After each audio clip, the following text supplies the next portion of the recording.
Yeah, bro, Zlatan and Lukaku. Yeah.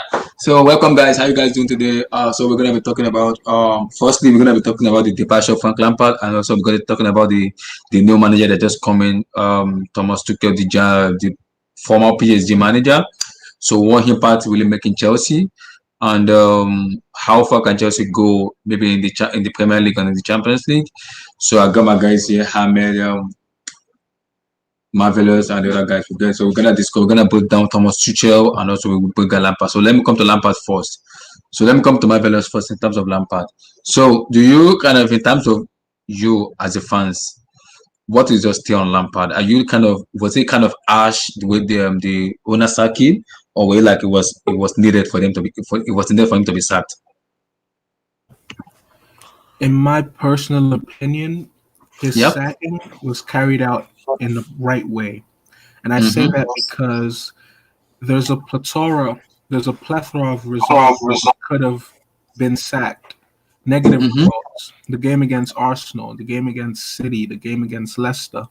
But Roman exercised patience and gave him time to at least go out on a high, to at least go out with a win. Be it against Luton Town, a win is a win.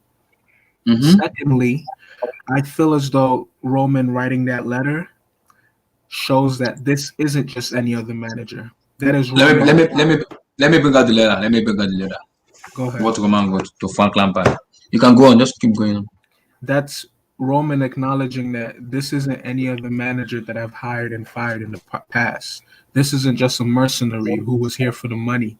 This is a person that I know that a lot of proper Chelsea fans, whether we love him or hate him, hold in very high regard. So I have to manage this situation very, very carefully. So I think that letter also showed respect, a mutual respect.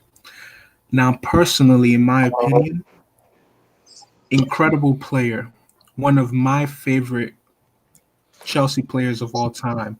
And if I could recall correctly, when I was 8 or 9, in my opinion, there were times where I looked at him as being a better player as Drogba. Obviously, that changed over time. But as a manager, though, he just couldn't hack it. He couldn't figure it out. What always bothered me about him was that he lacked a defined philosophy. And when he would get worried about that, he would often give answers that dodged the question, and he never really offered any real solution as to how he planned on taking the club forward. Coupled with what we find out his transfer policy was going to be, him getting rid of experienced players, solidified players in their positions for English talent, for he wanted to get rid of Tomori, which he succeeded in doing, and planning on getting Tarkowski. So those situations are red flags already. His man management was horrible. And I have a theory about that, if you guys could hear me out. We can go ahead. Frank Lampard was unable to step out of the ego and pride that fueled his desire as a player. He was unable to drop it as a manager. If you get what I'm trying to say, like the same pride that he had in the locker room as a player, I feel as though he brought it into the locker room as a manager. But he failed to realize that, wait, I'm no longer a player.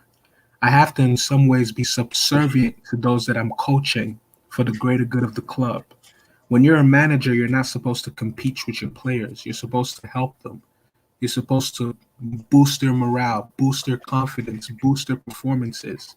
I feel on the other hand, Lampard, just because of his competitive nature and how he always had to prove doubters wrong as a player, he just looked at being a manager similar to being a player, and it failed miserably.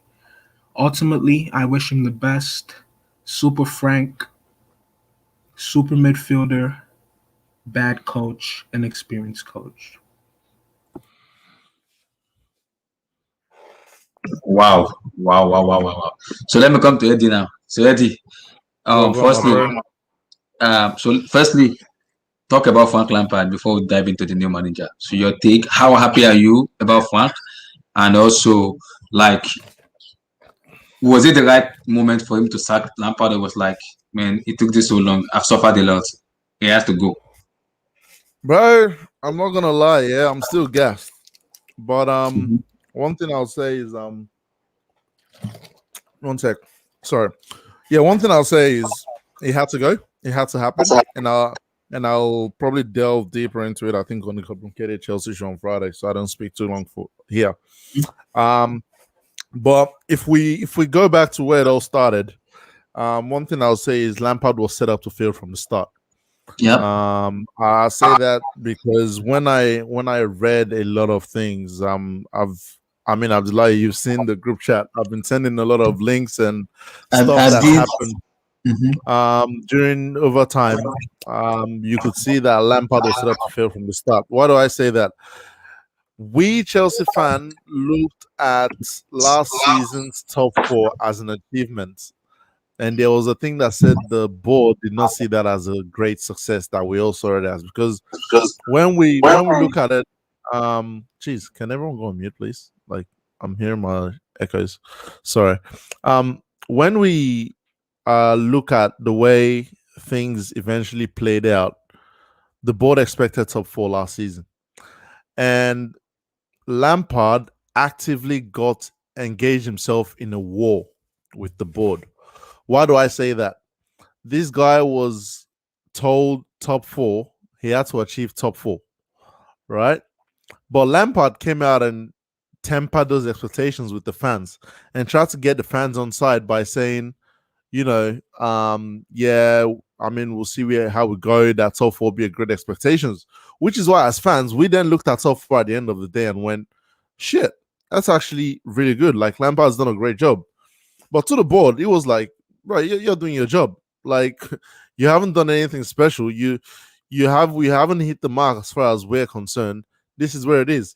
And Lampard came in like he was Mr. Chelsea. He treated the whole thing like Marvelous was saying just now. Like, I own this whole place. I'm the greatest player here. You guys all respect me. I think he expected to have the Zidane effect at Real Madrid, if that makes a bit of sense, where everyone bows to me, everyone does what I say and say what I do, and also that's where he kind of started digging his grave from the get-go, because when I read reports, Lampard was supposed to be sacked at the end of last season. It was all a PR move from the start. He was played. There's a reason why you only got a 2-year contract with the option of a third, because it could make sacking you easy for the second year. And Lampard didn't help himself. When you talk of alienating himself from Marina Granovskaya, because something you're supposed to know is you're supposed to know who's in charge, and you're supposed to be on side with that person. You're supposed to want to work with that person. I think what Lampard thought was the power between himself and Peter Cech was going to outweigh what Marina thought. But we've been on hand in saying it this whole time that, look, Marina is in charge. Peter Cech is a rookie. Lampard is a rookie. So that's where things started to go downhill.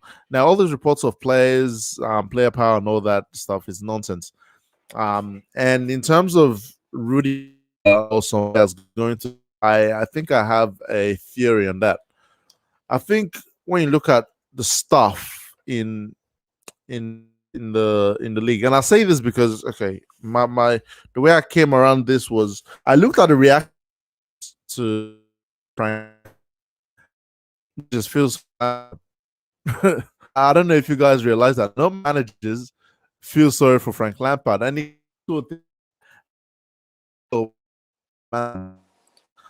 was Bricknet. Your mic is off, mate. Your mic. Your mic. It's kind of iffy. Oh, You gotta go out and coming again. Go out and coming. Is it better? It's still kind of coming. It's breaking up. Okay, bring me back. Coming. So let me go to Abdullah, 1 second.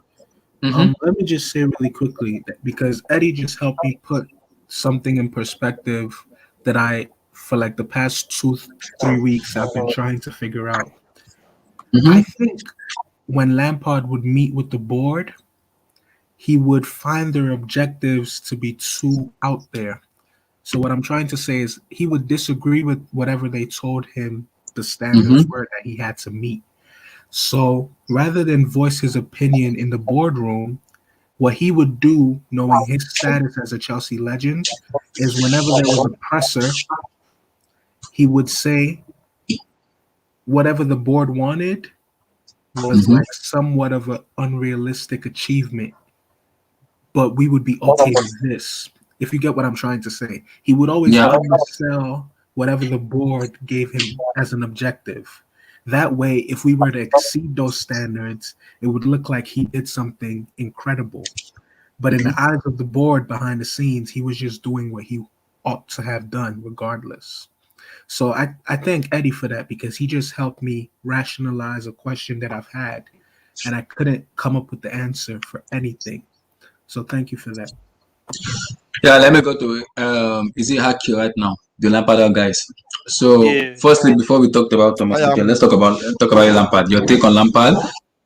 Okay, so Eddie finish up before I go to just hold on. Let Eddie finish up. Yeah, I think I might have issues with it, but if it cuts off again, let me know. I'll restart my internet. I was like I was saying before, it goes to how Lampard carried himself. I think in the managers' meetings, because not a lot of managers felt sorry for Frank Lampard, from what I saw, And I think just on that, they tried to make Pep feel sorry for him, and he didn't. Yeah, they tried to make Pep, but Pep was like, "What the hell, man? Like, it's a project, man. If you don't win, you're gone." And I'm trying to find. I'm gonna dig into, before the complicated Chelsea show, I'll look into other managers who have been sacked in the rating. I'm pretty sure what you see is Lampard's one was not as, emotional, as not as great from other managers, as it should have been, which is quite sad. So it comes to how Lampard carried himself. If he carried himself that way outside the club, imagine what it was like inside the club. And what we have to know is within the club, there are different staffs involved. You have your physios, you have your analysts, you have different levels of staff. I won't be surprised to know that players talked, someone overheard it and took it to the board. That's probably what happened. But people make it seem like, players went straight to the board. But players talked, people overheard it, or players talked to people who are maybe physios, who are maybe analysts, who are maybe scouts. We don't know what this guy is doing. Like, this guy just makes us run in training. Like, what the hell is this? There's a reason why our injury bill. That's another thing. There's a reason why Chelsea's injury has been so high for the last how many years, because all this guy does is make these players run. So I think was then the final straw, because if you already have Marina not on your side, you already have a lot of the board not on your side. If Roman comes to have a meeting and his right-hand man is saying, "Look, I have nothing good to say about this guy. Plus, you're not getting results. Plus, we have unhappy players who are massive investments to the club." I mean, talk all you want about Kepa, Rudiger, Jorginho. Chelsea spend money on these players, and they need to get their money back if they're going to sell these players. For them to sell these players, you need to play them. And I think lockdown was where the whole downhill thing started, where Lampard started to change and all. But I think that's something we'll dig into later. But just wrapping up, I don't waffle on for too long. Look, again, it came into this season trying to temper expectations, but the club were not having it. You don't spend, we've all said you don't spend 250 million and expect to be in a top four race. Top four race was last season. And looking at the way this season's gone, he should have been doing better than what he did. One thing I'm happy with the club with is the fact that they didn't listen to his targets. I don't know about other people, but I'd rather Timo Werner and Kai Havertz for 110 million than the same price for Rice and Tarkowski. That makes zero sense to me. Lampard wanted these players. Like, this guy was trying to build Brexit FC here at Chelsea, which didn't make sense. So I'm quite happy in the fact that the club stood firm on the targets they wanted. I think the club did all right in terms of transfer business. And if anyone's going to come out and rip the ball for the transfer business, you got to check yourself, because you can't celebrate the fact that we spend this money on generational talent and great players and all, then come back now and say, "Oh, we didn't give Whoa, Lampard his talents." Generational talents. Come on. See, this is part of the problem. Okay, hold on. I didn't call them generational talents. Listen to what I said. What I'm saying is, at the time, what did people call Kai Havertz? Why did Chelsea go in for a Kai Havertz? Yeah, Chelsea fans said those things. Exactly. It's not, you can't say other rival fans were saying those things. Exactly. But what I'm saying is, as a Chelsea fan, you can't come in July and tell me we signed generational talents, and now you're blaming the board for not giving Lampard his players. Yeah, that's what I'm saying. No. My point is that don't you think that part of the problem? I'm not completely disagreeing. But I don't think part of the problem is that you guys overhyped players, a lot of whom have not actually even played in the Premier League.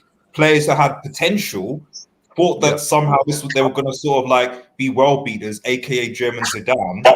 Those players, Red Devil. Don't come at me. Don't come at me. I'm not saying. I'm just saying that, like, hold on.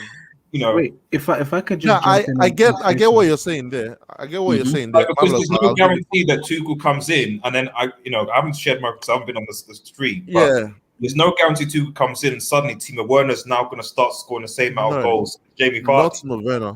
Not Timo Werner, but I think Kai Havertz is someone. We'll get to Tuchel in a minute.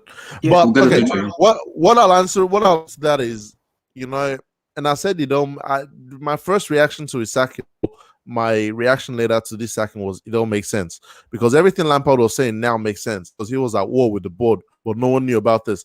But in terms of the players we signed, Lampard only made one signing, which makes sense. This guy wanted to build a team around the Mason Mount, and Mount and Havertz, I'm sorry, it can work, but it doesn't mix as of right now. Because Havertz is a guy who, even back at Bayer Leverkusen, they were trying to figure him out. Like, they still haven't figured it. You can tell this guy has got talent. You can tell this guy fits somewhere in the attack, but no one knows where that is yet because he's got the physique of a striker. Maybe so not the.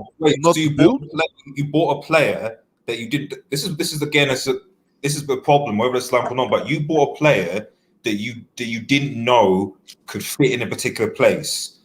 That doesn't like you don't see Pep saying, right, you know what, I'm going to just buy this player and then I'm going to try and figure out how to fit them in. He'll pick a player that says we have a defensive weakness, we need to fix that. Okay. But I think I put that on Lampard because if Lampard really know what kind of player team Kai Havertz is. No. Hey, that's not.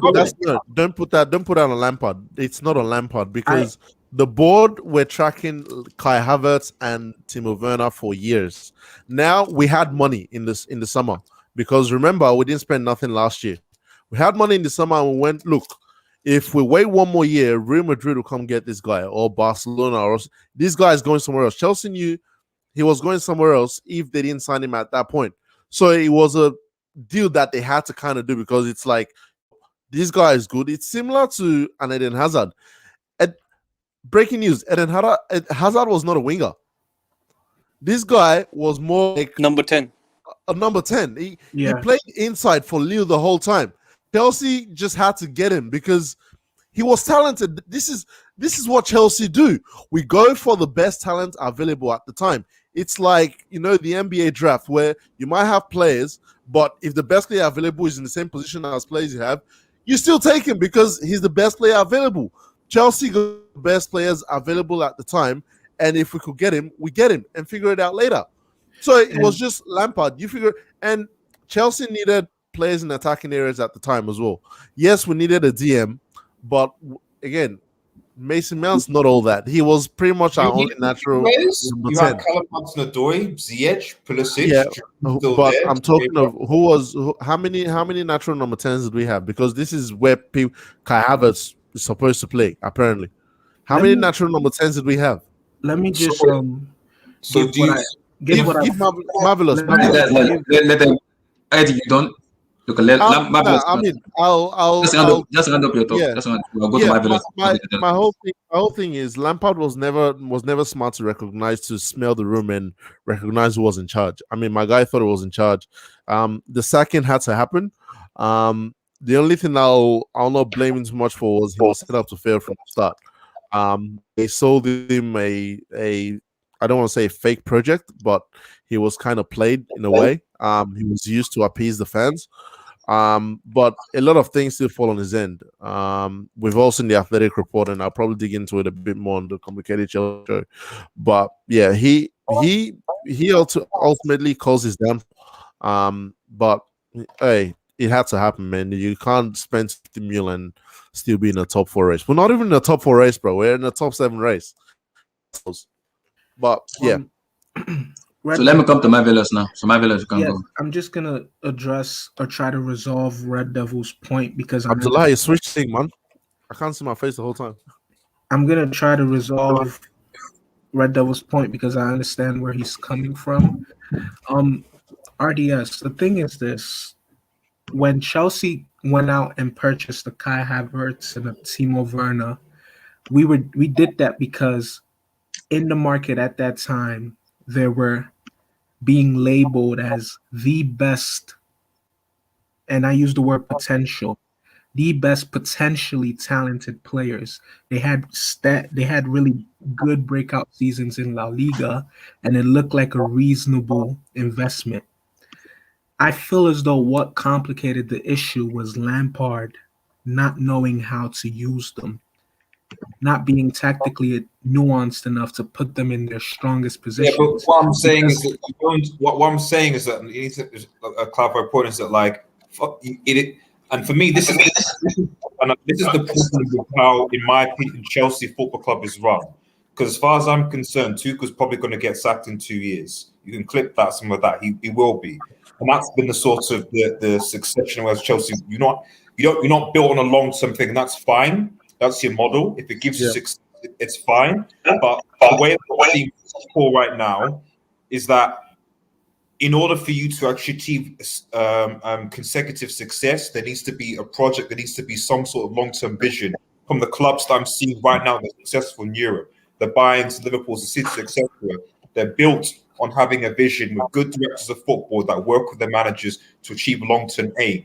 So I 100. So it's going to bring in players anyhow, and then you get the manager to fix and work. Like you might be lucky and it might work, or it might not. And from looking at other clubs around Europe, generally it doesn't work. Case in point, looking at Juventus now, for example, so I just don't. It just doesn't make sense to me that like you have a team, you have a philosophy. Okay, you can say that Lampard wants to play Brexit football. That's fine, but you, as the owner, you're the one that hired the manager. You presumably had a conversation with him, interviewed him, and what style he was going to bring, etc. It should have been a surprise. So if you now know that manager is going to bring this to your club, and then you decide, oh, hang on a minute, I'm not going to give you the players, whatever that you want. I'm going to give you this, make it work. Then you shouldn't necessarily be surprised that it doesn't work out. And I remember this having a similar issue with Conte as well. You sacked him. Sorry, okay, you guys didn't like his football. You sacked him. So fundamentally, if you're going to choose a manager, you should be able to. That's why some of this has to go on the board, because you should know what that manager wants to play, how he wants to play it, what he needs, and then back him accordingly. If it doesn't work, then fine, sack him. But don't just bring in a manager and think, okay, fix it and sort it out. Oh, here's some players. We don't know how their playing style is. We don't know what's going on. We just know that they're really good potential from what we hear. So just go and make it work. That might work if you're lucky, but it's not long term. Here's the thing. It is 100% the right thing to do to go with a vision, a long-term plan, a manager that is completely backed by the board. But for that to happen, there needs to be 100% congruency. Everyone needs to be on the same page. There was always a disconnect between the board's expectation and what Frank Lampard felt his expectations were. And let me just say this, because I know a lot of... Is that all solely on Lampard, or is that on the board because the board is the one that hired him? But knowing what we know now about Lampard's stubborn disposition on a lot of issues, it wouldn't behoove me to find out that Lampard started a lot of these issues. But let me just say this, just to round myself up, because other people need to talk too. I know a lot of non-Chelsea fans, non-Chelsea supporters don't know this, but the only reason why the board did not want to invest money into Declan Rice is because ever since the Nemanja Matic incident happened, Abdullah, mute. Ever since the Nemanja Matic incident happened, where Chelsea released a youth player and ended up having to buy him back for lots of money, there's word on the street that Roman felt incredibly embarrassed and failed by those he had at the club. His argument was, if we had this child as a youth prospect, why did we let him go and why didn't we believe in him? It is embarrassing for us to have to go out and spend loads of money on a player that we once had in our youth setup. That's why Roman did not want to put out the money to go pay 64 million or whatever the absurd amount of money was for Declan Rice, because Chelsea had How many him. players have you let go that have been turned out to be? You let Kevin De Bruyne go, Salah gone. How many players that were Iron Robin? I can name a list of how many players that were Chelsea team that now are worth 90, No. 100 You see, million pounds. So a lot of what people don't understand is there were always very legitimate reasons as to why we let these players go. With Robin, he never gave us a season where he played over 30 games. He was always dealing with one injury or another. And even when he was fit, he played as if he was carrying a knock. He played as if he wasn't fit. Luckily for him, throughout the years of his career, he managed to get to a point where he figured out his body, he figured out his recovery, and he was able to be successful at Bayern. Because even at Real Madrid, he had very similar problems. With Kevin De Bruyne, if you look into the story as to how Chelsea let him go, supposedly Jose Mourinho called him into a room and showed him numbers comparing his productivity and his end results as his midfielders compared to other midfielders we had at the time. And Kevin De Bruyne's numbers had a stark disparity to where Mourinho just felt, in my system, in my style of play, you're not going to progress. So I'm going to move you along. The individual reasons for individual players. Yeah, that's a fair point. So, but when your point about Declan Rice, we can say that now that Declan Rice is performing at West Ham. But if Declan Rice had just gone off and had an injury somewhere, or if Declan Rice, so he could have also had another issue. So the point I'm trying to make is it's easy to say that when now Declan Rice is successful. Just like that's the reason why I brought those other players, not because I was ignorant that they weren't individual issues, but that it's easy to say, oh yes, Declan Rice is this now because he's doing well at West Ham, sorry, if that makes any sense. Yeah, look, Red Devil. I get what you're saying on the board and all, yeah, and that's why I started off with my thing on Lampard by saying he was set up to fail from the beginning. But ultimately, the reason why he was sacked is on him. That's the way I see it. The whole Chelsea board thing is not something that we're going to start revising now because it's something that's been happening for ages. And we all know since Michael Omenado left, Chelsea's style has been going down. That's actually when the decline of Chelsea started, from changing managers who win us titles to going to top fours and all these kind of things. Because back then he was still in charge of the youth products up. We had a good structure up till then, but there was a constant battle between himself and Marina. And Marina is Roman's right-hand man. Roman's not allowed in the country, so he's going to trust anything she says. So that's why Emenalo had to leave. So this board problem is not a problem that started with Lampard. Lampard knew this coming into the job. So if you knew that, then I'm not going to blame the board for your dismissal because you knew what Lampard knew this as a player. I know that. That's why I told you at the start of this thing that I know that Tuchel will probably be sacked in 2 years. Yeah, exactly. That's why we can all say that now because we know Tuchel that's why we probably gave him 18 months. So long as you guys are happy, that's from my point is that as long as you guys were happy with basically this ad hoc haphazard, because like I said, we're going to an era of football where you need a degree of stability in order to compete at the highest level. And also the fact that, to be honest, they just aren't enough. There aren't any top class, world class managers. Back in the day, it was fine because there were tons of them. Now, Exactly. you know, Tuchel, I don't think, in my honest opinion, I know Tuchel's achieved more than Ollie, but in the one-to-one battles we've seen in PSG and Manchester United, it's not like there's been a massive difference between them. And Ollie's managing. Come on. No, let me finish. And he's using an inferior squad. PSG is a superior squad to Chelsea, correct? So You got helped by God in the second leg in Paris. Yeah, but but the point I'm trying to make is that was a superior squad to Chelsea. No, but And- if you look at the first leg, Ole got outclassed Yeah, compared to Tuchel. but my point is that like he's still had a superior squad though, Ahmed. Chelsea is That's true, that's true. Chelsea is not so that's fine. I accept that. But Chelsea- what I would say is that Tuchel is better with players who will listen to him. He managed Neymar and Mbappe well, but I think Werner and Havertz will do a better job for him so this because they will listen to him more. And You might because they're you might German. be right about Ahmed, but the issue around Chelsea, the only issue I have is that the culture of Chelsea is that you have this, okay, players can get upset, they cause an issue, etc. Some of that. You've got a history, you've got evidence of players that turn on managers, the board side of them. If Tuchel will inevitably at some point go through a bad turn because every manager does that. So my question is, when that happens, is he now going to get backing from the board, or is it like we've seen with previous managers, not just Lampard, let's exclude him, but Mourinho, Conte, Sarri, etc., where there's players turn him, the board turn him. I can't see Tuchel being any different. Not because I think that Tuchel is a terrible manager. But I think I can repeat what you said, because in terms of that, there's a difference between when the board said I endorse this and when the manager said, when the owner said this. Roman himself endorsed Thomas Tuchel, so there must be a reason he endorsed Thomas Tuchel before the board, because the board, I don't think the board kind of okay with Thomas Tuchel. Was the board really want Nagelsmann and let me say Ragnick, but it was the owner himself, Roman. And I keep saying it, people kind of forget who Roman is. When Roman endorses something, he's ready to give all his life to it.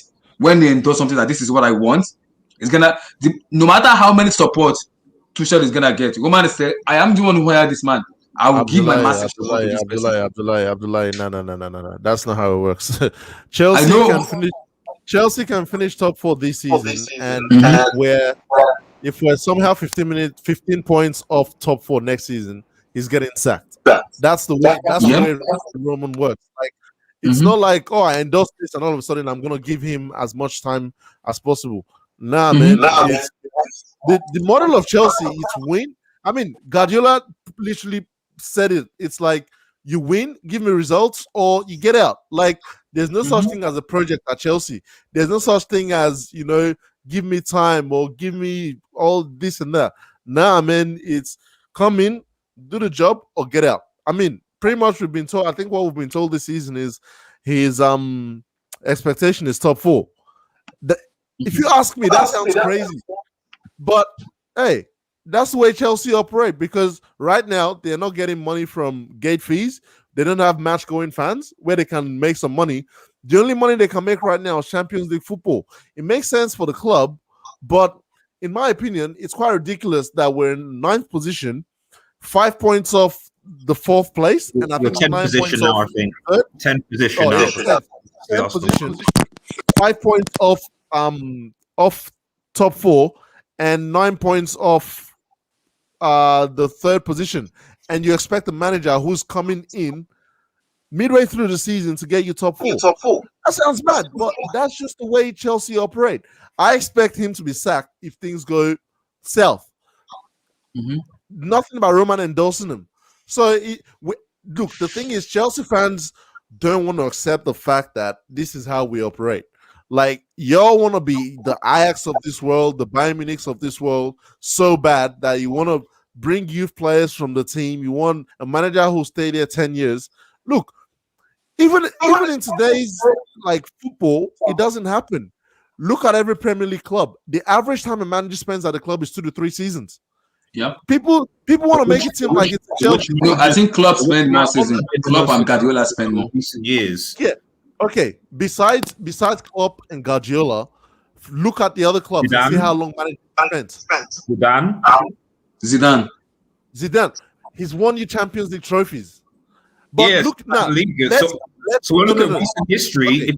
If you look at the recent in Europe, let's look at the last 3-4 years. If we're looking at the Yeah. teams that have actually won in Yeah.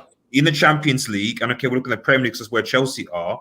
It's been with, generally speaking, it's been with teams that have had a consistent manager and a process, i.e. Zidane in the Champions League, and likes of Liverpool and City. It's not been with teams who change their managers every year. Yeah, Because but of the- Red Devil. Bayern. How about Bayern? When a manager comes in with a long-term vision in the project, you Blick was assistant manager, by the way, so he was there. But okay, yeah, but go on. when you decide to bring on board a manager with a long-term vision in the project, you understand that there's going to be ups and there's going to be downs. For example, when Jurgen Klopp first arrived at Liverpool, they had some really horrible. They would score 3 goals and lose 4-3. Mhm. But at least with him, and in Pep Guardiola's first season where he did not win anything, you saw a congruency, you saw a philosophy, you saw a style of play, a pattern that was being worked on. Whenever these managers would get asked what they were trying to establish, they had answers. They seemed nuanced. They seemed to know what to do. They had in-game management. They were vocal. They were passionate. They seemed involved. They didn't appear to be on a high horse. Lampard is at the polar end of the spectrum. If you watch every Chelsea game under his regime, ever since the first opening result, we lost 4-0 at Old Trafford, up until the 3-1 win at Stamford Bridge to Luton, we played differently in every one of the games that he was in charge of us. So that just in itself tells you that there was no long-term vision or philosophy with Lampard. If in a year or 2 years you could not establish a style of play, then I can't really say that you deserve people to have faith in you that you'll be able to do it for 4, 6. Even though you 7. had a manager last season called Sarri who did have one, and he Yeah, wasn't bad. exactly. We all know why Conte Sarri had left. one. Yeah, they all Conte had one, and they all got Sarri sacked. had one. So Ideally, if we wanted a manager with a philosophy that we would back long term with a project, it should have been Conte, but it wasn't. It should have been Sarri, but it wasn't. So Yeah. if we're willing to sack managers who have philosophies, what makes you think we're not going to sack? And I just say this to wrap it up because Vilton and Ahmad and the rest of them need to speak. If Lampard wanted to save his job and rely on the whole sentiment of, oh, I'm a legend, don't sack me. Even though I don't know what I'm doing, I'm a legend, don't sack me. He should have, at the very least, kept all the players and their morale high. So it would be a situation whereby the club wants to sack him because the team are underperforming, but when they speak to the players privately, the players are like, oh, I love Lampard. Oh, I love Lampard's man management. I love the way he talks to us. But I feel like what was the final nail in the coffin was the board realizing that. So not only do you lack a philosophy, not only are you a coach that doesn't know how to work tactics, but you're also a very terrible man manager. Why aren't you speaking to players for 4 months, 5 months, 3 weeks? Why are we hearing stories that senior players in the dressing room are bullying younger players? Why does it appear to be why are you favoring certain players over players? why did Hazard and Costa and so on turn against Mourinho and down tools?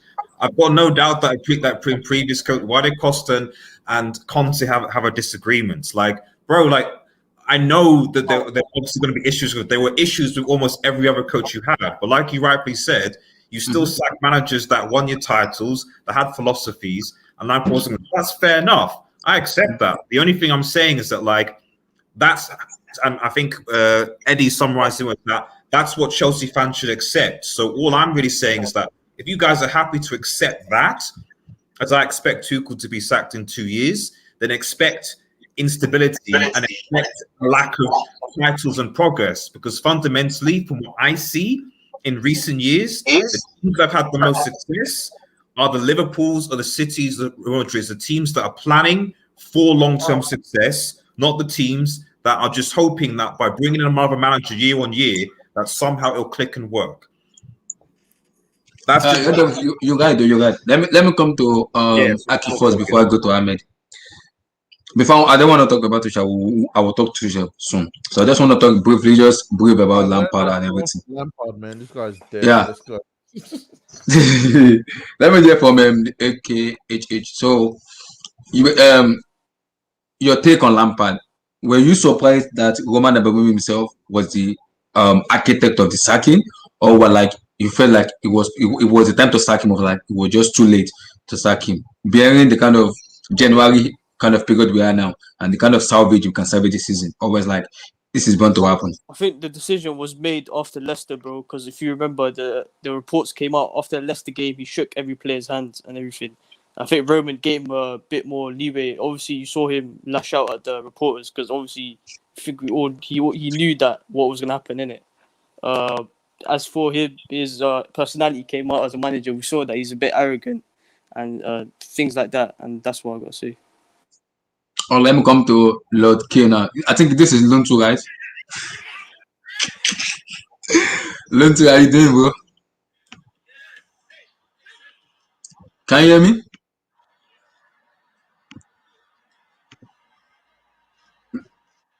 Luntu, you there? Can you hear me? Oh, I think he muted himself. So let me come to Thomas Tuchel now. So Vilton there. oh, is Vilton there? I think Vilton already left. I'm here. Oh, Vilton, you there? Oh, my bad. I didn't know. I thought you left. So your take on Lampard sacking? Were you surprised, or were like, this is Chelsea style, so it's bound to happen? Or where were you being like, oh, Lampard has to go? Because for me, like I said already, everybody knows me. I'm already Lampard from the day one because I know already this is not gonna work out. It was bound to happen. It was a failure for me. Lampard getting hired. Roman saying Lampard, this is the job. I knew it because the job was too big for Lampard. His inexperience. He only has 1 year in Derby County, and Roman brought him in to coach Chelsea. Chelsea is a big club. This is a winning club. This is different than Derby County. Lampard already know what is going to come into Chelsea. So I was like, Lampard, you taking this job for me is a big failure. So for you now, so were you like, it's gonna be a failure from the start, or like Lampard needs to be given time? No, I knew he was gonna get sacked.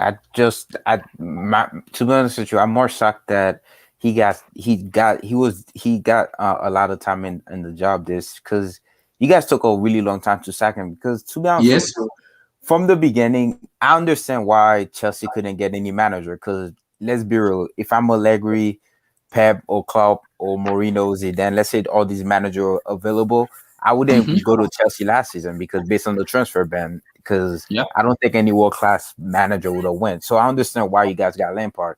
But my issue with Chelsea is that Lampard have no experience. Once you guys got top four, why didn't you guys try signing an Allegri or Benitez or like a experienced manager over that? Allegri said he wants to take a 1 year sabbatical that is not ready, and then I think Poch then will just get sacked from Tottenham Hotspur. So he said he's not even ready to take any job. That was the reason Chelsea weren't getting on the top tier manager. That was why they went for Lampard. What about Pochettino? Pochettino was just being relieved from his job from Tottenham Hotspur then.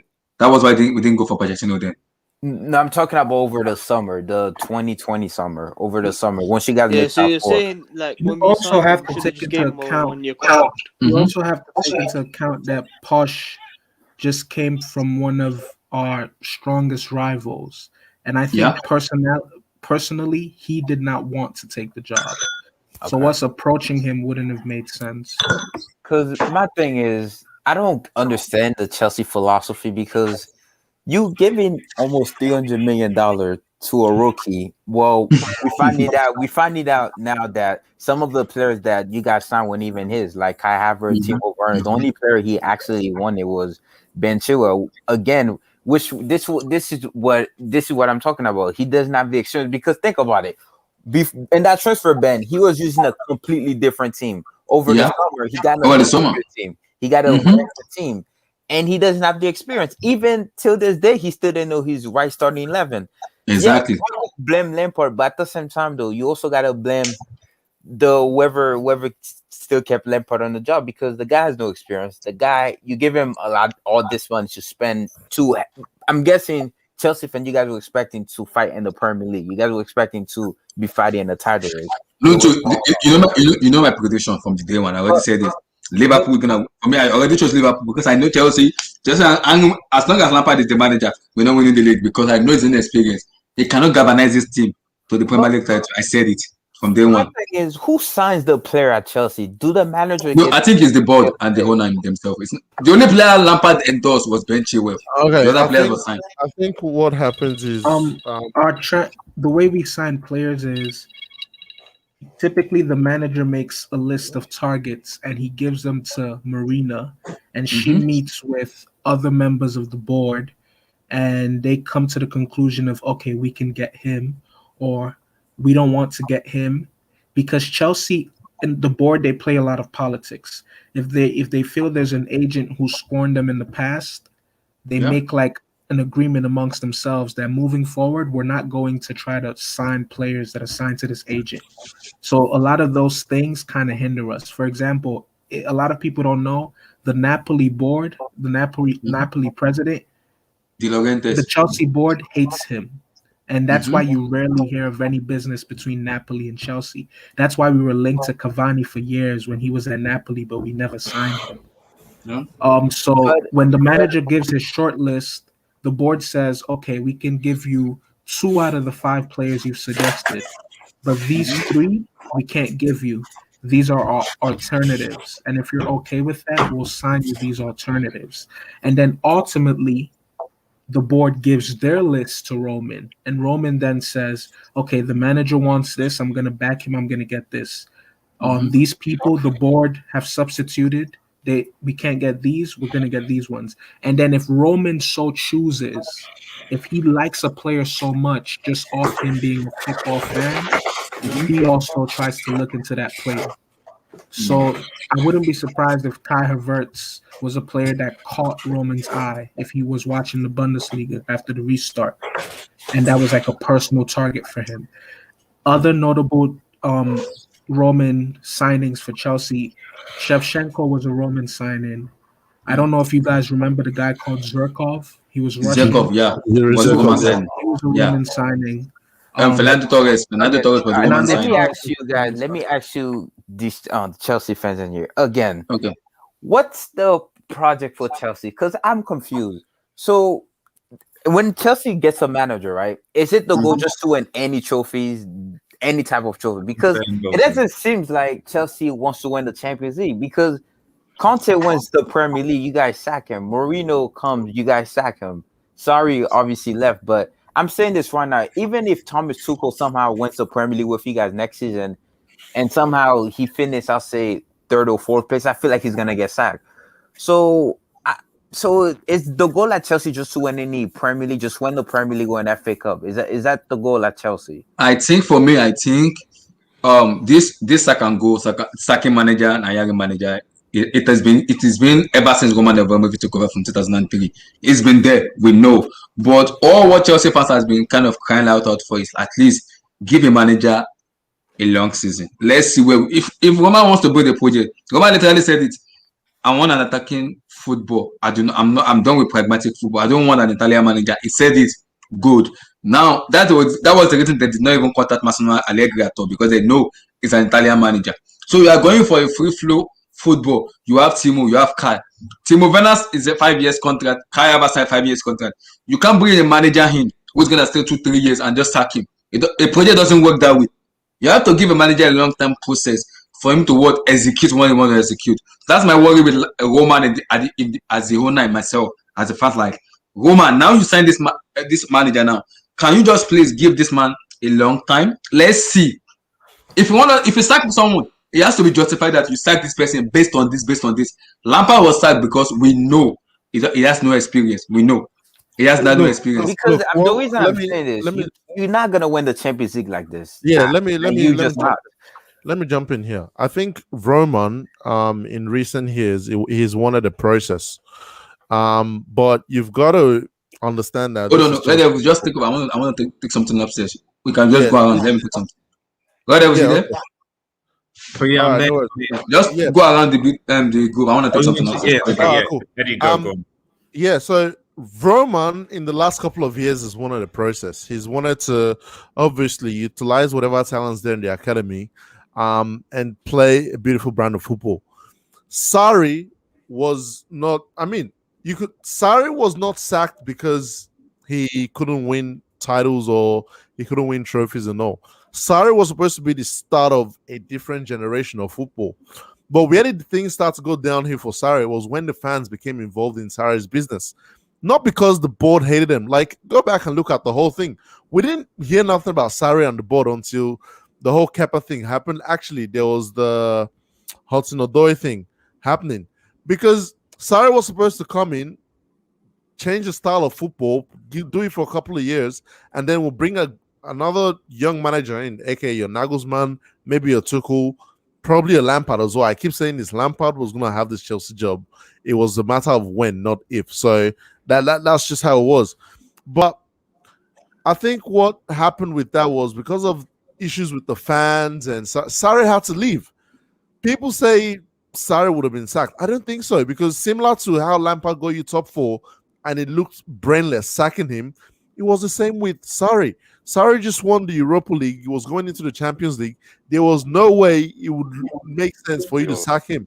So Sarri was supposed to be the start of this thing, but the fans messed it up with Sarri. Lampard was never the answer. That's one thing we have to know. Lampard was never the answer. And that's why in my opinion, I mean, we'll get to Tuchel in a minute. I believe Tuchel can be here for another 3 to 4 years. Because I believe so. It depends. Hold on. It benefits both Tuchel and the club for him to stay here long term, because this guy is looking at this job like pretty much his last chance. He's beefed with the board at Dortmund. He's beefed with the board at PSG. If he beefs, and he knows what he's walking into. If he beefs with this board, this guy is going back to coaching Mainz and them clubs there.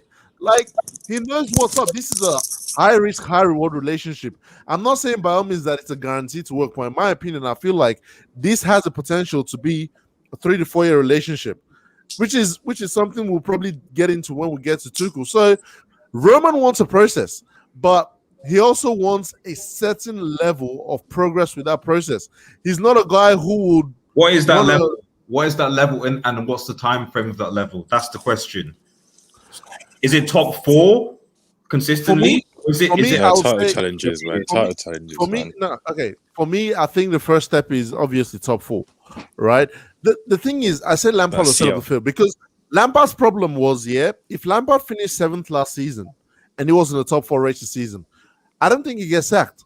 But the thing is, the squad, I won't say overperformed, but the league was so bad last year that Chelsea snuck in 4th position, and it was like, all right, cool. We spend all this money. We should be able to close the gap.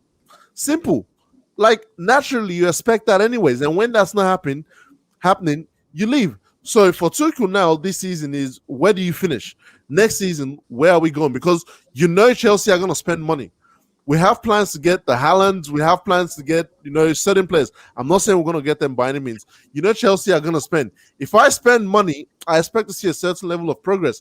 I don't compare the Chelsea model to your Man Cities and your Liverpool.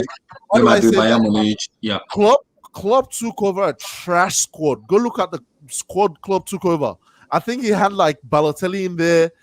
Your wing backs were still. I don't know if you had your Glenn Johnson there.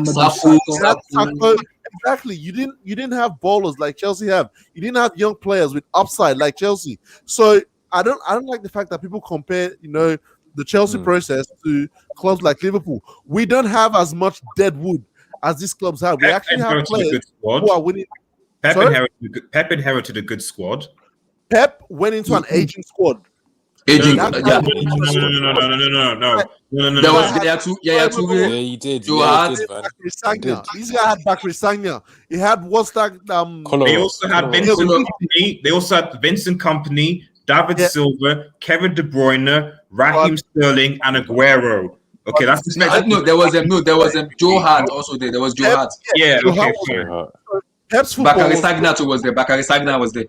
Pep's football was based on building out from the back and playing wide football. This guy had to do with Bakary Sagna and Gael Clichy as his starting wing backs. That was never going to work. That's why he brought Claudio Bravo in.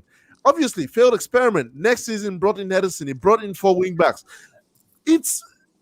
This Chelsea job is different from every other job, and it can work. It just needs someone who knows what they're doing. And I believe Tuchel's a guy who has experience in coaching. If he can coach this team up, I think he'll do a pretty good job. But we'll get there when the time comes. Oh man. Let me come to. I think Vilton, you want to finish your point? No, I have nothing to say about Lampard. I knew he was gonna get fired. He's a rookie. The guy was out of his depth. It was a big job. I understand why he was there. I just didn't think he was gonna stay over the summer. I thought you guys would have let him go after you guys made top 4 because, again, I know he overachieved, yes, but you don't give a rookie $300 million to go That's way too much, man. That's way too much. They basically set Lampard up. That's what I said. Like, I wouldn't say. I said from the start they set him up to fail, but I wouldn't say he was given 210 million or whatever, because I would say it was backed. Let us say it was backed. It wasn't given out. It was backed. Yeah, he was backed with players who could have done a job, but he didn't know how to use them. Simple. Yeah, but that's where him being a rookie comes in. That's fine. Let me come to Sandy now. Your take on the Frank Lampard, because I want us to hand it up them before we go to Thomas Tuchel. Yeah, I think for sure Lampard, they used him. They basically sucked him dry. Used him when they needed him, and then when he needed them, they threw him under the bus.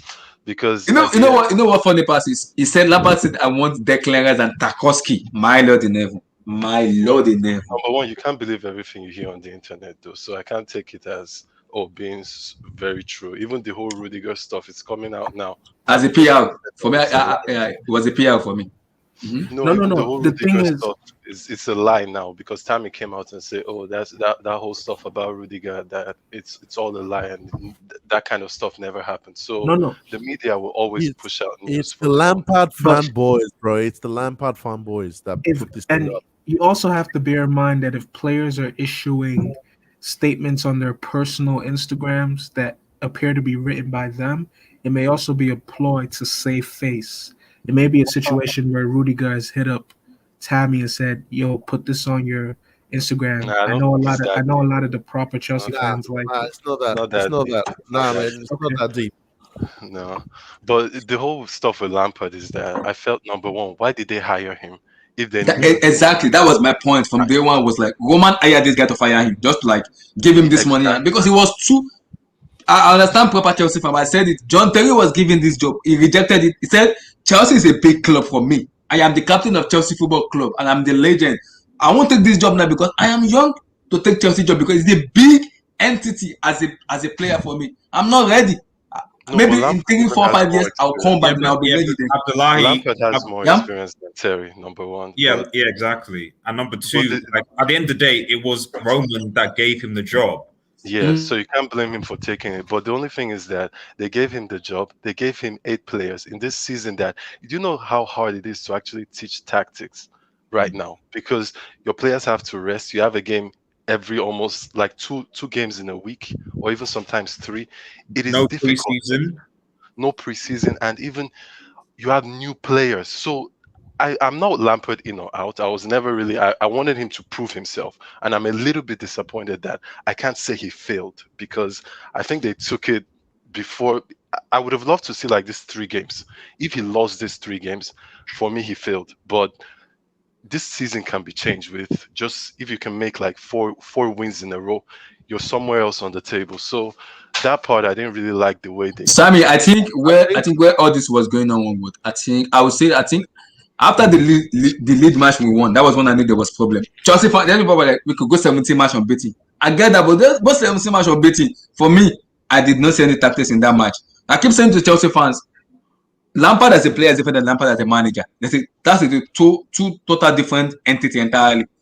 Yeah, it's very different. but that's what I'm saying. That teaching tactics to new players that are coming to a new league, it's Yeah. harder in this season because of Mhm. the way the season Look, is. can I just jump in on this? This is usually what. Sorry, I'm just a point, Simon. This is usually what, because people forget that there's been no preseason in this season. So we usually use a preseason for the managers and players to actually get across what their tactics are in the first place. Yeah. And then when the season actually starts, you evolve it, etc. That's kind of the point. There's been no preseason. You sign essentially 8 players, and while I still think Lampard was a trash manager, fundamentally, it's always easier to incorporate 2 or 3 into people that you already know than like get 8 players who have played in completely different leagues and say, right, get them all together, get them to gel. I remember Spurs, a very young squad still, because let's face it, the starting 11 is quite young. Yeah. And see, like, I'm not defending him or anything. I don't want anyone to get that, but I'm just trying to be as like objective as as objective as possible. The fact is that even our star players like Ziyech had injury, and I know it's part of football and all that, but I just felt they should have given him this season, let him fail. But at the end, we know Roman, and he did what he had to do. I respect it at the end. I think it's a brave decision. So at the end, just on your thing, Abdullahi, on why he was given the job. Yeah, sorry, Sammy. Just on your thing, Abdullahi, on why he was given the job. It was reported, I think in the Athletic again, I read a report that Lampard only planned to stay in Derby for 1 season. At the end of the season, he told Derby he was leaving because he had another job offer on the table. But that's why Chelsea came in and went, look, if you're gonna go, to the different top club, then you might as well come here and do the job because we need X and X. That's why I said he was set up to fail. It was a PR move from the start, but he was never staying at Derby. So Lampard was delusional enough to believe 1 season at Derby would have him ready for the league, and he didn't understand that. I don't think he was delusional like that to think he would. I think he believed they would give him more time. I think that's what. Yes, exactly. That's what I'm saying. They would give him like 2 seasons to actually do what maybe he felt he could do. Yeah, but the thing is, Lampard himself did not want. Lampard was skipping steps, and that is something that's typical of a lot of English managers today. Because I look at, and this is one response I had to that idiot who said he was sacked because he's white. Look at Pep, look at your Klopp, look at your Nagelsmann, look at your Tuchel. These guys had years and years of experience with youth squads, with backroom, coaching and all that stuff. Before stepping into management, look at your Lampards, look at your Gerrard, look at your Rooney. These guys finished playing, and all of a sudden they're walking into top jobs like they've been managing for how many years? You have to. But there's always context to this. But there's context to this because, like Lampard and getting that job, at the end, I don't think Derby is that big of a job. I don't think it's that big. The English second division with the aim of promoting. Lampard should be. Lampard. I don't think it's a big job. I'm more pissed at Chelsea for offering him that job, and that's why it feels like they set him up. And look, again, in my opinion, these English boys should not be walking into top jobs. They're supposed to look at Zidane. Eddie, who hired him though? You keep on saying English managers. At the end of the day, your owner made a decision. There were other managers out there. Wasn't that like Lampard was sleeping in the Chelsea building? Like no, Red Devil, not that season. Not many managers wanted the job that season.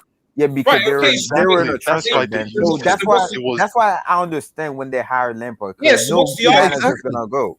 So what's the other guys? No, Abdullahi was asking why Lampard got hired, and I think we're talking about how what we're talking about again. Yeah, the how board he left hired after 1 season. Yeah. No, guys. I don't think that Lampard, like, who thought that Lampard would give him time? Because if you really think about it, like Eddie said before, you can't compare Liverpool, City, and Chelsea with each other because Chelsea is a whole complete different club. Yeah. Look at Liverpool, the players Klopp got. That was his signings. Guardiola, he wasn't happy with the goalkeeper. He changed it 2 times with the player he wanted. That's the difference. Chelsea will sign the players they want. the board wants. I think in the future there will be good players, not what the manager wants. Look at Jorginho, and this is the thing. I think Chelsea will be run this way because if you give if you will sack the manager every single 2 years, maybe, if you give all the players he wants, what happens to the next manager? He gets the players that the other manager got.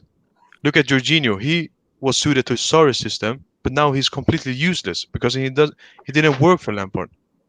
So why are you guys complaining that Lampard didn't get backed completely by the board?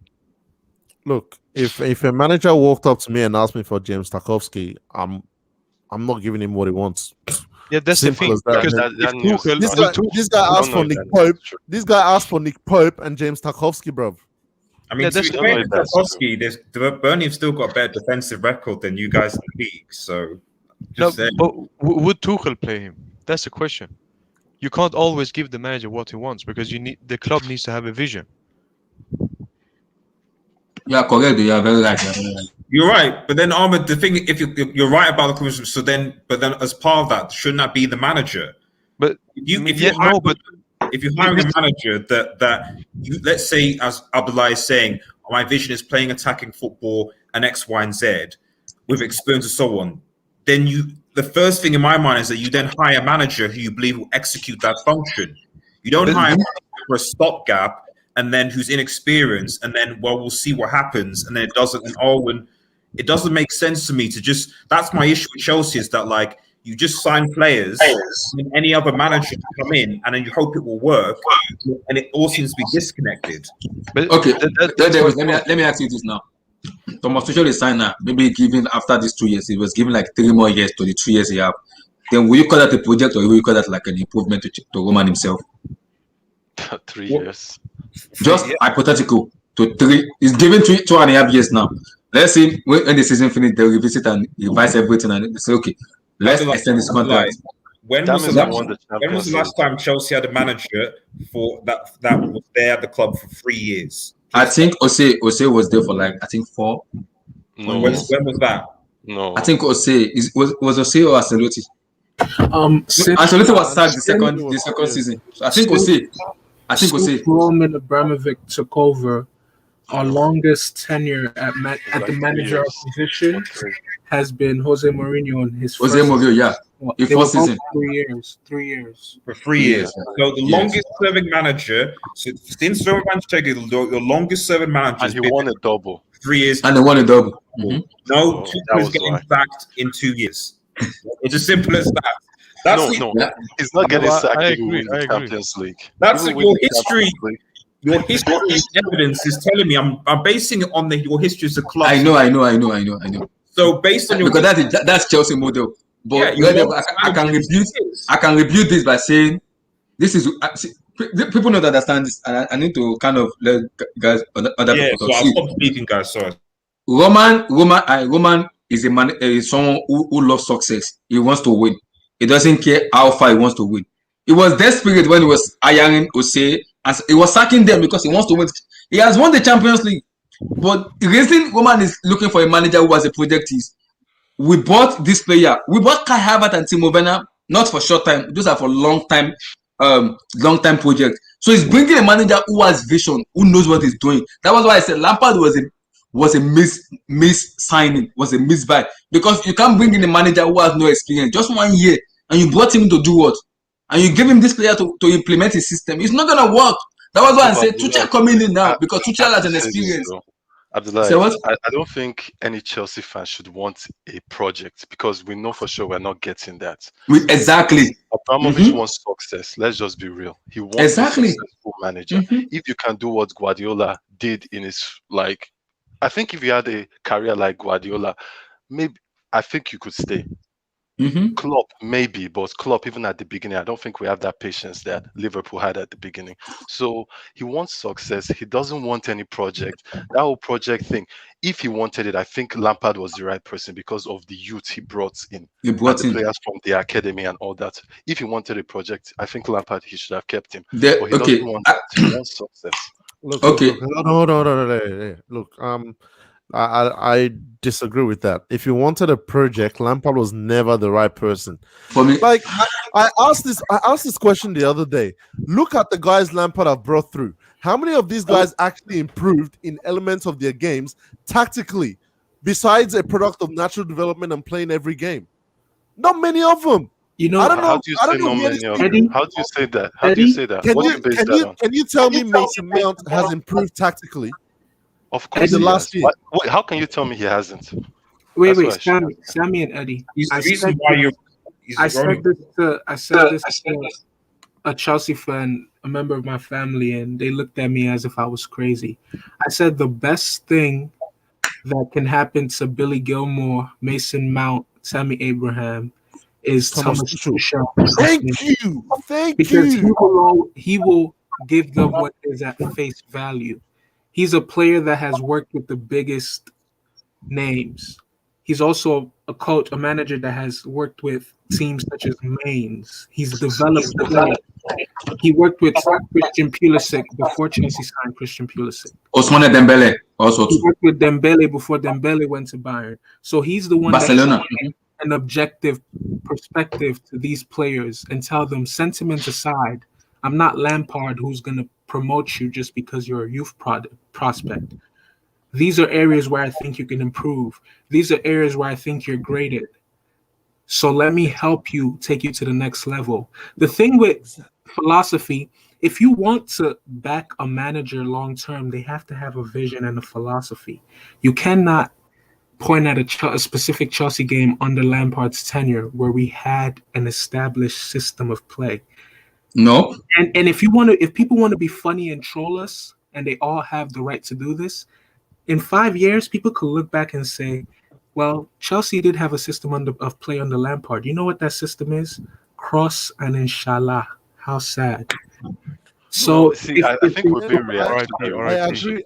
No, it's not been reactionary. No, it's not being I agree with what Marvelous is saying. I'm being honest. Abdullahi, Let me tell you, hold on. I haven't missed a Chelsea game since 2003. I haven't missed one Chelsea game since 2003. Hold on. So when I say certain things, people may like laugh. Doesn't make them factual. Go back and look. You'll know that we never there's a had an reason. established style on the Lampard. Eddie, let him finish, and I'll come to you. Yeah.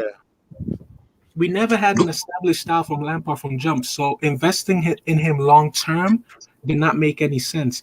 And sometimes I feel like history is very cruel to Conte. Conte also played youth players, but he never gets credit for that. He played Chaloba. Conte gave Lucas Piazza on one of his only starts at the Chelsea shirt. People never regard these things. He played other youth prospects. Their names just escaped my mind. You can't compare it to what Lampard did. People never give him his credit because they feel like he was a harsh Italian personality. He was a foreigner. I guarantee you, if Antonio Conte was English, the Chelsea fan base remembers him differently. Yeah. Your owner sacked him though, so it is what it is, isn't it? Eddie, you want to say something? The Conte thing, let's not revise the Conte thing. But look, I don't get this argument that Lampard is all of a sudden the greatest youth manager that we had. What is this? No one is saying this that. Guy just, no. People no one is saying that. People want to give him so much credit. Hold on. People want to give him so much credit for playing all these players. He just played them. He didn't improve these guys at all. If you left Lampard here for 3 to 4 years, these guys are not improving. There's a reason why I asked specifically about Mason Mount. Abdullahi, remember that photo I put up on the group chat, right? Yeah. Mm-hmm. This guy was focused on pressing so hard that what happened was the guy he's supposed to be marking go behind him, and instead of checking, and he was looking like this. Stopping, this guy's in no man's land, and that's how they beat Chelsea's press. Go watch the last 5, 6, 7 games. They were always beating Mason Mount's press because guess what? This guy's pushing up. The guy's supposed to be marking either drops deep or comes up. He doesn't check his shoulder, and you beat him. That's a tactical understanding of the game that I don't have to press every time. It's not just about running up and down. It's about okay, I need to drop right now. I need to go up right now. Where's the triangle in midfield? Where's the defensive line? These are things this guy did not understand. And Lampard it could also be that other people are not pressing with him. Eddie, you can also be that other people are not pressing with him too. You can't look at it as one side. Well, Eddie, you have previous managers. You have to bear this in mind. You have to bear this in mind. Kovacic Kovacic was in the before he went to Real Madrid. Kovacic was in Inter Milan. He worked with an experienced manager there. Then he went to Real Madrid. He worked under an experienced manager before he came to Chelsea. Jorginho worked with Sarri, who had an established style of play. When people say other midfielders weren't pressing as passionate, I get it.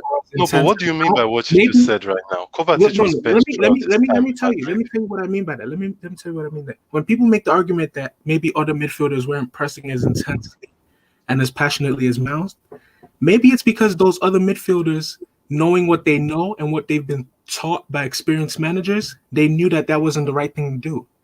A lot of times I would say on Twitter that Mason Mount just runs around like a headless chicken, and people would like come at me for what I was saying. His game would be so much well-rounded if he was more tactically nuanced, if he paid more attention, if he worked on his awareness. Exactly, that's what we're saying. Midfielders like Mateo Kovacic know that they don't have to run the length of the pitch to have an influence on the game.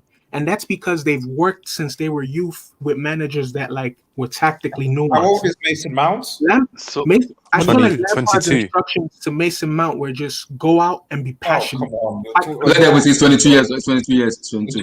Come on, he's a 22-year-old. You're expecting this? He's only turned 22. Hold on. When you guys watch Billy Gilmore, let Marvelous talk. Okay. Let me explain something to you. You guys bringing up his age.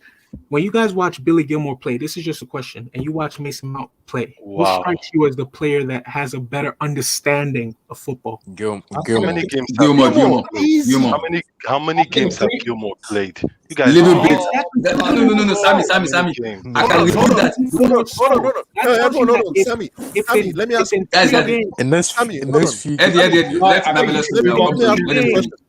Let me ask you this question, Sammy.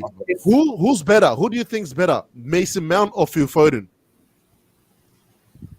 It depends what you want. No. Phil Foden or Mason Mount? They're not even the same position. They're not even the same position. What? Where is Matip? Where is Pac? NASA, please come in. I'm not even gonna. Phil Don't Foden use the word for me, better. bro. Don't use the Phil word Foden better. is the most amazing player I've ever seen in my entire life, bro. No, listen. Newton, do you know why? You know why? Because it's Pep Guardiola. Pep Guardiola improved Phil Foden. That's what I'm saying. There's a difference between Pep and Lampard. No, Abdullahi. Pep Guardiola himself said Phil Foden is the greatest youngster that he ever coached. Exactly. You guys can't. But that's just raw talent, though. But do you know when Phil Foden started? So he's been as part of Parliament for about 3 years or so. So he didn't just throw him in. We can't use the word better because then it draws comparisons and sometimes players on the position. The proper thing I think is who seems to have better tactical understanding of the game because of the coaching. It's Phil Foden. There's no other answer but that. But what I'm in a better team? Who's in a more tactical? Like, Guys, let's run this up because I want to go to future. Let's run this up. I want to hear his context. Guys, let's run this. Sammy, Phil Foden is playing in a better team. That's what I mean. Phil Foden is playing in a much better team, in a team that have been playing together for a way with a better manager. Remember, with a better manager. Of course, I won't argue that. But another thing people need to understand is that this Chelsea team, the core of it, let's face facts, they haven't played with each other for more than a year, especially this season. The core of it, they don't know each other. This is actually their first season. Zuma and Thiago Silva never really played together. Chilwell and Reece James. They're all new players. So it's weird that we're comparing all these players with another team that have been playing together for 3-4 years. That's the context I mean. I also agree with that. A team that is extremely better, with a manager that is extremely better. I'm not arguing that. But Mason Mount is in a team that is basically starting out. They started last season. He was playing in the championship a season before that. All his new mates, actually, even that he played with last season, most of them are not in the squad because his manager just got the players that he wanted. And now this season he's playing with the new players that the manager wants. People forget that because they don't like Lampard. I get it. But I want to stay in the middle and actually look at it, not just, oh, Lampard is shit, Lampard is that, Lampard is great.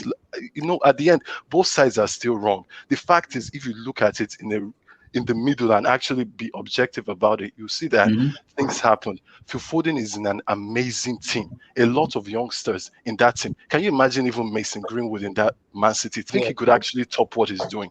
Yeah, it's a really great place to actually grow up as. That's how actually young Mason Mount should be. Imagine Mason Mount in a team with him, Drogba and Frank Lampard and all this. I think he would play better than what he's doing right now. But Sammy, I will rebuild that, because if Mason Mount is with a better manager with like Pep, Klopp, and maybe Tuchel, it will be far better player than he is at the moment. Because my problem is, let's not call Tuchel. Let Tuchel prove himself. Okay, let me just say Klopp and Pep Guardiola. Let me just say Klopp and Guardiola now. Well, why don't you move on to the Tuchel thing though? Let me just. I want everybody to talk before I move on to Tuchel. Let me finish up with this. This is the last thing I'll say. Okay. Lampard had this guy for almost 3 years, and you're telling me that I can't see an improvement tactically in this guy, and you want to talk about Lampard? That's your choice, though. That's your choice, and that's your opinion. Man.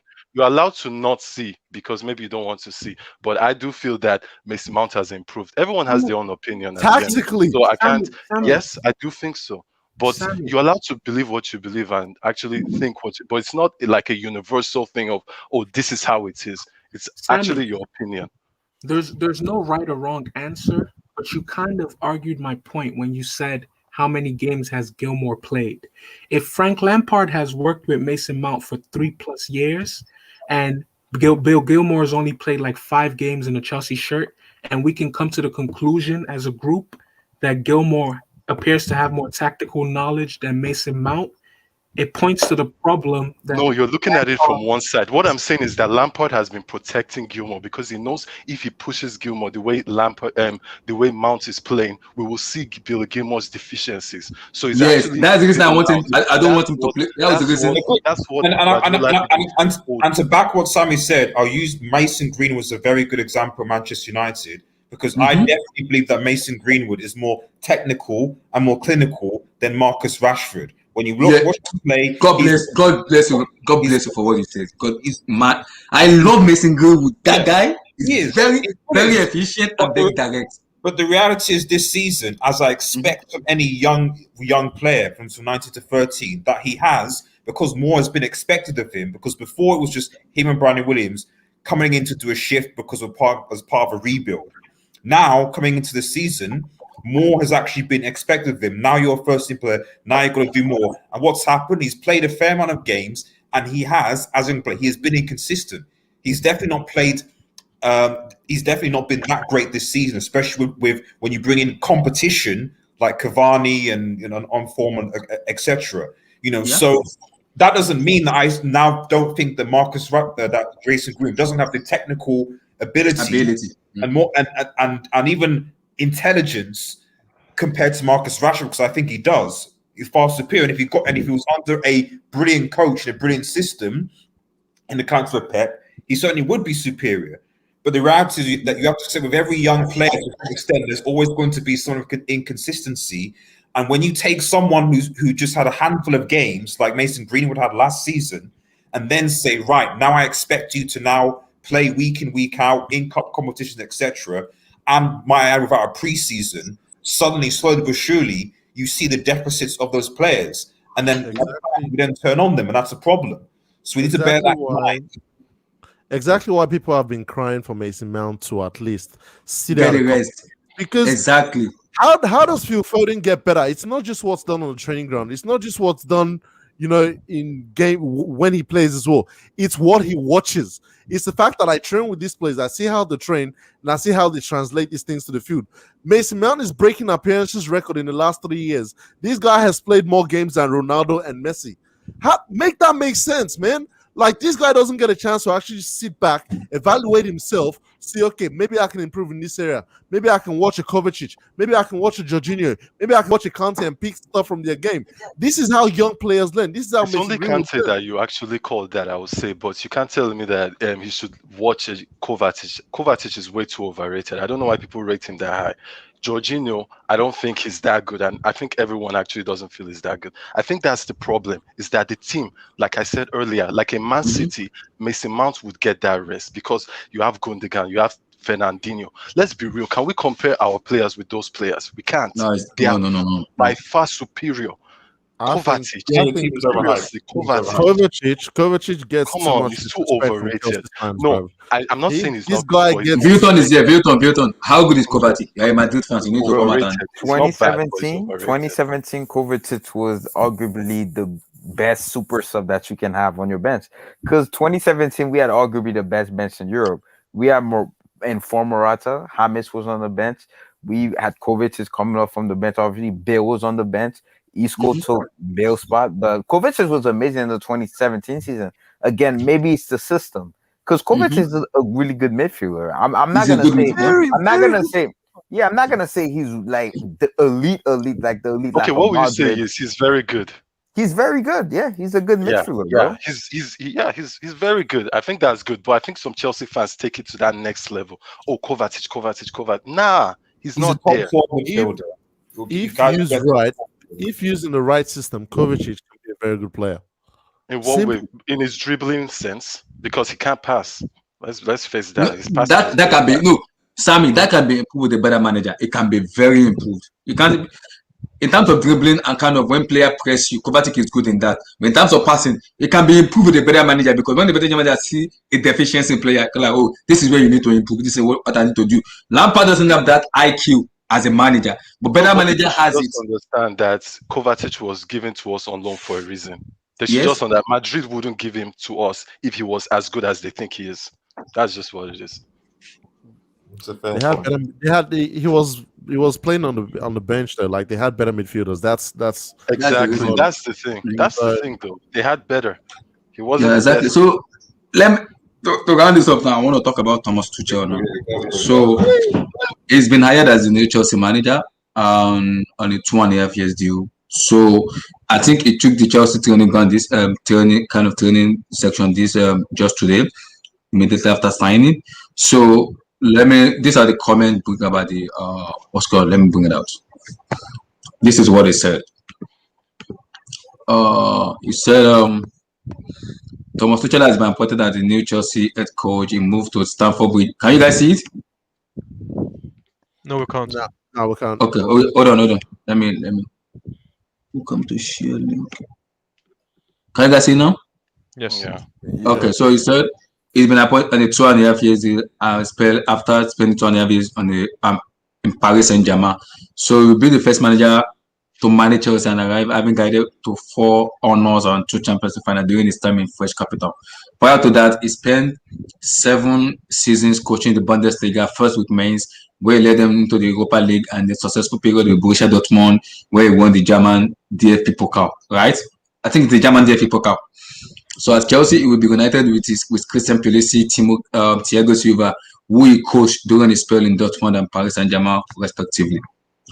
So Thomas Tuchel, who has signed an 18-month contract with the possibility of an extension, said, "I would like to thank Chelsea FC for their confidence in me and my staff. We all have greater respect." So let me continue. We all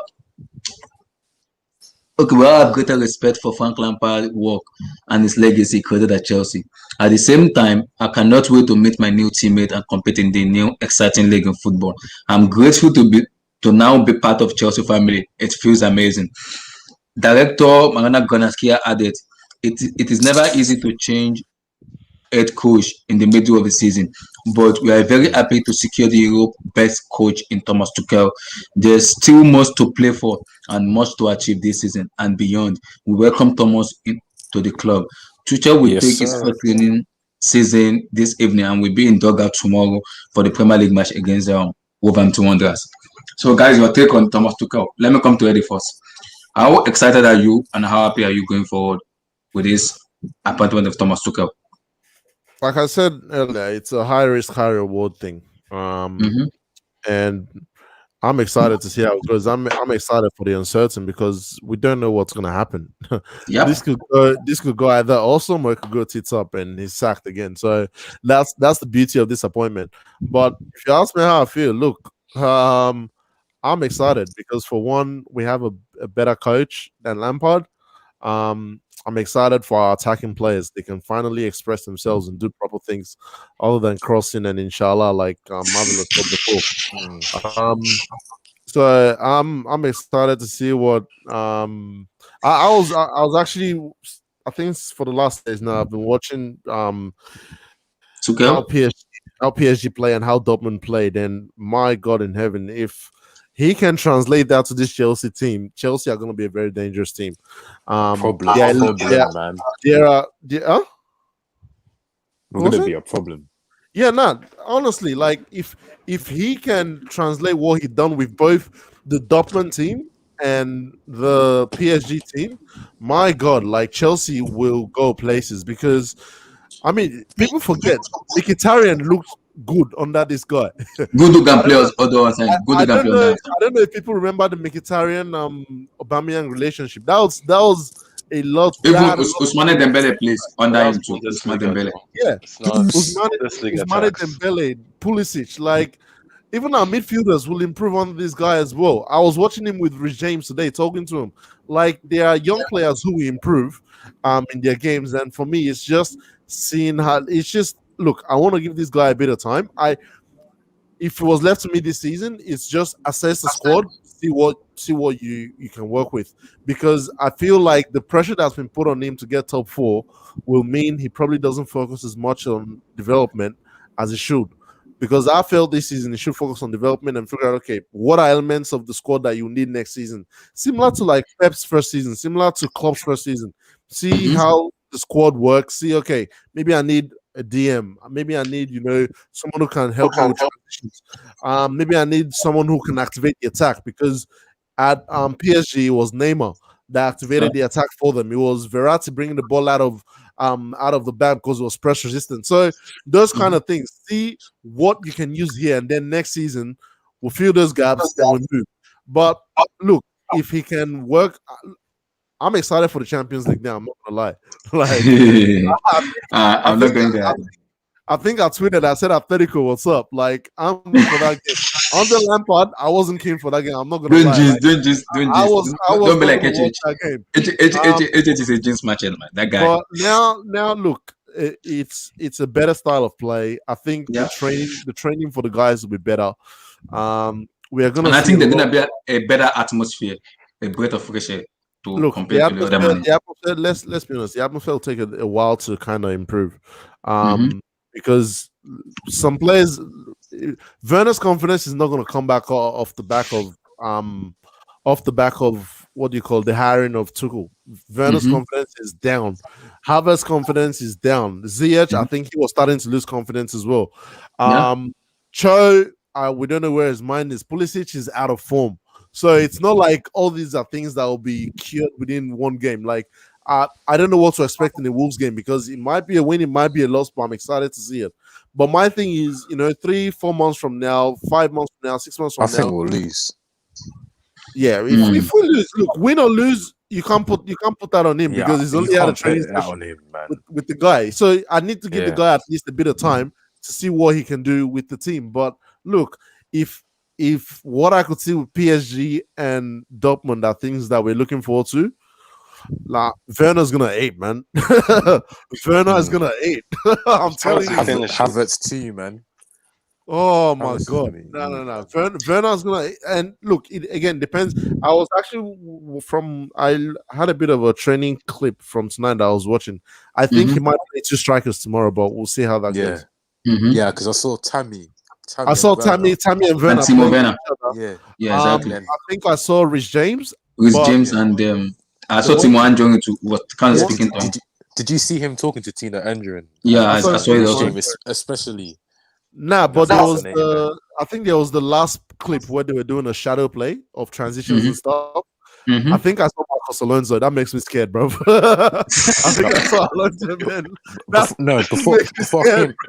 Before I came on here, apparently, If I see Alonso still, on this team, yeah, Jesus Christ. he's still unhappy Alonso is at resurrected the club, man. He's still unhappy at the club. I don't think they're gonna. Yeah, he's unhappy. He wants to go. I think Barcelona wants to buy him, and he should go. Hey, If Barca wants to buy him, on- Damien Perez, please, on his- Alonso's on- available. You can buy him. Damien, you can Honestly, just buy Alonso. He needs. Just give us He 2 needs to million, leave. just 2 million or He 1 needs to million. leave, You can man. take Alonso for free. You can take him for free. So let me come to Marvelous now. So, how happy are you in the signing of Thomas Tuchel? Marvelous, you there? Lie. Yeah. Can you? I was Okay. doing dishes real quick. Okay, let me come back to you then. No, just repeat your question. Okay, so I said, how happy are you in the signing of Thomas Tuchel as a new Chelsea manager? I'm very happy because it brings relief. I can let out a sigh of relief and know that Amen. we're in a new corner. We've turned. We have new expectations. We have a breath of new life. Players now could fight for their spots. Mm-hmm. We can trust that a manager being as experienced as Tuchel will make the starting 11 merit-based, as opposed to what it was under Lampard, where it kind of looked like he was playing favorites. It also how wait, Red Devil. elaborate that how he was playing favorites. Yeah, he has to elaborate that actually. Oh well, what did you say? We played the strongest 11, so I don't get that.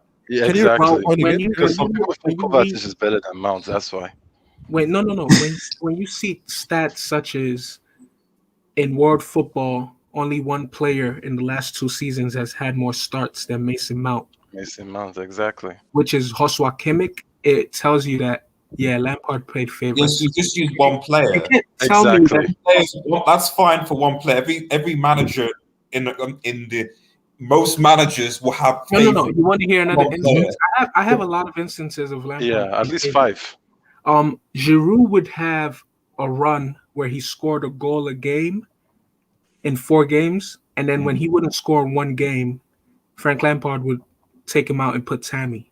But that's and a then lot. Tammy would have a run. No, that's true. not That's true. a lot. Lampard does it a lot. He's That's removing not the a lot. context. Those games, we lost some of them. That's why he was removed. That's the thing. People get reactionary and just see stuff like Even that. if he and say, did reduce, that's why. the 34-year-old No. striker. Even then- Exactly. That's my No, point. Red but Devil. That's my at point. the It's end- been at the end- impressive.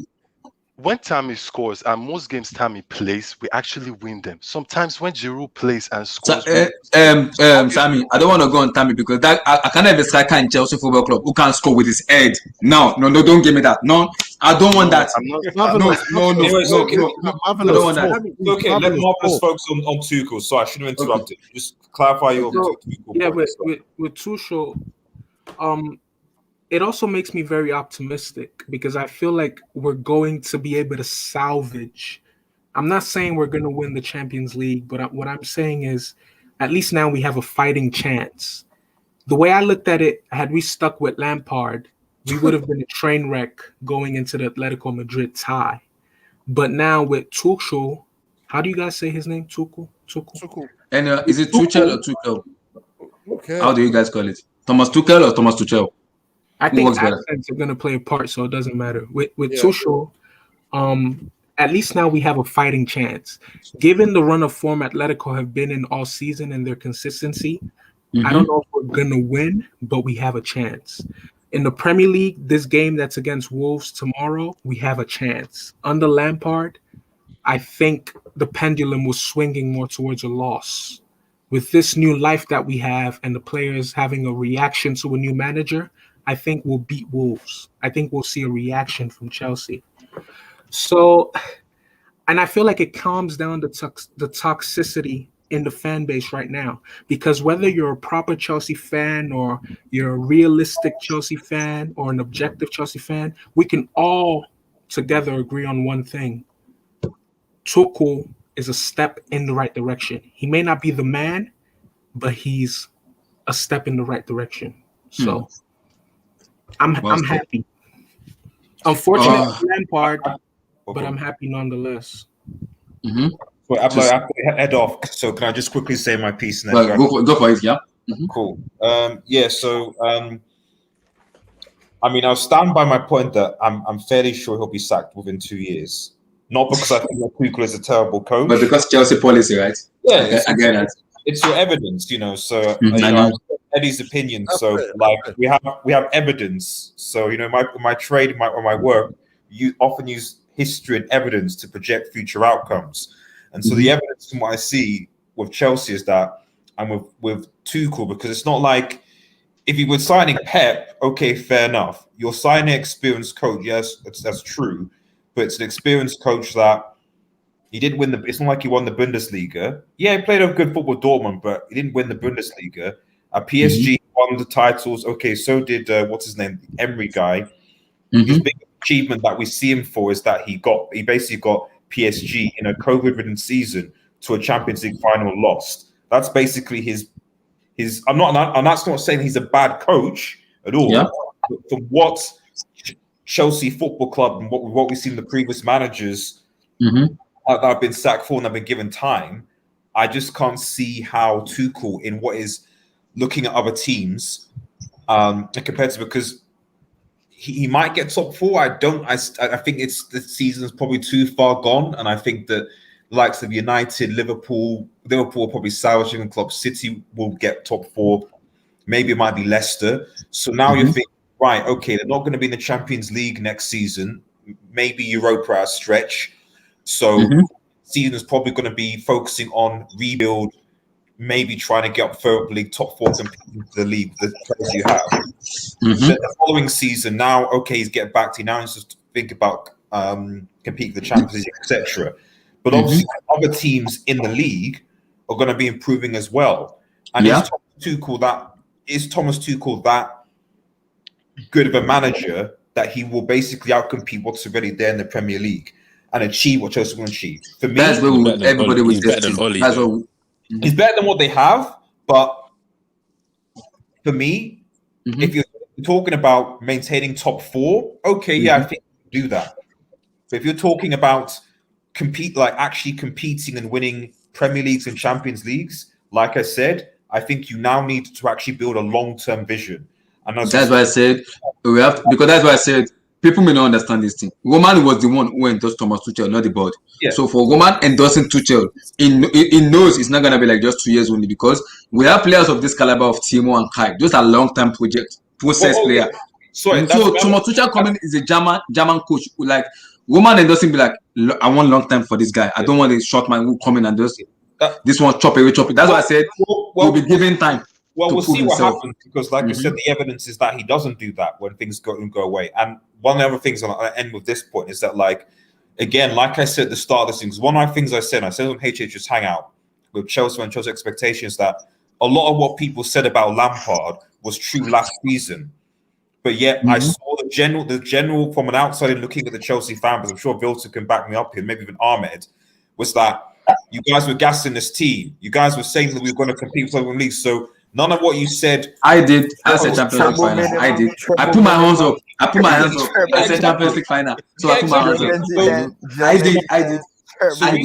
Yeah, Jim Zone. So exactly. So it wasn't. So my point now is that it's like now we're like, oh, okay, now we're starting to hype the players up again, when there's a reasonable fact that some of these players, like, could just be, frankly, just average players, not world class, not general talents. Yes, Tuchel might make them play slightly better, but it's not like Tuchel's going to make Timo Werner a Vardy or Cavani or hating, man. He might make him slightly better now. He's not going to make Havertz or Bruno, etc. Oh, I'm hearing the background. Can someone just mute himself, please? Oh no, someone playing now. What's playing? Yeah, go ahead. Yeah. So sorry. So just fundamentally, just my point is that like if you give Tuchel time and if you lower the expectations, okay, then maybe it will work. My fear is that the expectation on Tuchel and the fact that, like, he's not going to be given time, and the fact that the general Chelsea fan base are going to expect more from these players than I actually think that they can deliver based on their ability. and the lack of cohesiveness is going to set people up for disappointment.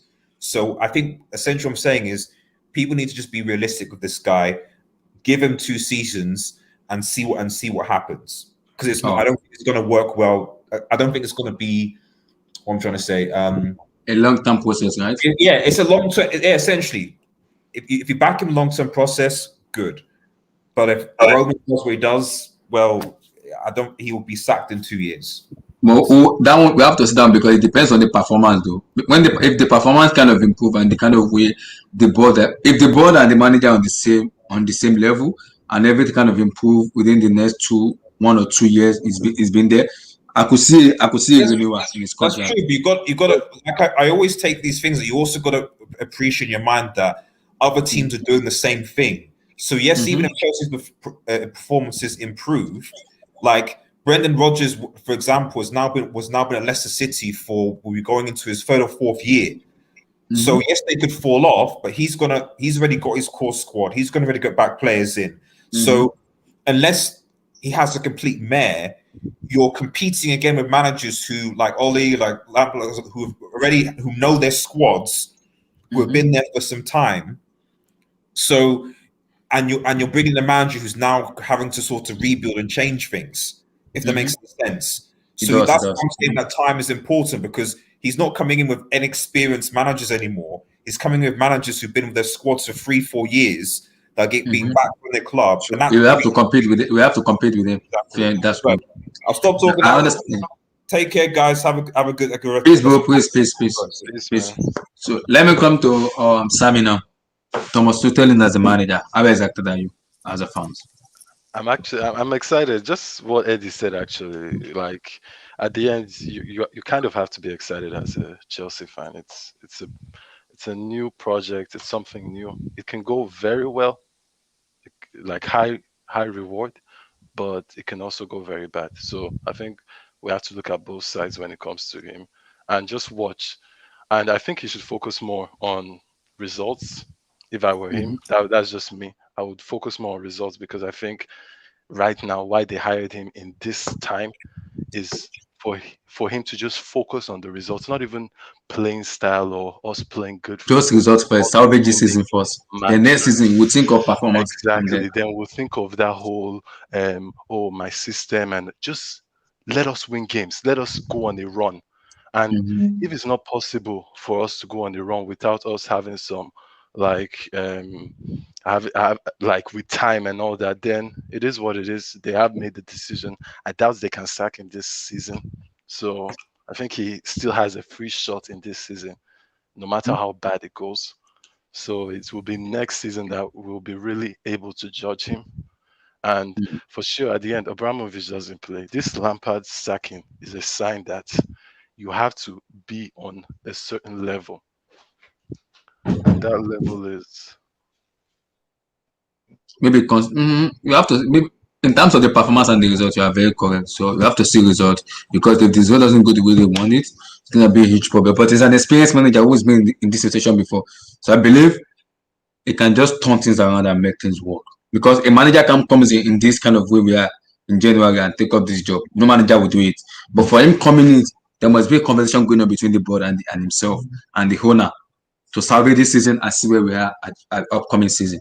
That will determine where we as a football club, where we head into. Yeah, fair enough. So let me come to Raf now. How excited are you with Thomas Tuchel signing? You happy? You excited, or you're like optimistic? Or let me just keep my. It's an improvement, man. Like, much needed improvement. Lampard's. It's sad, but it is what it is, man. He was never a good coach. Yeah, I'm happy that Tuchel's here, and hopefully he brings us success. Oh, Ites. Thomas Tuchel. Yes, bro. You happy? Ites. You excited?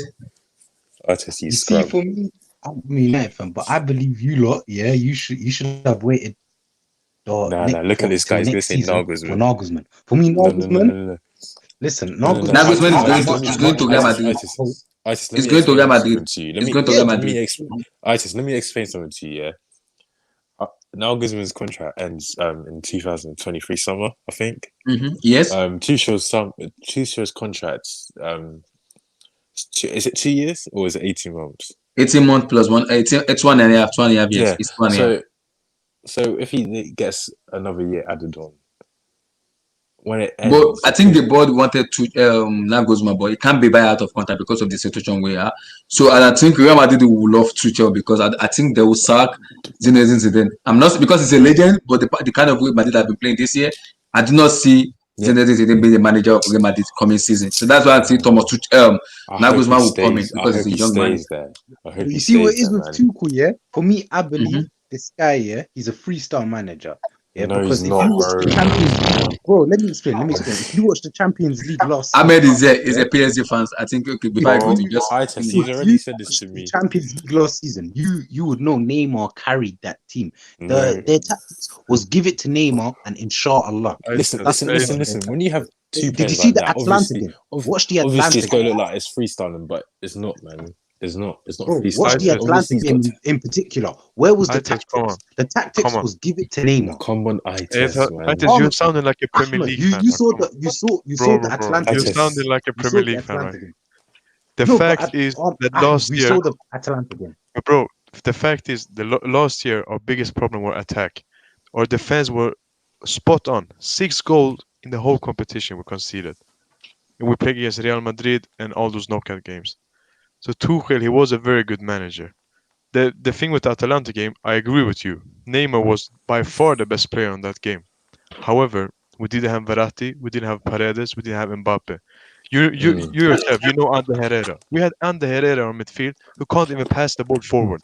He's just a guy who runs in the midfield. So it was hard for us that game because we didn't have any creativity and everything came from Neymar. But when Mbappe and Paredes came in the second half, everything changed. So that's my take on that Atalanta game. I just finished your talk. Fair, but to be honest, you see, when I watch the Nagelsmann team, for me, it looks like their team is much.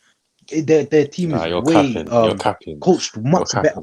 Coached much better. The team what they work as a team. The way they press, the way they defend, bro. It looks like they're coached much better. PSG, yes, you see, it looks like it's a bunch of team. Player power.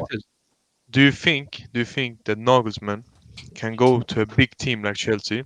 He can't go yet, man. No, but he can't go yet. He's too young. He's too young. Do you think he can go to a team like Chelsea and work with the players he got? Because the player he got in Leipzig right now, all of them are system players. Yes, he doesn't have any work-class players. He already works with Werner. Yeah? He would use Giroud as a target, man. Werner playing off of him, bro. I think he'd do amazing with these Chelsea players. Ziyech, Werner. He already worked with the target, man. See, this guy would do. Chelsea fans, be happy that the rival fans are rubbing out Tuchel, man. Okay, that's good. That's good. Who's better, Oli or Tuchel? That's good, man. Oli outclassed him whenever they played. Wait, outclassed him. Wait, Itis. You're joking, bro. Itis, you know yourself. When we played you guys, we had 10 players injured. 10 players injured this season, and the season before that. That is true. Two seasons before that, the first game when we won at Old Trafford 2-0, that was a complete masterclass by Tuchel. And Tuchel freezed out your favorite player Pogba when Marquinhos went on him the whole game. And the second game, that was only luck. The second game was luck. You can't say that was full attack, man. We had Pogba out. We had bare players out in that game. I mean, it's a masterclass for Buffon because he's old. He can't catch the ball.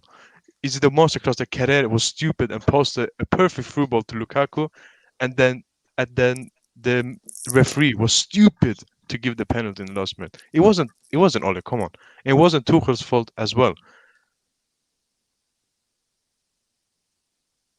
You're muted, Abdullah. Larry, man, you're muted. You did. Ahmed, let me come to you. You did Thomas. You're a PSG fan, so you kind of know more about Thomas Tuchel. So the floor is yours. Okay, let's talk about Thomas Tuchel. First of all, I want to say it's a disgrace when I go on Twitter and see all the Chelsea fans giving hate on Tuchel because These of are proper, emotion. those are proper. Ahmed. It's sentiment. Proper Chelsea fans who hate Thomas Tuchel. Lampard in, exactly. But I don't understand. Just because you're emotionally sad, and I get that he's a legend. You're emotionally sad. Why give hate to the next manager? Why give hate to the next manager? Don't you guys want the next manager to do well? Of course, everybody. I want him to do well because I'm not hating Lampard, but I'm not seeing improvements in this team. I'm not saying for you guys. I'm talking about majority of the Chelsea fans on social media. Those guys are disgraced. They're calling out Roman to sell the club. How dumb are they to call Roman, who has given us success since 2003, Trust me, to sell the club? It's like me saying we want Nasser Khalifa out. It's the same thing. I can't say that. So, yeah, but on Tuchel, personally, I think he's the best manager out there available for Chelsea, especially.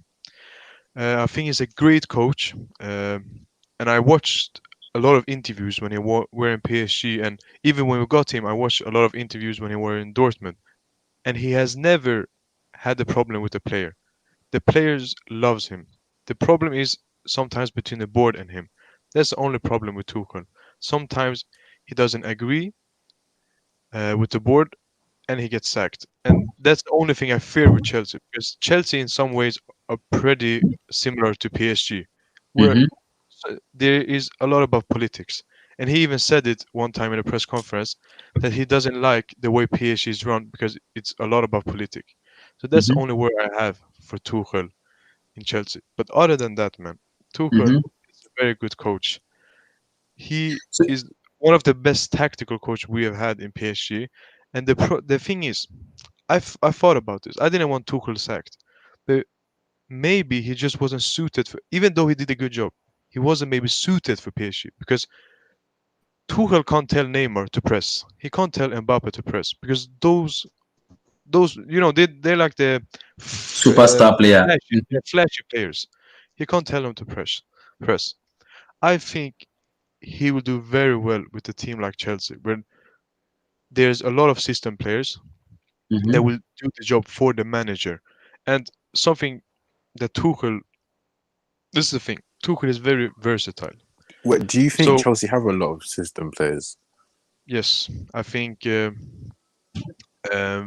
is a system player. Havertz. I don't think Havertz is. I think Kante is a system player. I think Kante is a system player, and obviously Chilwell, I think, is a system player. And the only flashy players you have is maybe Ziyech or Pulisic and those type of players. But on Tuchel, the guy is very versatile. His preferred style, if he could choose one, is playing like Pep Guardiola. He himself has said that he adores Pep Guardiola. I had the news. He said he play like Pep Guardiola. Yeah, and I said, and I saw interviews with Dani Alves, and Dani Alves said he reminds me of Pep Guardiola. He said he's one of the best coaches I worked with when he was at PSG. So if he could pick a style to play, that's the Pep Guardiola style. But this is the good thing with Tuchel. When things aren't going well, or if you have a lot of injuries, or the opposite team is just much better, he will change his style. And if you saw it in PSG last season, when we came to the latter stages in the Champions League, if you realize we didn't press a lot, we didn't attack. We are more pragmatic and counter-attacking. Yeah, because Tuchel knew we didn't have Verratti, we didn't have Perez, all those were injured, and we didn't have the fitness in the squad because Ligue was suspended in 2 months, 3 months because of COVID. So he played a counter-attacking style that in the end worked out if Mbappe and Neymar scored in the Champions League finals. And that's why I respect Tuchel. I think he is a very good manager who is very versatile. And now, why he got sacked this season for PSG, it was just because of the board. He was angry at the board and he made dumb decision to demonstrate to the board. And that's the only problem. And that's why I agree with Red Devil. I think Tuchel will get sacked eventually because I think there will be a problem between him and the board. For me, the fact that people keep saying he's going to get sacked, I don't actually think he's going to get sacked. The board don't believe him, man. That's why they give him an 18-month contract. They don't believe No, but in. I tell you, it's not all No, about no, no. that It's not because that. It's not that because when we used to sack a lot of managers, we were still paying them like up until like last year. So no, I you need tell So you, to. you that need to means it's in the head.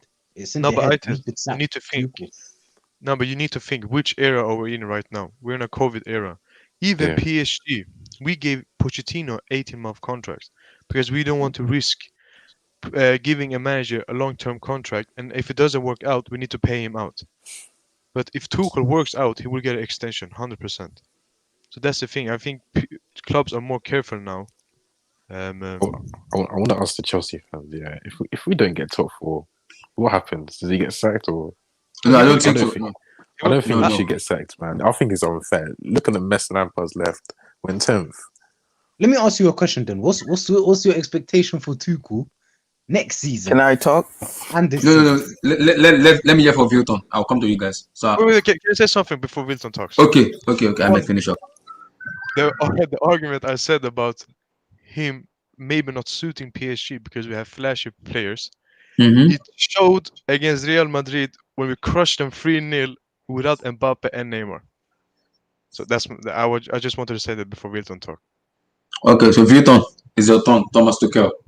Do you think he's Alright. the right manager for Chelsea, or be like maybe like what I tested is a freestyle manager? For me, Thomas Mm-hmm. Tuchel, I don't rate him as a world-class manager. For me, because keep it real, Abdullah. If you want to win the Premier League or the Champions League, I don't think Mm-hmm. he's the coach for that. Because look at the team he's coached. Dortmund, they're barren sidekick, so I'm not surprised they choke. They don't win the Bundesliga.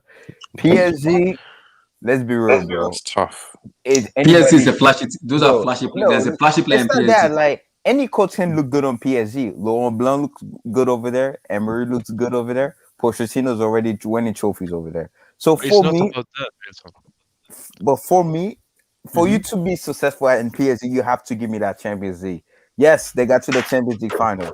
But again, they got to the Champions League final where the system has to change, where we're playing one knockout game. So how good is PSG really if we're playing two-legged again? But it is what it is. But Thomas Tuchel, for me, I just don't think he's the manager that's gonna help Chelsea win the Premier League or the Champions League. Because again, this guy, I just don't see how he's gonna do it because Neymar and Mbappe, we all know those are fantastic players. Fantastic. Yeah, I get it. He can't really tell them. Those are superstars. You can't really tell them. But is he gonna be able to make a right system? Because we all know Werner is a system merchant and Kai Havertz is still young. So I just don't. If you want to make top four, yeah, cool. Get Thomas Tuchel. But unless he proves me wrong, Abdullah, I just don't see how this guy's gonna lead you to the Championship or the Premier League. I just don't see it Wilton, because I have a to question. me, Tuchel hasn't really proven himself yet. For me, he hasn't. Wilton, I have a question. And wait. Go. Before you ask me Let the him finish. question, Let him finish. I know you're saying you want Nagelsmann. Nagelsmann hasn't proven anything to me until you show me a Exactly, trophy man. badge. Exactly. Until you show me a trophy badge, how good are you really? I don't care. Tuchel's the I don't care. Challenging for the I don't care if Bundesliga. it's He's challenging for yeah, the One he's after Bundesliga. another, guys. but again, Let but Victor wasn't finish up. Tuchel challenging for the I don't care if you're Bundesliga? challenging. I need you to win it. Just like Monaco when they won the French league. That's what I want. Because I've seen it before where a manager that for David Moore, perfect example. He was doing well with Everton when Manchester United got him. He completely flopped. Just because you managing well on a small team, that doesn't mean when you have the funds you're gonna manage well. And I don't know Pochettino's gonna be that guy, but Pochettino's the perfect example. If this guy flop, let's be real.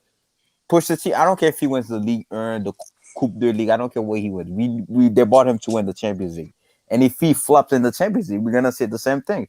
Pochettino, just because you're good with Spurs, that doesn't mean you're gonna replicate that same magic at a big club. It is what it is. Nagelsmann is a fantastic manager, but I'm not hyping him up yet just because he had a fantastic season with Leipzig. Because I wouldn't want him at Real Madrid right now. Because even him, he said it too. He said he doesn't have enough experience to go manage a big club yet.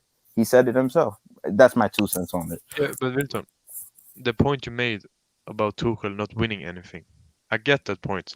It's a fair point. However, you need to put it into context. If you think about it, Tuchel turns his sides to winning sides.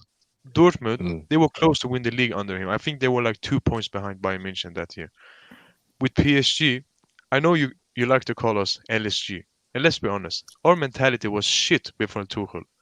If you really think about it, look at PSG when we played last year. The mentality was different. The playing style was different.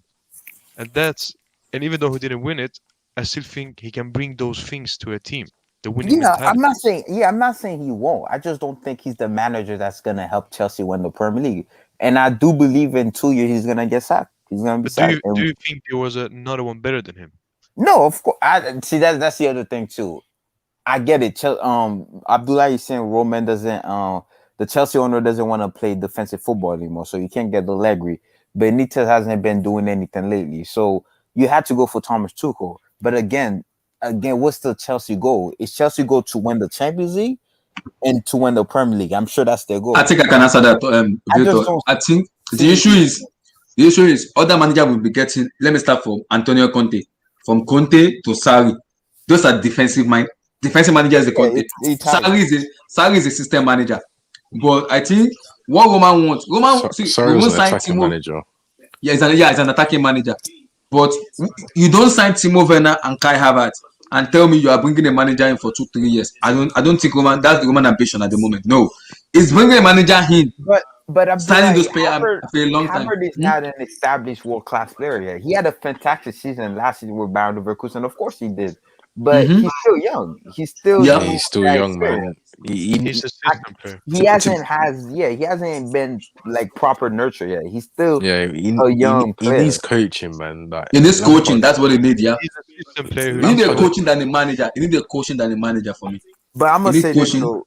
Rudiger, I know Rudiger didn't get a lot of PT. This is the other thing. Tuchel, he has more experience than Lampard, and I think he's going to keep the dressing room happy. Because when you look at Chelsea, a lot of players wasn't happy. Giroud, guys, can you guys mute yourself? Guys, mute yourself so we can hear Victor. Yeah, go ahead. Okay, for me, those players got to go. Kepa, Alonso, Aspilicueta, Christensen, all these players. I'm sure you guys have to tell them in the future. I don't know when. No, they're going. But the other thing Lampard did wrong, he couldn't keep the. Marcus Alonso might not even be alive. He couldn't keep the team happy because Giroud. I know Giroud was complaining about PT. Jorginho sometimes didn't even play. Kovacic, Tammy sometimes will play. Werner was the signing of the summer, so he had to play them. I guess just as a just to play him, but. I think Tuchel is gonna because he played with Pulisic. I'm sure he's gonna get the best out of Pulisic, but if Pulisic can stay healthy. But the players like Tammy Abraham, Giroud I'm really interested what Tuchel's gonna do with those players. But I know Rudiger is very happy that Tuchel's over there because he's gonna play. He's German. I'm sure Tuchel that's gonna be a factor. Play. Yeah, he will play. It's gonna be Thiago Silva and Rudiger. So what's gonna happen to Zuma? That's my question. Tuchel cried to Leonardo for us to sign Rudiger. Yeah. So he wanted Rudiger so bad. So what's gonna happen to Zuma? I think the problem is Zuma is in terms of every manager. I think when Pep Guardiola came in, we play with the passing from the back, blah blah blah stuff. I think at this moment we're looking at getting Upamecano. It's gonna be a problem in the summer because there's gonna be a decision to be made in the summer between Upamecano, Zuma, Rudiger, Christensen. Two defenders has to be sold in the summer. I'm sure of that. Chelsea will say 2 defenders in the summer. I'm bringing another defender in. Let me say this. Let me say this. Yeah, the whole I don't get why people are trying to revise the whole Rudiger thing. The only reason this guy was trying to get Rudiger was because Rudiger was available. There is no way he believes Zuma is not better than Rudiger. Like plain and simple. German, he's gonna play Rudiger, bro. Rudiger is gonna be in that starting lineup. No. Then this guy would have issues from the beginning. Because everyone in the squad can see, unless the only reason he plays Rudiger is to drop Thiago Silva or maybe rotate Rudiger and Thiago Silva. There's no way you're dropping Zuma from this team. Like, it's that simple. I don't know why people are so fixated on the fact that he doesn't mean he's going to play Jorginho every game. Tomorrow in the Wolf game, you see Rudiger in the starting lineup? I'm not complaining. I have a question for Chelsea fans. Yeah. Do you guys have a player sort of like Marquinhos, who is a CDM who can drop down deep and defend? Because I think Tuchel likes that. He obviously used Yeah, I think Kante and also Billy Gilmore can do that stuff too. He can tackle, he can pass, but he's too young for me to trust. He's too young, very, very young. Okay, Tuchel liked his CDM to drop down as a defender when we're defending. Bill Gilmore can do that but he's too young to do it. That's my problem. He can do it, but he's very, very young. I think he did the same endorsement. I think he did the same endorsement with the guy who started with a W. What's his name? Is it Weg? Yeah, I think he did the same thing with him. So This I is don't the know. thing. This is the thing. He does that when trying to go in transition, when trying to build up play. I mean, the defensive shape is different from the attacking shape and all. But in terms of that, Conte can do that. But my thing with Conte and Billy Gilmore is they don't have the physique for that. They're not big, tall guys that can do that. Yes, they have the game for it. Don't get me wrong. So that's where he'll probably need to bring someone in the summer. This squad needs a DM anyways. I've said it. Like, we need someone at the back, at least an understudy to Conte and someone who can rotate with Conte. So that's one person that we need. But I think watching the way this guy plays, in my opinion, this is my opinion, guys, the best set of fullbacks he's had to work with. Hands down. Look at his Dortmund team. Look at his PSG team. This is the best set of fullbacks he's had to work with. In terms of building up he can start building up from wide now. The wingers are good. I think he can build up with Conte dropping deep, Kovacic carrying the ball up, and I think he'll start off with Havertz. But right now, I like Ziyech playing that number 10. He is the most similar for me to Neymar. If you look at what Neymar was doing, when Neymar would drop deep into the kind number of 10 half space, number 10 drop into the half space, get the ball, and then that activates the whole attack.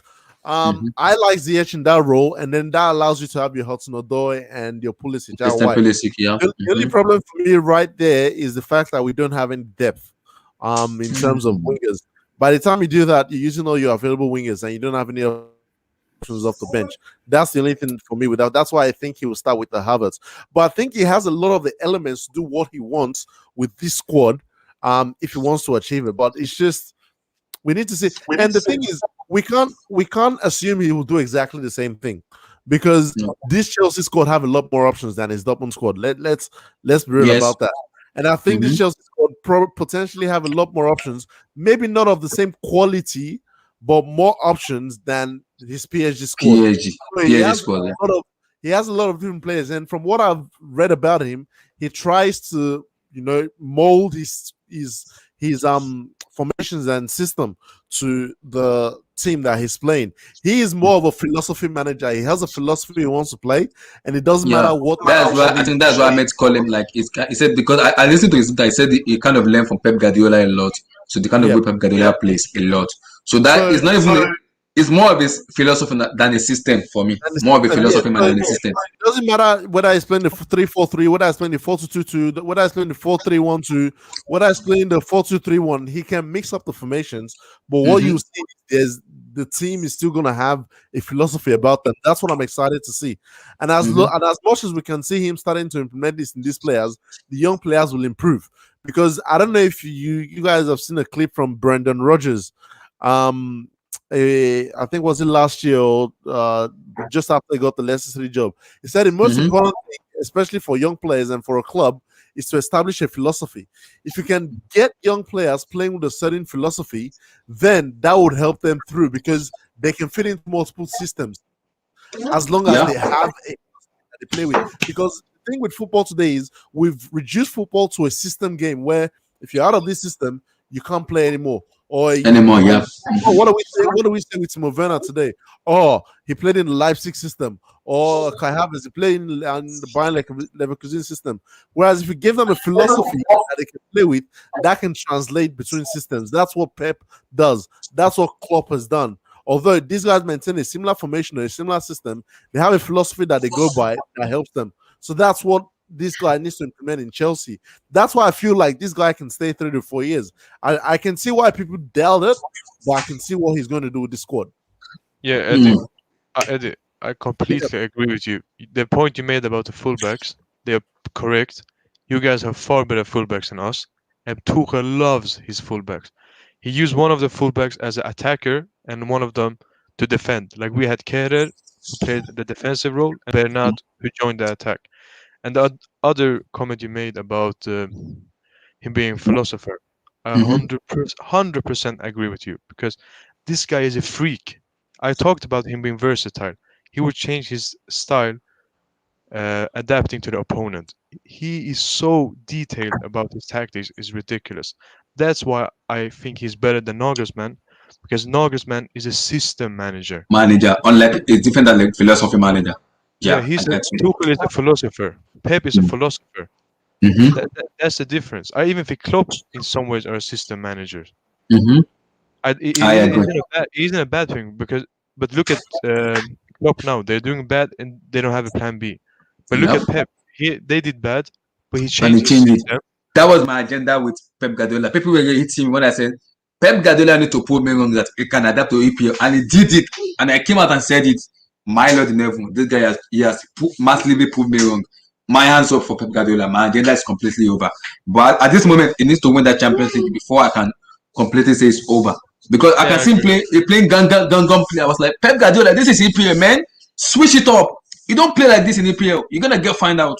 Switch it up and make something work. And he did it this year. It's been like a 4-2-3-1. Go pragmatic. Hit you on a counter. And that is what I want for Pep Guardiola. Like now, you are adapting to the EPL. That is But what my agenda was. not really though. Not really though, Abdullah. Because I remember when Pep first came to the Prem in his first season. I remember everybody was bashing him. You can't. I was too, because I was like, no, he needs to switch play up. that tiki-taka football. Then Pep was like, hold up. Over the summer, he buys 2 fullbacks. He buys Kyle Walker. Then He almost bought everything. He almost spent billions. Then he broke the Premier League that season. He just completely destroyed the Premier League, playing his own style of football. Last season, I told everybody that level City was playing, that was insane, bro. 100 points, 98 points. There's no way City was gonna stay at that same level for 3 years straight. So last season was pretty much a dip for them, because let's be real. How the hell are you gonna keep playing at that same level? We human beings. I don't care how much money they're paying you. There's no way you can keep playing at that same level for 3 years straight. Especially, I could say Real Madrid won 3 Champions League in a row, but grinding out a league is different from the Champions League. Champions League, you just have to turn up on that day. Your best player just have to turn up on match day. But the league, 30 plus, you just have to show up. So I'm not surprised City dip off really badly. Yeah, defensively they were really bad, but last season they still scored a lot of goals. And this season now, you could say Pep is even more pragmatic, because now City is playing good defensive now. Now they're playing defensive football. That's what I want from Pep Guardiola, because I want him to learn in EPL. But again, he could do all this crap. As long as he doesn't win the Champions League, I really don't care. Like, he needs to win the Champions League, because he told me he destroyed football. That's what he told me. He told me he told everybody. That's why he told everybody. We need to win the Champions League. That's what, I know we're off track, but that's what I want to say. Yeah. Now look, that even goes to a point where I like the timing of this Tuchel signing, because I like the fact that he can assess the squad over the next couple of months while implementing his philosophy and style of football on this squad. Because in my opinion, I believe next season, Man City are the only threat to the title. Liverpool are going down.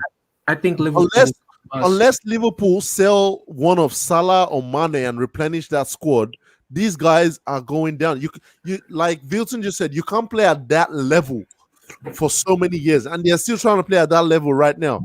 Their bodies are breaking down. These guys are getting older and out of their prime. They have to play youngsters. Liverpool don't spend. So Man City, I don't know why people keep saying that they expect this guy to get sacked, when looking at the Premier League next season, Man City are the only threats to the title. So I like the timing of this signing, man. And if Chelsea can fix up by let this guy do what he wants now, then give him some signings that he needs in the summer, man, I don't want to predict nothing for next season, but we could be on the roll. But okay, let me come to Tommy now. Sorry. Okay, Ahmed, go for it. I just wanted to say that you Chelsea fan can't be harsh like in the beginning, because it will take at least 1 month. So if the game goes bad tomorrow, you can't criticize him that much, because I'm not. Hello. No, I'm just talking about generally. Like, look at Pochettino. He trained PSG for 2 days, and we drew against Saint-Etienne. And that was a bad result. It takes time. I just wanted to say it. Yeah, nah, for sure. Can someone mute themselves because we are hearing some background at the back? Let me just say this: the only people who will be highly critical of what's his name of Tuchel are the Lampard fanboys who are still pissed off that he's sacked. People who care more about the club will understand that, look, it's a new manager coming in. He's had one training session with some of these players. Some players still, I keep saying this, some players still have lost confidence. Werner's confidence is not going to come back in one day. No, it's going to take time. Yeah, it's going to take time. Rich James, all of a sudden, is not going to improve because this guy basically stopped defending. Ben Chilwell stopped, going after the byline. Like, there are things these guys have stopped doing that they get new life, but at the same time, it's not gonna just click in one day. Plus, Tuchel, I mean, this is something I'm gonna say that Tuchel needs to keep it simple to start with. He can't implement everything at the same time, because if he keeps it simple, then the players can start to pick up things like bit by bit. Because otherwise, guys, I'm sorry. I just had a thought just come to my mind. Yep. Go for it. Kovacic is going to look incredible under Tuchel, in my opinion. That's what I said. That's facts. In my opinion, because I think Tuchel would immediately take note of the fact that he's our most talented midfielder and being able to beat the press and being able to. Tommy T, can you speak on that, please? Kovacic. Hello? Kovacic. Go for it. Yeah, so with Kovacic, I think on the Lampard in his first season, he was the player of the season, of course, and he was the only midfielder that was he was the most influential midfielder. He was beating the press, he was beating people. The only thing missing from his game was his contributions to goals. I think this season he's dropped off, but so has the other team, and he's shown that he can be at times very limited. But I think under a manager like Tuchel, I think he can be he can return to his levels like he was in Lampard's first season, because Tuchel, the way the play style that he plays, the pressing football, because I think he likes to use one defensive midfielder and two creative midfielders who also like to press. I think Kovacic in this system can work, along with the likes of Kante and Gil, because Tuchel is a manager who also likes to bring in youth. So I think players like Gilmore, players like Hudson-Odoi can also benefit. Tuchel doesn't just bring in youth; he improves them. Yeah, he improves them. Let me get super chat. Okay, just finish up. Let me get some super chat. Go finish your round up your points. Yeah, we've seen with players like Pulisic, we've seen players like Dembele. We've seen these kind of players. They've grown under this manager. So he doesn't just give them a chance. He actually improves them as players. I think players like Hudson-Odoi, even Pulisic, he's a young player. He's 22 years old. I think he can, under Tuchel, manage him again. I think he can take the next step forward in his But Tommy, let me ask this. Do you think Chelsea having a coach is better than having a manager? Because a coach will literally coach a player, will literally coach the whole team and kind of monitor the atmosphere of the dressing room and making sure everything goes well. Or do you think like having a manager is better than having a coach? Because for me, I believe having a proper coach will tell you exactly what to do than having a manager. I think with a manager it's different. I think because what do you mean by manager? What do you mean like he influences the transfer? Like the manager now manage everything that's going on, the transfers, he wants to implement and everything. But a coach will coach you, will tell you this is what I want you to do. This is what I want. This is when you need to press, when you need to run, when you don't need to do anything. Just understand the basic. That's what a coach does. Because for me, Pep Guardiola is a coach, he's not a manager, he's a coach. Because he has a philosophy. Everybody knows. Jurgen Klopp is a manager because it's a system. It is a specific player to work in a system. That's a manager. It's different than a coach. Yeah, let me just say this.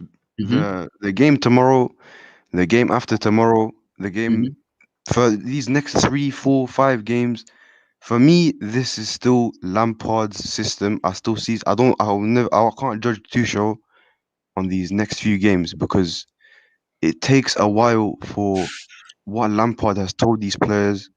Even though Lampard, technically he's inept. He's a club legend. As a manager, he's not good enough for Chelsea.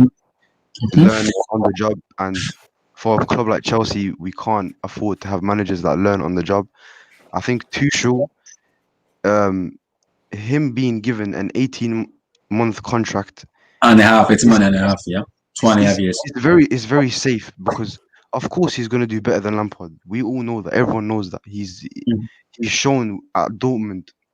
He went 2 seasons at home unbeaten. He's shown at PSG highest win percentage. He's gonna do better than Lampard, 100%. But for the aims of this club, it can go one way or another. So he can either succeed, win trophies, and we can extend the contract, or if it goes wrong, we can look for another manager. So it's safe that we're giving him this 2.5 years. Yeah. So if it doesn't work out, there's always other options. There's Allegri, it's a safe contract to give him. I think he's gonna do well, judging from his previous work at other clubs. But yeah, we'll see what happens. Okay, so let me come I'm not to. gonna lie here before you go to him. I actually want to see how Mason Mount will look on the Tuchel. I actually think people might actually turn around and actually like this guy based on what Tuchel will do with him. I think he'll look better. So sure. It will look better, yeah. So let me come to Constrate. Am I right? Yeah, Constrate. Okay, so your take on Thomas Tuchel. Are you excited? Are you happy? Like, what expectation are you having with this man? For me, he's a philosophy man. It's not like a system. I've watched him. I've listened to his interview, Dortmund, and also in PSG. So that's why I'm keeping my expectation a little bit leeway at this moment. I'm still gonna give him some 2, 3, 4 months to exactly see where we are heading to. That's why I already told the to lower your expectation a little bit. Just chill, bro. Just brother, chill. Let's see where this team goes to. But for me, he's a better manager and better coach than Frank Lampard for me. Because Thomas Tuchel knows what he's doing as a coach. He knows exactly what he's doing. So that for me, I rate him very well. Yeah, that's the exciting thing, right? Because before with Lampard, these players didn't have a coach to teach them like the system to play. You know what I'm saying? So now that we have a manager or coach that can actually teach them, I think this team can become really good. Like, obviously, I'm not expecting this season for us to be, challenging for titles or Champions Leagues or anything like that. But for seasons to come, maybe next season, we should be like, our squad is so good where if we just had a decent coach, right? Like Lampard, like, I'll be honest with you, that guy is a fraud. Like, he doesn't know what he's doing as a coach. Like, we should never anyway leave that on the side. But yeah, with Tuchel, from what I've seen at PSG and Borussia Dortmund, right? He had I think it was like the best point per game with PSG, and I think he had the best record with Borussia Dortmund, right? So with that, we can see that he actually knows what he's doing with the players that he has, and also he likes to teach younger players his philosophy. So players like Cho and Mount as well, I think they can only get better. Even Pulisic, and I think Reece James and Chilwell will both become, I think really good fullbacks under Tuchel. So yeah, it's gonna be exciting. Mr. Yessi Sahid, United fan. What's the expectation for Thomas Tuchel? Don't come at me because I'm taking my head already. I know.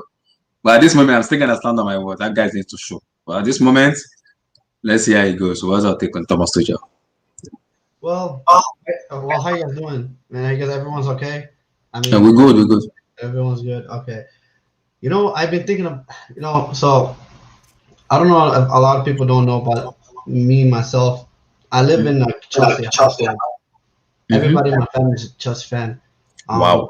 So my dad is a Chelsea fan. My two younger brothers are Chelsea fans. So I'm always surrounded by Chelsea guys. So I think this. I know I really So I was thinking a lot about this situation with Chelsea, and for Chelsea fans, I think you guys should be extremely excited with Thomas Tuchel, because I genuinely believe as a coach, not as a manager, but as an actual coach. That's what I said. Difference between a manager and a coach. He's a brilliant coach. I feel like Thomas Tuchel has a big personality. So Thomas Tuchel will be one of those. If he doesn't, if, for example, like Ahmed knows better than I about his situation at PSG, but it's I genuinely believe that the PSG players loved him. I mean, I was watching the way Danny Elvis was speaking about him, and I was moved. And then it was just about that the sporting director Leonardo, which is I believe is a poison for PSG. But anyways, let me focus on Chelsea. I feel like a lot of times us like as fans or fans of clubs and like general fans, we want to see players play in their right positions, but then we come to realize that, especially at big clubs, sometimes a player will have to sacrifice where he might not play his preferred position. And I think that's might be something that you might see materialize with Timo Werner and Mason Mount specifically. Because Mason Mount, if I think Mason Mount, you might see a big transformation from him. Because I think Mason Mount will be an 8. That will be the position he will play if he wants to have a career at Chelsea. And I think, going by the personality of Mason Mount, he will really want to be successful at Chelsea. So he will work hard, and Thomas Tuchel will deploy him as an 8, because as a number 10, there's better number 10s in the team. That's just a reality. There's Kai Havertz, and then you can also play Hakim Ziyech. There will be no way Thomas Tuchel plays Mount as a number 10 ever again. Thomas Tuchel will never play Mason Mount out in the wings because they're better wingers. You have Callum Hudson-Odoi, and then you have Pulisic. So Kovacic might be the player that miss out, because Kovacic might not always start. He might be one of those players that play certain games, and certain games he might not play, because I believe because the thing that Thomas Tuchel is going to notice right away is that the problem with Chelsea is the midfield and creativity for midfield. Hence the whole cross and inshallah that Lampard has been deploying for several games.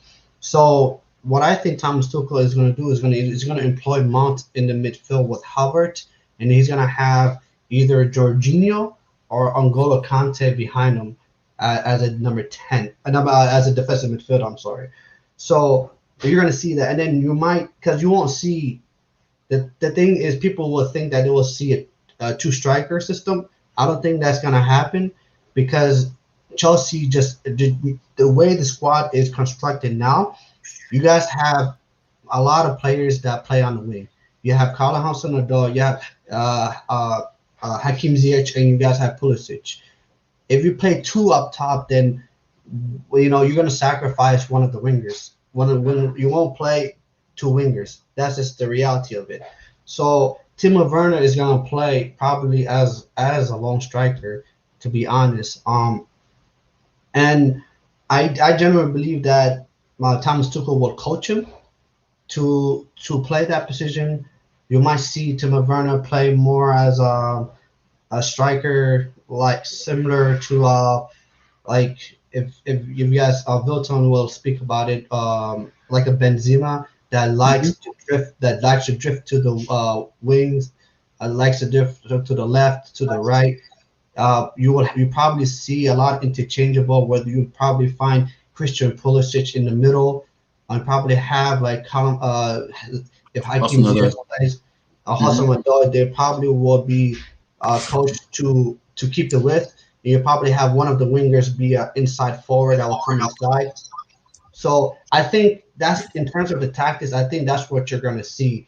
So for Chelsea fans, you guys should be definitely be very excited. Um, I think there will be certain players that will survive Chelsea under Thomas Tuchel, and unfortunately, one of those players I'm thinking is going to be Tammy Abraham, because I don't know where Tammy Abraham fits in the Thomas Tuchel team, because he's probably going to put his trust on Timo Werner, and his second choice is going to be Giroud. I don't think Tammy Abraham is going to play much. Like, he probably is going to finish the season, but I don't think he's going to play a lot under Thomas Tuchel, because you guys just have this abundance of attacking talent. I mean, there's, like I said, Callum Hudson-Odoi, Hakim Ziyech, Pulisic. There's not enough space. So I think Eddie put it out. You're going to see a different mount. You're going to see a deeper mount. More, he's going to be the one that's going to be trying to help out Conte in the midfield and be the more energetic one. He's going to be probably, quote unquote, use his pace merchandise, his energy to get the ball, give it to the better players, and to hold the midfield along with Conte more as a number 8. That's what you're going to see. And then all of us, and you know what I mean? And then that, so I think Mount is going to be key. Kovacic is going to be interesting, but the only problem with Kovacic is that I generally believe he lacks creativity.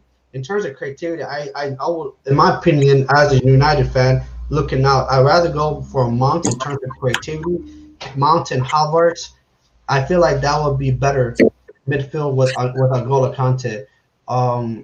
And I don't know. Well, we'll see, because N'Golo Kante doesn't have the legs anymore to be a lone defensive midfielder. But it's going to be interesting. That's all I'm going to say. This guy, Thomas Tuchel, Chelsea is one of those teams.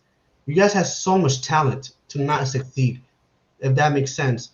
And Thomas Tuchel gets the right balance and can have the right, like I said, the right balance, and can get the best out of, especially Kai Havertz, because this guy is a player. This guy is an absolute player. If you can get the best out of Kai Havertz, you're gonna see the best out of this team. Yeah. Maybe my agenda will come out the German thing, but I don't want to. I'm taking my head here at this moment. You guys want to hear?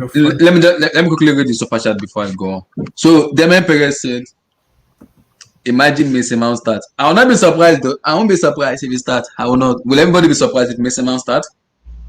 He's not a bad player. Mason Mount is not a bad player. But then it's like what HH said. Mason Mount cannot be your best player.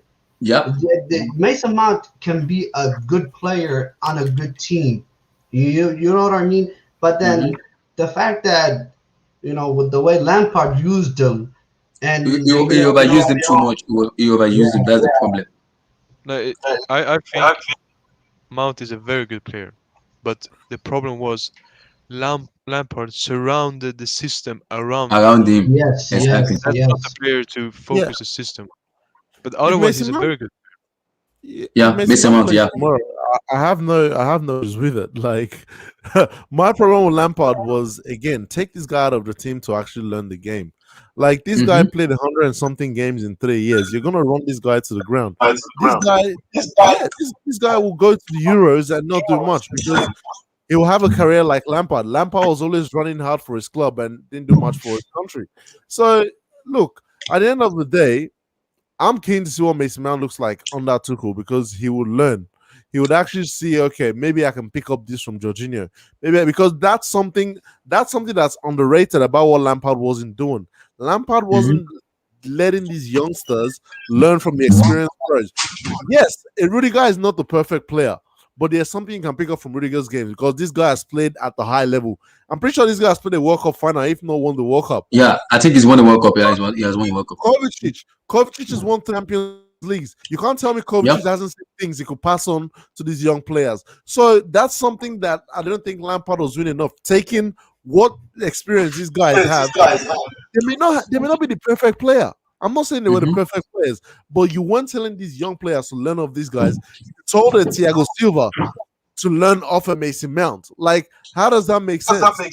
Like, you can't make Mason Mount the example.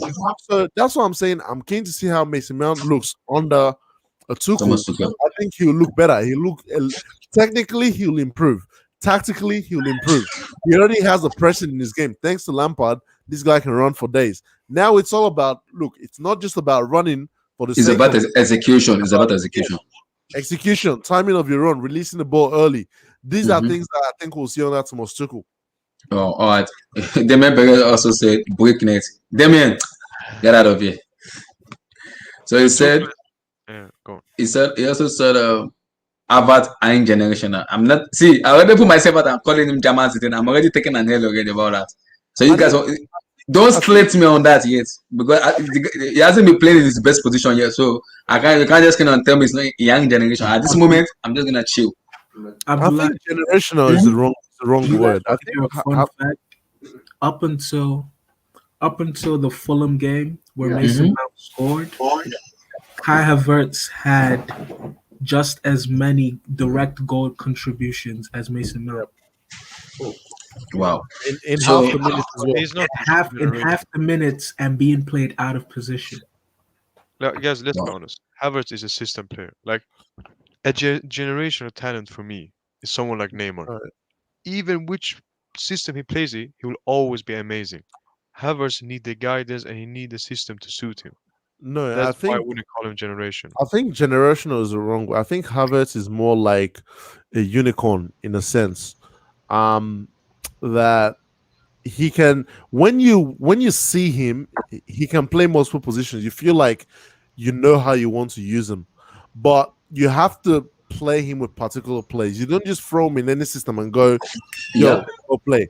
Like he's a player that can do so many things that you then have to go, okay, maybe do a bit less here, maybe do a bit more here. You get what I mean? I think what happens is a coach will see a player like that and get so excited. Because when I watch a Neymar, I know Neymar can dribble, he can score. Those are his two biggest attributes. Like, I'm not going to make him do anything else. Havertz can run with the ball, Havertz can dribble, Havertz can play on the wing, Havertz can score goals. Like, he can do so many things. It's now about enhancing all that and going, okay, look, let us use these certain things that you have in these areas and all these other things in these other areas. That's what I think Tuchel will help this guy do. Havertz, I don't know about generational, but this guy is a quality player. If you actually extract what's in there. Yep. Yeah, Eddie. Because the thing is, I feel like, unfortunately, a lot of people don't watch other leagues. Because when I was during the lockdown happened, the first league that came on TV was the German league. German league, yeah.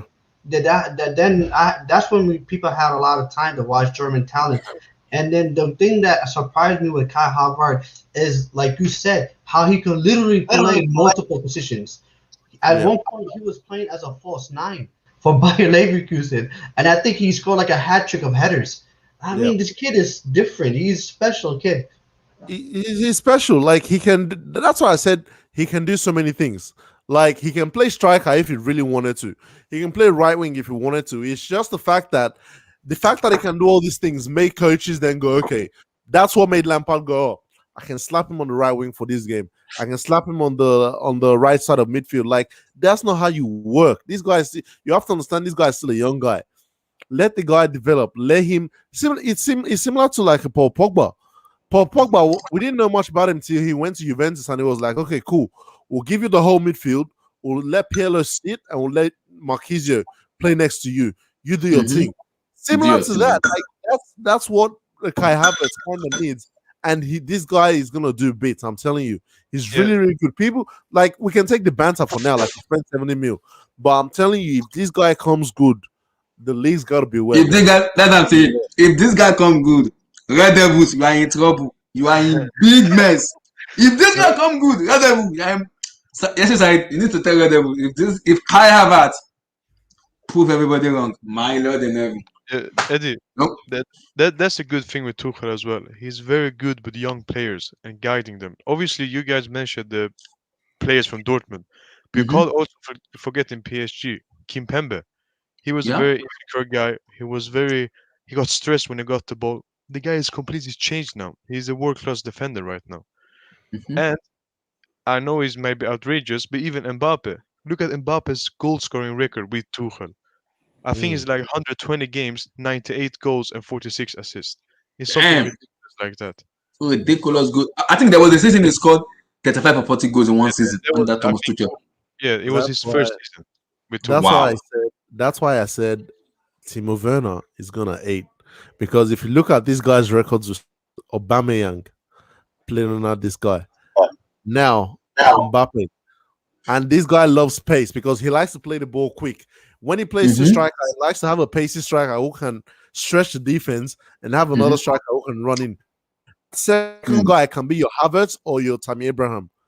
Timo Werner's gonna 8 in this system, and I'm telling you guys, like if this, I'm so excited, man. Like if everything works according to plan, woo, next season will be fun. Not this season. Next season. He also said, remember what HH and Abdullah said. Damn it, what did I say? You said it's the German Zidane, bro. I already said it. I said it's the German, and I'm still gonna stick by my word. So see, listen, like, you know what you said, Abdullah. Zidane is the greatest midfielder to ever play the game, and you telling me? No, for me, Zidane is a goal.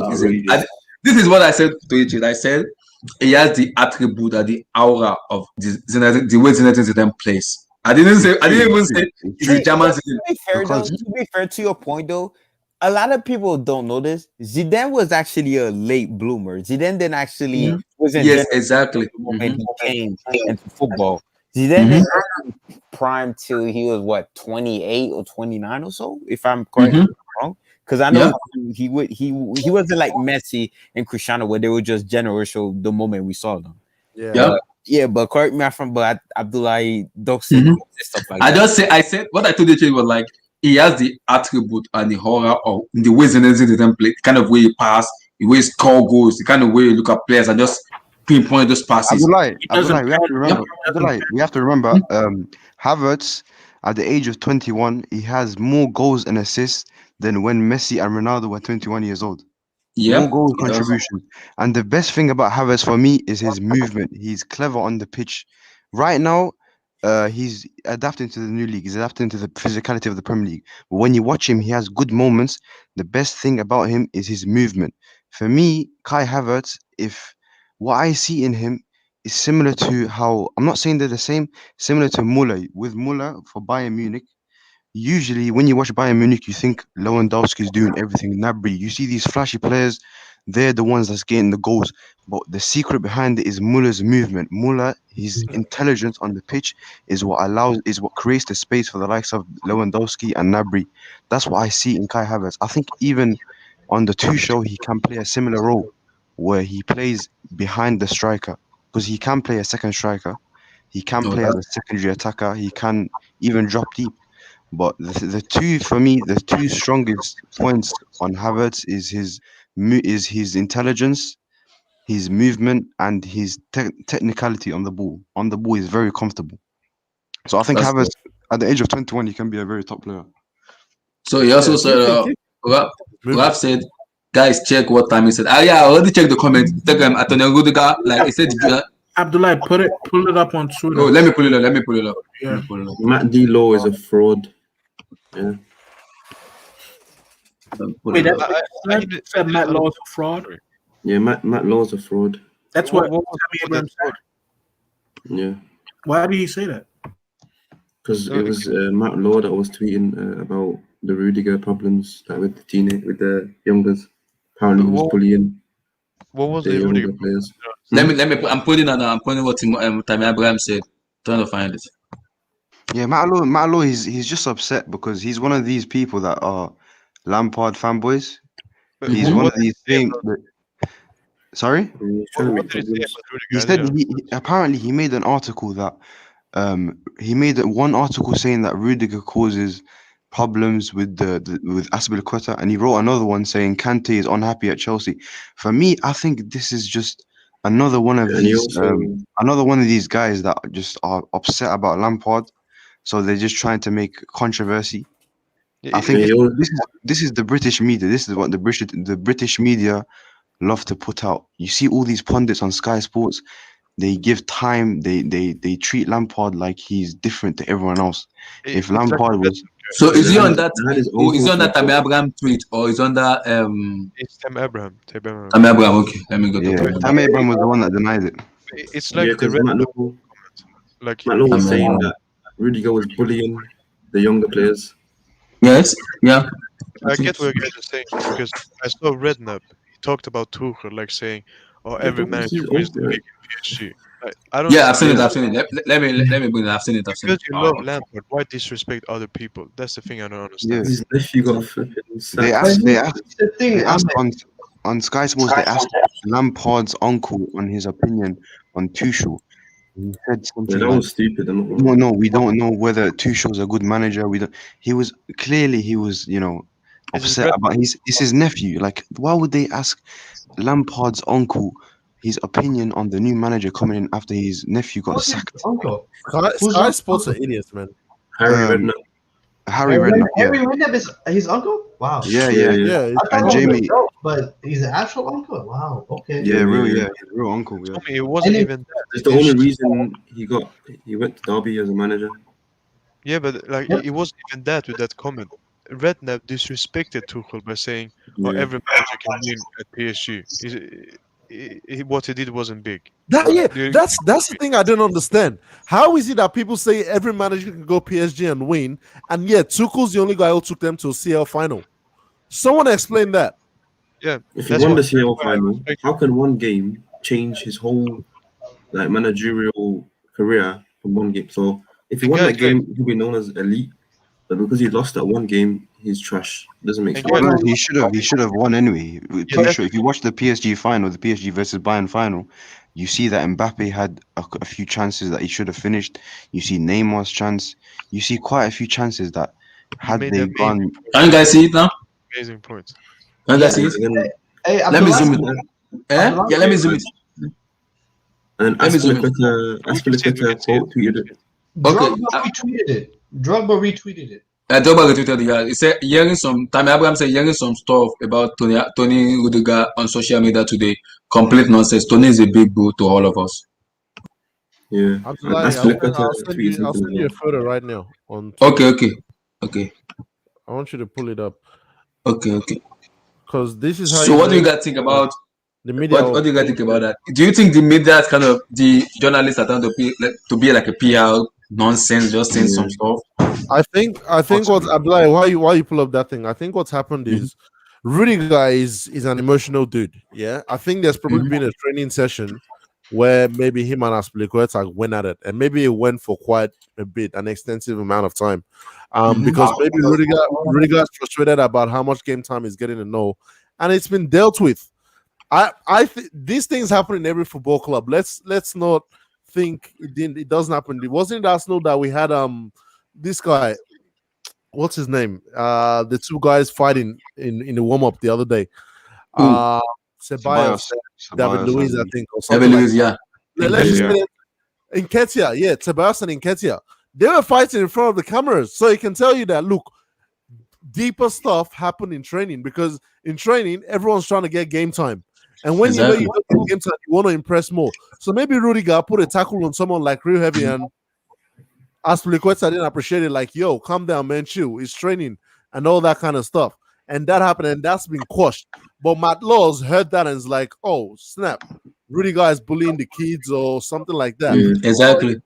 If you read the article I sent you, the photo I sent you. You said, let me see. Where is it? Where do you send it? Check a DM. Okay. Rudiger and Hudson-Odoi, they rehab together. Hudson-Odoi is one of the academy products. They rehab together from injury, and Hudson-Odoi talked about how he called him like. Okay, let me share the stuff. Continue. Matt Continue. Law was saying stuff like Kante as well. Yeah, he talked about how they rehab together. He will call him to see how he's doing and all that kind of stuff. So that doesn't strike me like a guy who would all of a sudden start bullying the kids because he's frustrated about playing time. So I don't get where the whole bullying thing came from. But do you guys see it now? It's because they upset Lampard was sacked, so they're trying to make problems. I think it was made up. Okay, what I just said is Antonio Rudiger is a Chelsea big brother watching over his teammate. The German defender 26 and Callum Hudson-Odoi were in Europe together as they recover from serious injury over the summer. Abdullah, I have a serious question. Okay. How long is the stream going to be on for? Possibly like 45 more minutes. Okay, I'm gonna take a real drive around the corner to buy something, and I'll be right back. No worries. If you call on me and I don't talk, it means I'm out the crib. All right. So Otunodori said in the gym we push each other harder. Tony was one who was always there like a bigger brother. When I was injured at home, he would call me to make sure all is well. He didn't even have to do that. It doesn't have to come and visit me, but he did. I really appreciate what he did for me. Those times were tough. I had families around me every day, but at the same time, having Tony there was another big factor. I wanted to get back to the club and see him. He would reassure me everything was going to be okay. Off the pitch, Tony is a nice person to be around. He's fun and he loves dancing. Sometimes it's good to enjoy the ground, the good vibes. No matter what the song is, he dances to provide energy. But Abdullahi, here's the thing though. To provide energy, no matter what the result, he believes in positive energy. So go ahead. You're saying something, yeah?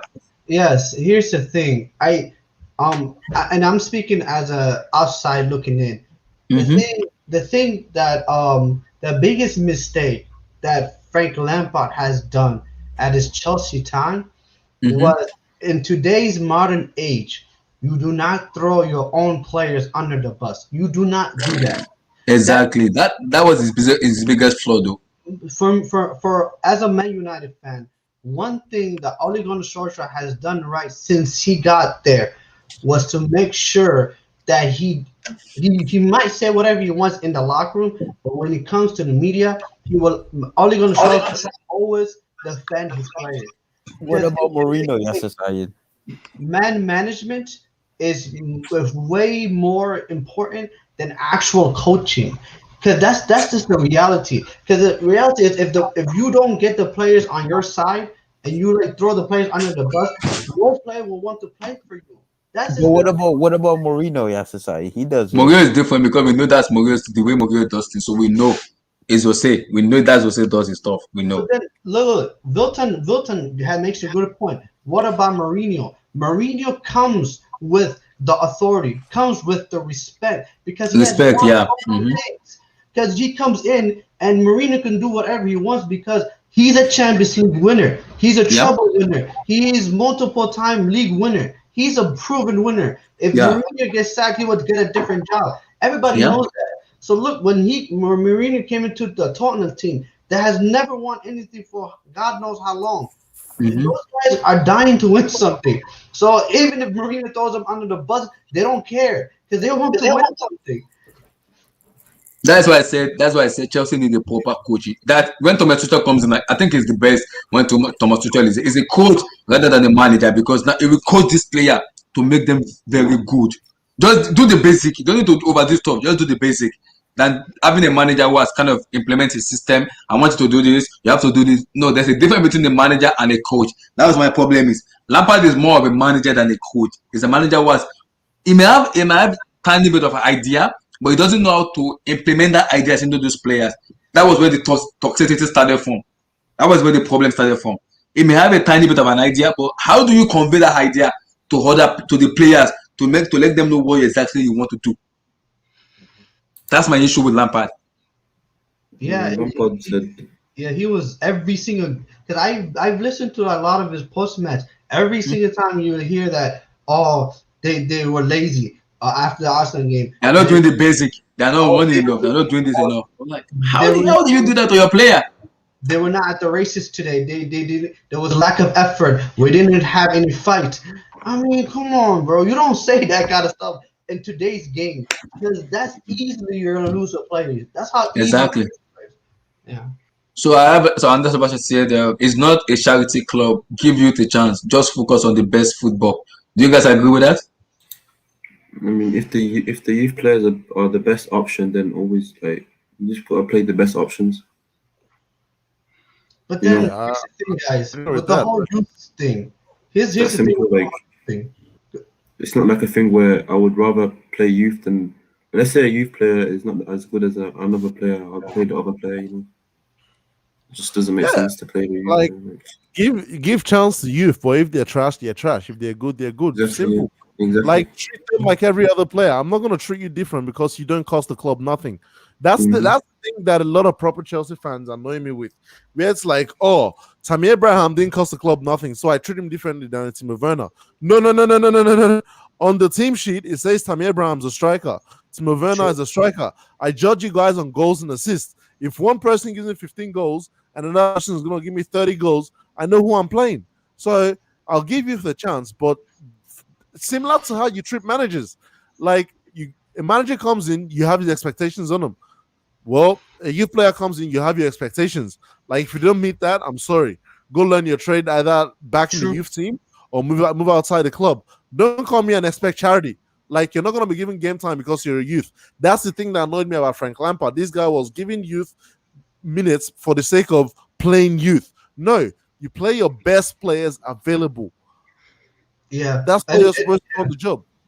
Eddie, you're 100% right, man. This is the exact issue that we have at Real Madrid right now. Just Real Madrid fans are debating that Zidane isn't putting the youth and like he's not integrating them in the game. But the problem is Vinicius Jr., Odegaard, they're not that good. They're not that good. So we still gotta rely on the old guard still. And it's not Zidane for, and a lot of Real Madrid fans, they will tell you Zidane is trying to kill the youth. It's not Zidane fault. If the youth were good enough, he would have played them. Simple. It's different That's why it is.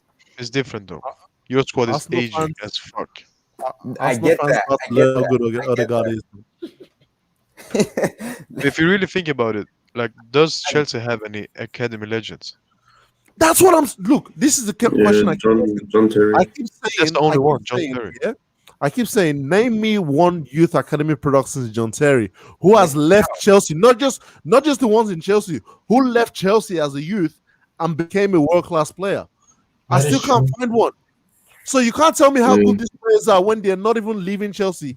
Dominic Solanke left Chelsea, went to Liverpool, trash, ended up at Bournemouth. Charlie Colkett, bro, I don't know where that guy is playing today. Josh McEachran, where the hell is he today? Nathaniel Chalobah, stuck in Watford. Like The problem is they are focusing on Lukaku, Salah, and De Bruyne. That's the those guys were never academy products. Those guys were bought in. People Those forgetting guys too. are not academy products. I don't classify those guys in the same league. Wolfsburg is the one that really turned the Border into the monster he is. It wasn't leaving Chelsea. Like, it just wasn't working then. Wolfsburg that turned the Border into is Salah. Roma turned his game around. Klopp made him into an elite world-class player. Salah was an academy player. But Salah, people forget, Salah was given all so many chances at Chelsea. It just did not work out. So did Robin too, and Robin was injury prone. He flopped. So I don't know why Chelsea fans still get mad at Mourinho solo feature when he sold KDB, Lukaku, and Salah and stuff like that. But that's the whole point. With I bet you, yeah. No, I bet you these idiots who scream about Mourinho selling all the youth were the same people who celebrated the two Premier League trophies that came from it. Because Mourinho won the Premier League trophy with that team, and Conte came back 2 seasons later to win the Premier League. Are you going to tell me you didn't want to celebrate those Premier League trophies? Because the youth were not going to get you those trophies. I bet you that. Eddie, you're right. I remember even the youth there you mentioned, Mohamed Salah, Kevin De Bruyne. At that time, they were not good enough. That's just the reality of it. If you're good enough, you're gonna play. If you're like Wayne Rooney at 17 years old, you're gonna play. If you're Messi and you're at 17 years old, you're gonna play. The whole idea of playing youth for the sake of playing them is a myth. The only team I know that have been successful with you is the Ajax 1995 team, I believe, where they literally won that championship with youth. But bro, I'm sorry. When you play youth, inconsistent is gonna be in it. This is where you need the old guard to help the youth grow into the team. You can't just rely on youth. If you rely on youth to win you a Premier League or a champion, it's not gonna happen. You need like an experienced player that's there to help them, because you can't just throw them under the bus. Yeah, you need to blend them together, the youth and the. That's what Eddie was saying about Messi. Messi keeps on playing. Like, what is he learning? He just plays. Yeah. Exactly. So I think this guy also said British media makes things up. Abramovich have not even wrote a statement, and they said they write a statement for Lampard. What the fuck? I don't want to talk about that. Like, it's true. I also think it's made up. Yeah. Do you know Rory Jennings? Yeah, I know. Yeah, I know. I could. Let me. I'm trying to bring out what he said. I'll try. I want to go back to this. I want to finish up this super chat. Tammy is clever. Well done. Tammy has to come out and talk. Because people have been saying a lot of stuff on the Twitter. They don't even. The journalists are just putting things out. They don't even. They are, most of them are Lampard fanboys. Like what Eddie said. They are basically Lampard fanboys. They will keep saying things that they don't even need to say. So we expected that to happen because they are Lampard fanboys. They were not happy Lampard was sacked, but he has to go. Roman is the owner. Roman said it's time. The ship is done. Get out. It's as simple as that. He may not like it, but Roman has made the decision. What do you expect him to do? It's a business. When you have a business that is kind of going up, then instead of coming down, you ask the manager, what the hell is going on? My business is not running the way it should have run. Then what's going on? He has to go. I was like, that's business. Tammy has just saved himself from shop. Lampard and his staff was toxic. I was kind of saying the same thing already. If Lampard focused on being a manager rather than getting control over the club, it would have been better. Lampard wanted giving Chilwell and Rice. What for what is he trying to do? Like me, I don't know. He's even trying to get Tarkowski. I've been waiting. Is that what his name is? James Tarkowski? My lord, and Lampard. He has won Chelsea. He also said, check your DMs. Let me check my DMs. Imagine this lineup at Chelsea: Nick Pope, Rich James, Tarkowski. Who else did he want? Lewis Dunk, Ben Chilwell, Declan DM, Mason Mount. So this is what England under 21. Guys, do you see? I cried. He said, I have to check my DM. So, Oxen, I've checked my DM. He said, I love this accountability from the get go. Click on the thing. Click on the tweet that he's retweeting. Yeah. Okay. So, do you guys see it, or you want me to zoom it? Okay. We can see. Okay. Oh, yeah. He said Tuchel want to be on the bench when Chelsea host Wolves, and told Alex that he want to take responsibility for the news side performance. The guardian. So what's your take on, guys? He actually said that. Yeah, he said that. I saw him in training with Pulisic. I saw a video. Yeah, it was with Pulisic. It was with everybody. Like, it was with everybody. It was a night training. It was an evening training, though. It was evening training with everybody. That's weird. I don't get it. Nah, who's what? I mean, it shows.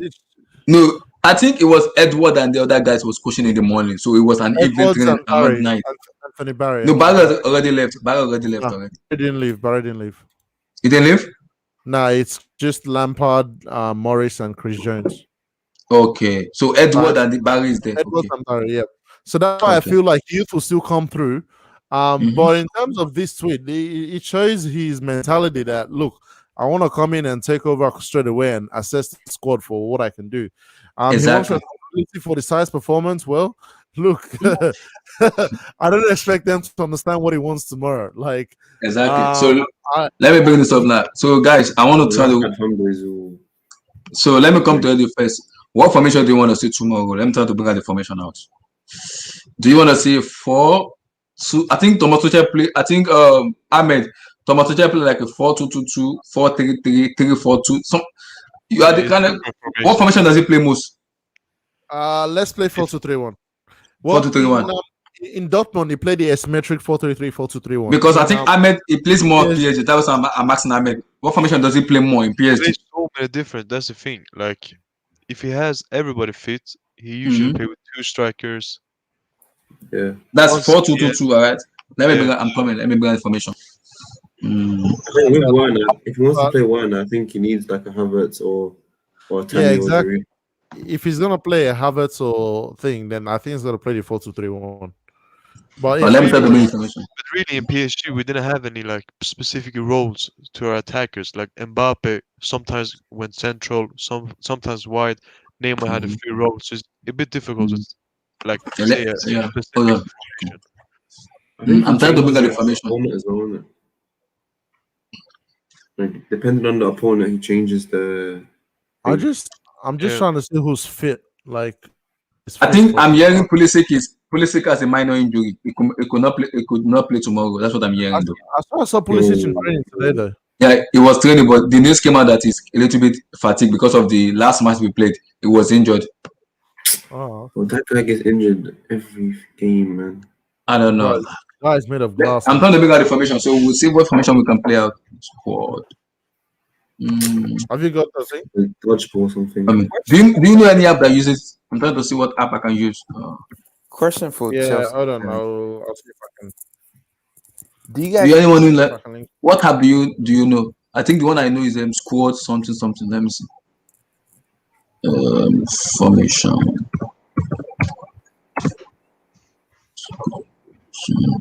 Oh God, my internet's slow as hell right now. I can't see this one.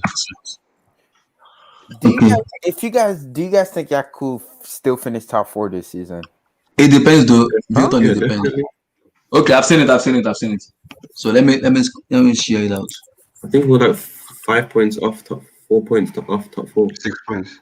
It's so competitive. So can you guys see it? Yeah, now can you guys see it?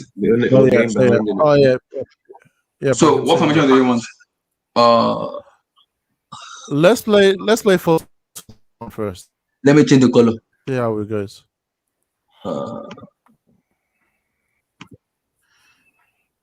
Wait, it's main color. Main color.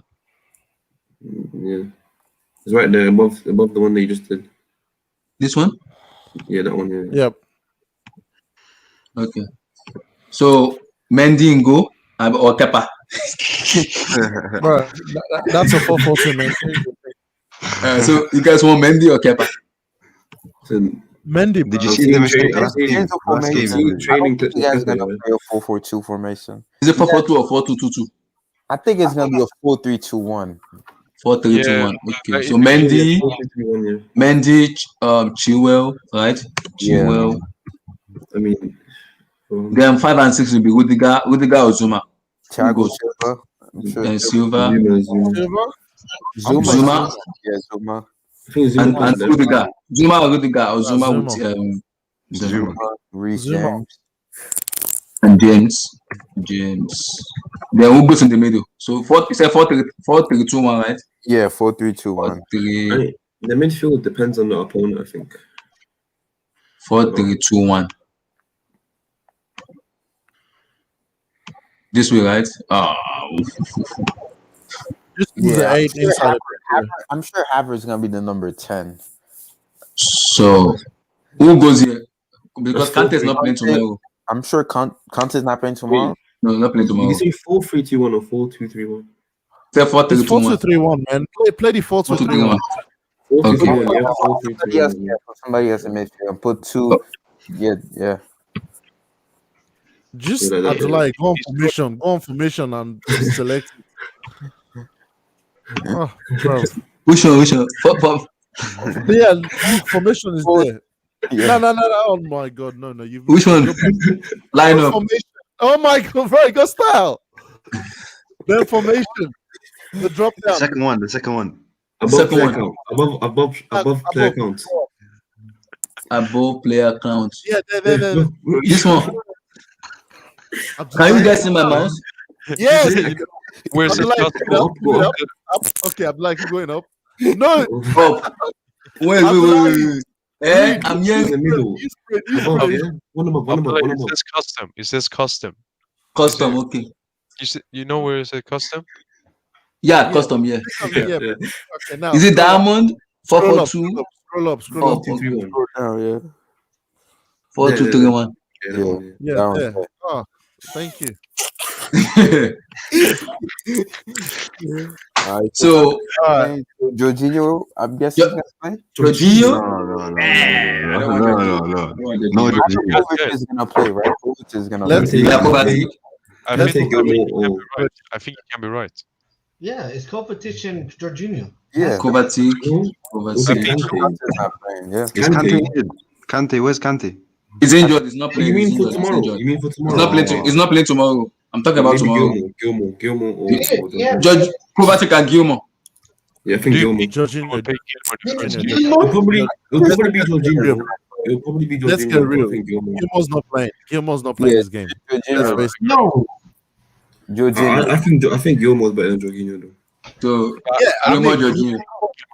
He probably is, but he's not playing the first game. Ziyech's Not the gonna be first on game. the right, obviously. Ziyech's gonna be on the right. Ziyech is on the right. Who is in the number 10? Who is okay? Ziyech, right? Yeah, Ziyech. Ziyech. Havertz. Mount could be there. This is where it's tricky. Wait. I wouldn't start Werner in this game too much. Since You think it'll be conversation Mount? Mount, exactly. Where will Mount play? Who plays on the left? You think it'll be Maybe Mount? Callum, Odoi / Yeah, Pulisic. Yeah. Nah, Odoi. Odoi, no Pulisic. Okay. Yeah, Odoi is. So Werner is gonna be on the bench. You guys think Werner is gonna be? Who's gonna strike? Tammy Abraham or Timo Werner Giroud? I think Werner. I think Abraham because he got hat trick. Werner's been. I think Werner starts. He's so gone. I think So- Everybody agrees a 4-2-3-1. But this is the crazy thing. We don't know which formation we'll use. Exactly. Because I saw the training gun. It was training like a 2 striker. That's what I saw in the training gun. It was training 2 That's what I strikers. saw as well. But that's why I like this formation because I can easily push Havertz to play second striker. With Timo Werner. So But he can play another style. We don't know. Like some manager, they have their formation. Like Pochettino, he has his formation. Zidane, he has his formation. That's his formation, yeah. Tuchel, he changed it all the time. So I really don't know which one he will use tomorrow. But I saw the training gun. It was coaching 2 strikers. I saw him coaching Tammy Abraham and Timo Werner together. Against Wolves, they like to sit back, Wolves in a counter attack kind of thing. So because Wolves would defend. Wolves is a defensive team. Yeah. So that's the problem. I think it might be 4-3. I think it might be 4-3-3. 4-3-3. It's more attacking. A 4-2-3-1 is more you got 2 holding, so it's more like balanced. We use 4-3-3 at the end of PSG, where we play. No, at the end of PSG. Yeah. Wait, in the beginning, okay. I mean, when Tuchel started, what formation does he start immediately when he was hired? I think it was this one. This one? Yeah, but at the end we played with Verratti, Idrissa Gueye, and Marquinhos. So that's the 4-3-3. By the way, you guys know if Jimenez is playing against Chelsea? I don't think Jimenez. I think the new striker is starting. The new striker is playing. I'm not sure about Jimenez. Okay. So you guys agree with 4-2-3-1, right? Not 4-2-2-2. No. So Nah, 4-2-2. The reason why I don't see the 4-2-2-2 is I think he would want to play Kai Havertz, and I think one of the things he would have discussed with the board is Kai Havertz. And for me, Ziyech is the lead creator right now for Chelsea. I'm not playing Kai Havertz and Ziyech in a 4-2-2-2. That's 2 left footers on both sides of the 2. Unless you play Havertz striker role, then you're binning Tammy Abraham or Werner. So that's why I don't like the 4-2-2-2 as much as I like the 4-2-3-1. Eddie, don't you think that maybe Havertz and Werner can play as a joint striker? Because that's what I'm thinking. I'm thinking about that too. I'm thinking about that. That's why I said I like the player. That's why if I'm too sure, I like this formation because people will think Havertz is playing in the 10, but he might. Well, it's more. Okay. As a second striker. Yeah, he might play as a second striker. So you drop Ziyech back to a midfield to combine together with Kovacic and then Bill Gilmore or Jorginho. Exactly. So similar to how they were saying, one full back drops. What I can do is I can let Chilwell sit back. I can push Rich James up and then cover that wing because Ziyech is coming in and let Rich James do the job from that wing, and then Hudson-Odoi do the job from the other wing because then I don't need Chilwell up as much. So there are different things you can do with the formation. It's just again, the fact that it's 4-2-3-1 doesn't mean everyone is gonna be stuck in this formation. Like that's another thing to see with Tuchel. The players are gonna have hella movements. I think for tomorrow it might be simpler, but what you see is it will start getting complex and complicated because you'll see players like Hudson-Odoi drifting into center spaces, pushing someone like Ziyech out wide, or giving the ball to someone like Rich James to do his thing. So I like this formation. I like this set of players as it is. What the formation will look like, we don't know yet. And that's something that will be dynamic as the game goes. Wow. So let me go to the super chat now. So Barry MK said Barry is staying because of the set piece. Okay. Yeah, I think he was hard this season. Okay. He also said, I agree too. I think Lampard was not interested in the job as a manager. He wanted some sort of control using his legendary status, youth, and British media. It is like he was targeting the owner. Bad mistake. If Lampard is targeting the owner, it should have been gone since last season. He wasn't targeting the owner, he was targeting the board. Like I said at the start. Because he has a clash with Marina. He has a clash with Marina. Yeah. This guy was actively trying to win over the fans through the media. And once he done that, he knew that once the sacking would happen, everyone would turn on the board. Or once he got in, everyone would turn on the board. And that's what's happened. Wow. Lampard is dumb, man. I don't understand. He said, this is painful to watch. Man, it was painful. I was seeing Kroos and Timo Werner and Christian Pulisic. It was painful to watch. The Arsenal match literally killed me. That match. Lampard was crossing to Ugolo Conte. I am done. I'm done. Abdullah. Yeah, go for it, Ahmed. Look at your DM on Twitter. Okay. Ugolo Conte. Hey, my lord in heaven. Oh, you saw the photo. I remember against Arsenal when Kante tried to head the ball. Yeah, that thing pissed me off. Like, Lampard was literally telling those players to cross to Conte. Conte is sure. I think Conte is 5-1 or 5-2. When you have Giroud on the bench. Hey, I was about to say it. He did bring in Giroud. That was the most brain-dead decision. Did he bring in Jorginho at halftime? Exactly. I don't understand. Let me go to this DM, this super chat, then I'll come back to the DM. He said, "I'm not being funny, but Kepa will start every game over Mendy and Rudiger over Zuma, Jorginho over Gamer for sure. If Kepa starts, Kepa's not starting, man. Kepa's not starting. Adiza Balaga? No. We're not finishing the season. If Kepa starts, some question needs to be asked, man. Abdullah, I mean, like, realistically, Kepa wasn't bad on the sorry, you know. He said Kepa, James, Rudiger, Silva, Emerson. Conte is not playing tomorrow. He's injured. I already said he's injured. He's not playing tomorrow. Conte, Kovacic, Jorginho, Odoi, Havertz, Pulisic, and Timo Werner. We will see tomorrow. So let me check the DM. We'll see tomorrow. Wait, how does this guy drop Ziyech? What the hell? I don't know. How do you drop Ziyech? No Ziyech in the team. No Ziyech. Kepa, James, Rudiger, Silva, Emerson, Conte, Kovacic, Jorginho, Odoi, Havertz, Pulisic, and Werner. No. This player no creativity. Where's Ziyech? So are you playing a 4-4-2 or 4-2-3-1? No, what's he playing? I think he's playing because Tuchel, he loved Di Maria in PSG. I think they're very similar, Di Maria and Ziyech. That's the thing. I think he will do. He might bring one of the wide players. The thing is, we don't have enough wingers. We need to buy wingers because I feel like someone like a Pulisic or a Ziyech who can play the 10. I think those are players who will use in that name that he used at PSG. Those are the two players that can play that role where they activate the attack and everyone moves off them. But my fear is if you do that, then you're restricting how many players you have available to use in the squad in terms of wide areas. So that's why I don't like that thing as much. But I can see him doing that as well. Okay, let me bring that. Ahmed said something to me. I'm trying to bring out what Ahmed sent to me. It's trying to show us something. So let me go to my... I'm back. Welcome back. So we're talking about formation. Do you want a 4-2-3 or 4-2-3-1? Great stream. Thanks, bro. Thanks. So let me try to bring out what Ahmed sent to me. It's telling me Thomas Tuchel stuff. So can you guys see it? Yes. So that's the Nimes and Paris Saint-Germain, right? Yeah. This was like what I wanted to show. Started. Let me zoom it. Zoom it out a bit, Abdullah, so you can see Munir as well. Can you guys see it very well? Zoom it out. Zoom it out a bit more. Yeah, like that, perfectly. It's very similar to Pep Guardiola's style. They've one of the fullback joining as an attacker. You see the four attackers at the front, and having a fullback a little bit deeper, and then Neymar in the number 10 role. So Munir, this is Munir, this is Mbappe, that's Cavani.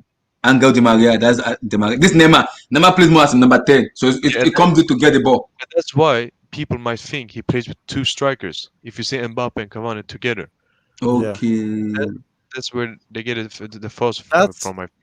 That's why I'm saying if you check out the formation I was talking about, if you slide ZH into the 10 and Havertz plays that Mbappe role there, Werner can play the Cavani role, and then you have Odoi playing the Maria role, because Rich James can play as Munier in this thing. What about Pulisic? Where's Pulisic? That's the problem. Because in Dortmund, you play Pulisic as a right wing. I'm talking about for tomorrow. Pulisic is not fit. He's not fit. He may play from the bench. Eddie, let me ask you a question though. If Pulisic, pretend Pulisic is fit, because I generally believe you have Callum Hudson-Odoi, Pulisic, and you have Pulisic. Hakim Ziyech. Out of those three, you can only play two. Which two would you play? Exactly. That's the problem. That's why I say a 4-2-2-2 will work in this system. That's why I said I would love to play all three, because I can see how it would work with all three playing together. But the problem is someone has to come off the bench, because we don't have options off the bench. So I will. Ooh. It's tough, man. Pulisic. Look, Pulisic and Hudson-Odoi have to fight it out in training. Whoever is better plays. That's the way it works. That's just the way I'll choose it. So this is Kipembe. This is Silva, right? So Rabiot is more playing DM, or is the one playing as an attacker midfield. He should be Verratti. Verratti is injured. But this is Verratti. Verratti is the one going forward. Rabiot is the one playing as a DM. No, Verratti is not in this game. So no, he was injured. Oh, I'm talking about Marquinhos and then Rabiot. Sorry, Marquinhos and Rabiot. So Rabiot is playing the Verratti role there, which would be Kovacic. And Marquinhos is supposed to be the more DM type role. I'm guessing for tomorrow that'll be Jorginho. Billy Gilmore is not playing that game. I'm sorry. I love the kid, but he's not playing the game. Interesting. This one said? The Superchat said Odoi and ZH. Pulisic is not informed. Yeah, I get that. It's true. It's not informed though. It's not even fit. I'm not sure if it's gonna be. It may be on the. It may come from the bench though. Has Tuchel had a training session with them? Yeah, he has.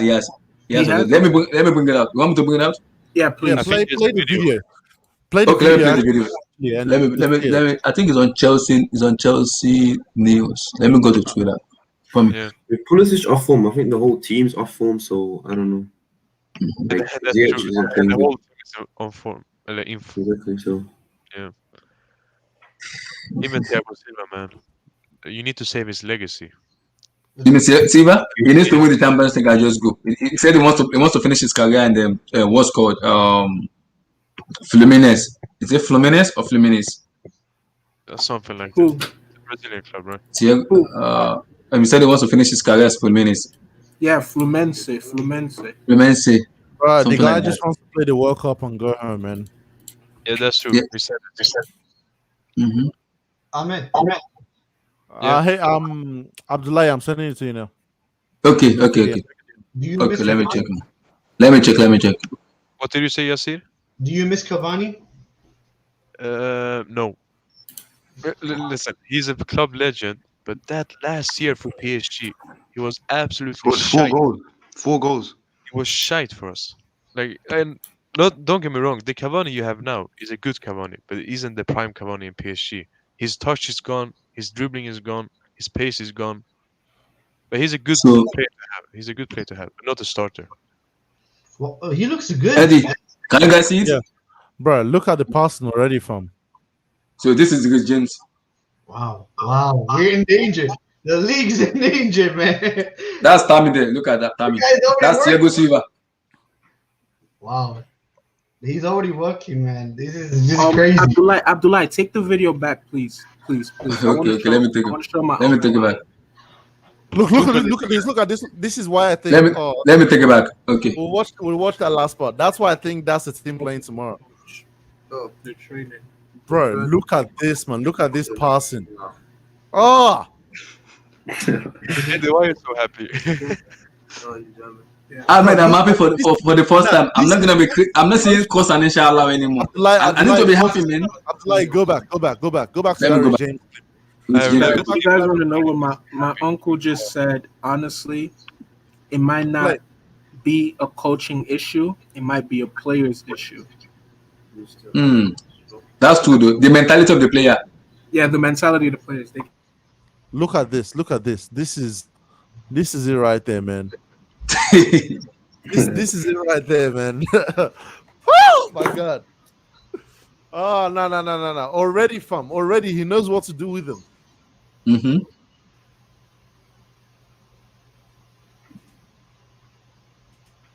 Now that's Kovacic there. Yeah.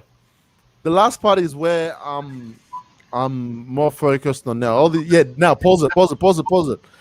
Now I think this is where they're working on their transitions. Right? Yeah, exactly. From back to front. I think this is that Marcus Alonso. That's yes. Oh my god. He's alive. Yeah, he needs to go, man. He's alive. Hey, Abdullahi, pause it. Go back a tiny bit. That was Zuma. That's why I said Zuma's playing tomorrow. Look, that's Zuma right there. That's Zuma. Yeah, that's Zuma. Play it. I think Mason Mount is playing tomorrow as well, but I don't want him to play. That's Zuma. I think around. Pause it. This is Mason Mount. This is Mount. It's not Alonso. No, that's Mount. That's Mount. Oh man, look at him, man. Look at the two strikers. Yeah, that's true. So this Pulisic. Look at Pulisic. They tell me Pulisic is injured. That was the report I heard, though. You heard what I said? You know it's serious when the players get called in at night. Yeah, 6:30. This is an evening training, though. It's like it was in the night. It wasn't even in the morning. It was in the night training. It was the night. They usually do walkthroughs and stuff in the evening, so it's not like this was a heavy training. Like most of the stuff they're working on is in game situations and stuff. So it's not like they're working on technique or they're working on pressing or anything like that. Look up, that's Pulisic. Yo, Abdullahi. Yeah. I never told you this, okay, and I never got a chance to tell you this. But do you know I have my grandfather's name is Abdullahi, my little brother's name is Abdullahi, and my uncle's name is Abdullahi. Wow. Combined, that's a triple A. And I have a cousin named Abdullahi too. Wow. I have 3 cousins named Abdullahi. Wow. Yeah. So Abdullahis we have a lot of Abdullahis in our family. You have the group. Is it quadruple or treble? Man. Why is it such a common name? It's the meaning of it. It's the meaning of it. The slave of God. Yeah, slave of God. That's what literally what it means. Abdullah. Yeah. So guys, with you training now, how are you guys feeling? I'm not even a Chelsea fan, but I'm excited. I want to see how Tuchel is going to play. I'm very excited. I don't know why. Wow. Yeah. And look at that Alonso. That's Marcus Alonso. Oh my god. Yeah, and that's Alonso. I am so happy. You're so How passionate Tuchel is. The first training. Already working with the players. Yes. That's why I said they want to take responsibility. Yeah. Damn. And a good thing with Tuchel as well, that many people forget. He speaks a lot of languages. Yes. French, Yes. He speaks, I think, 4 or 5 languages. I think that would be the problem with Allegri, maybe, if he came in and with all those English players, German players. Okay, that's true though. No, that's true. Wait, Abdullahi, scroll down to the Chelsea page. Watch their training earlier in the day. Yeah, watch how slow the freaking passes are, and watch the new one with Tuchel. Like how just scroll down, Abdullahi. Just scroll down there, same page. Where? Let me scroll down. Chelsea, yeah. Just scroll down. There was they had in noon. This is Tuchel. Is it this one? Nah, keep going. This was before Tuchel came in, bro. Okay. Is it this one? No. Watch this one. Watch this. Look, pass, stop. But look how slow this is, man. And then watch the Tuchel one. How intense it is, bro. They do this every day, but when they come to the match, they don't even do this. That's my problem. Zero intensity in this thing, bro. We have big problem. Lampard already killed most of the confidence of the player, man. That's bad. That's so bad, man. It'll be good at the end of the season. I think Chelsea will do well. But it's going to take time. Look, I don't want to say top 4, but hey, I want that top 4, man. Bro, I think Chelsea are only like 5 points behind. I know other games. Yeah, 5 points. 5 points. Yeah. I know other teams have in hands, but everyone 2 points. But here's the problem, guys. And then this is something that everyone needs to remember, regardless, especially if you're a fan of a Premier League club. Top 4 this season, this is what's going to happen. In order for someone, any club to be in top 4, they have to challenge for the title. That's just my general opinion. Because I generally believe from the team that wins the title to the team that finished 4th, I will say, this is just my prediction, I will say there won't be more than a 4-point gap. I think maybe 4 or 2. Maybe 4 or 2. Yeah, 4-point I gap. disagree. I disagree. I'll tell you what. Yeah, Man City are winning this league, plain and simple. No one say anything else. Man City are winning this stuff. Liverpool have played himself out of league reckoning. Manchester United are gonna dip. Once Europa League comes back, I expect a dip from Manchester United. This is what Tuchel said. I cannot wait to meet my new teammate and compete in the most exciting league in football. Bro, there's so many good managers in the Premier League now, man. It's actually insane. Premier League is just too good. I expect United to drop form in the Premier League. Like when the Europa League start, though, they can maintain the level for the of whole season. The level of competition in the Premier League is scary. Even the bottom teams have good coaches. Yeah. The Southampton coach is excellent. Everton coach Carlo, we know him. This is when he was talking to Simanjo in there. The only imposter is Oli. Bro, look at Ziyech, man. Ziyech is keen. I just think Marcus Alonso to go, man. Marvelous. Did you see the Southampton game today? Chelsea. I saw it. Arsenal destroyed Southampton. I saw it. What was the score? 3-1. It was 3-1. Yeah. But we literally rescued Arsenal. Context. How Southampton didn't have context, bro. Southampton were missing their 2 center backs.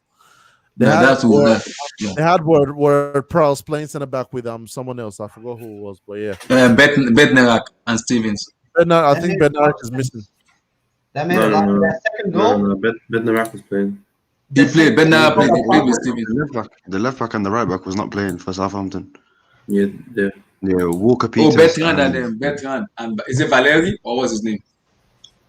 Valeri. It's because they played their full strength team in the FA Cup, so the players were tired going to this game. So that's why Arsenal rested their players, and then now they beat them. I still think Arsenal they're above us. They were relegation form like a couple months ago, a couple weeks ago. Now they're above us. Does anyone think I'm crazy for saying that? I feel like Arteta would have done a better job than Lampard at Chelsea. Yes. No, not last season. No, this season. This season. It's hard to say. Arteta is a good season. Maybe. I feel like Arteta is a good coach. He needs better players. Yes, he's a good coach. He's better than Lampard. I mean, they're both inexperienced. It's like comparing rubbish to rubbish. Like they're both inexperienced managers. I think Arteta is more. I don't know. Arteta obviously he learned under Pep Guardiola, but being an assistant manager and working as a head coach is 2 different things. You have more pressure, a lot more pressure on you, working as the first team head coach. So we don't know. I think they're in a good run of form now. Arsenal's team is just trash, man. But they have very tough fixtures coming up, so I think they will drop a lot more points. Yo, guys, I have a question. Don't you think it would be better if Chelsea sacked Lampard 1 week ago before you play Luton? I think they would have got more time. He would have got more time to work with the players, to implement his philosophy. Yeah, because I feel like we would have beat Luton regardless. So yeah. Yeah, we don't need a manager to beat Luton. The reports was the Chelsea board wanted Ralph Nick, I think. I think they also wanted him to go out on a win. Marina. They wanted him to go out on a win. Lampard to go out with a win. Yeah, Marina's good looking though. Can't lie. That's Marina and that's Thomas Tuchel. Eddie, am I lying? Wait, is she the sporting director? But guys, we also got to keep in mind the media, and we got to look at how the media treats Thomas Tuchel, because they're gonna come for his neck. Exactly. Yeah, he's foreign. He's a foreign manager. They do this to every foreign manager. Do you guys know what Gary Neville said? Let me try to bring what Gary Neville said out. Let me try. Let me see if I can get it.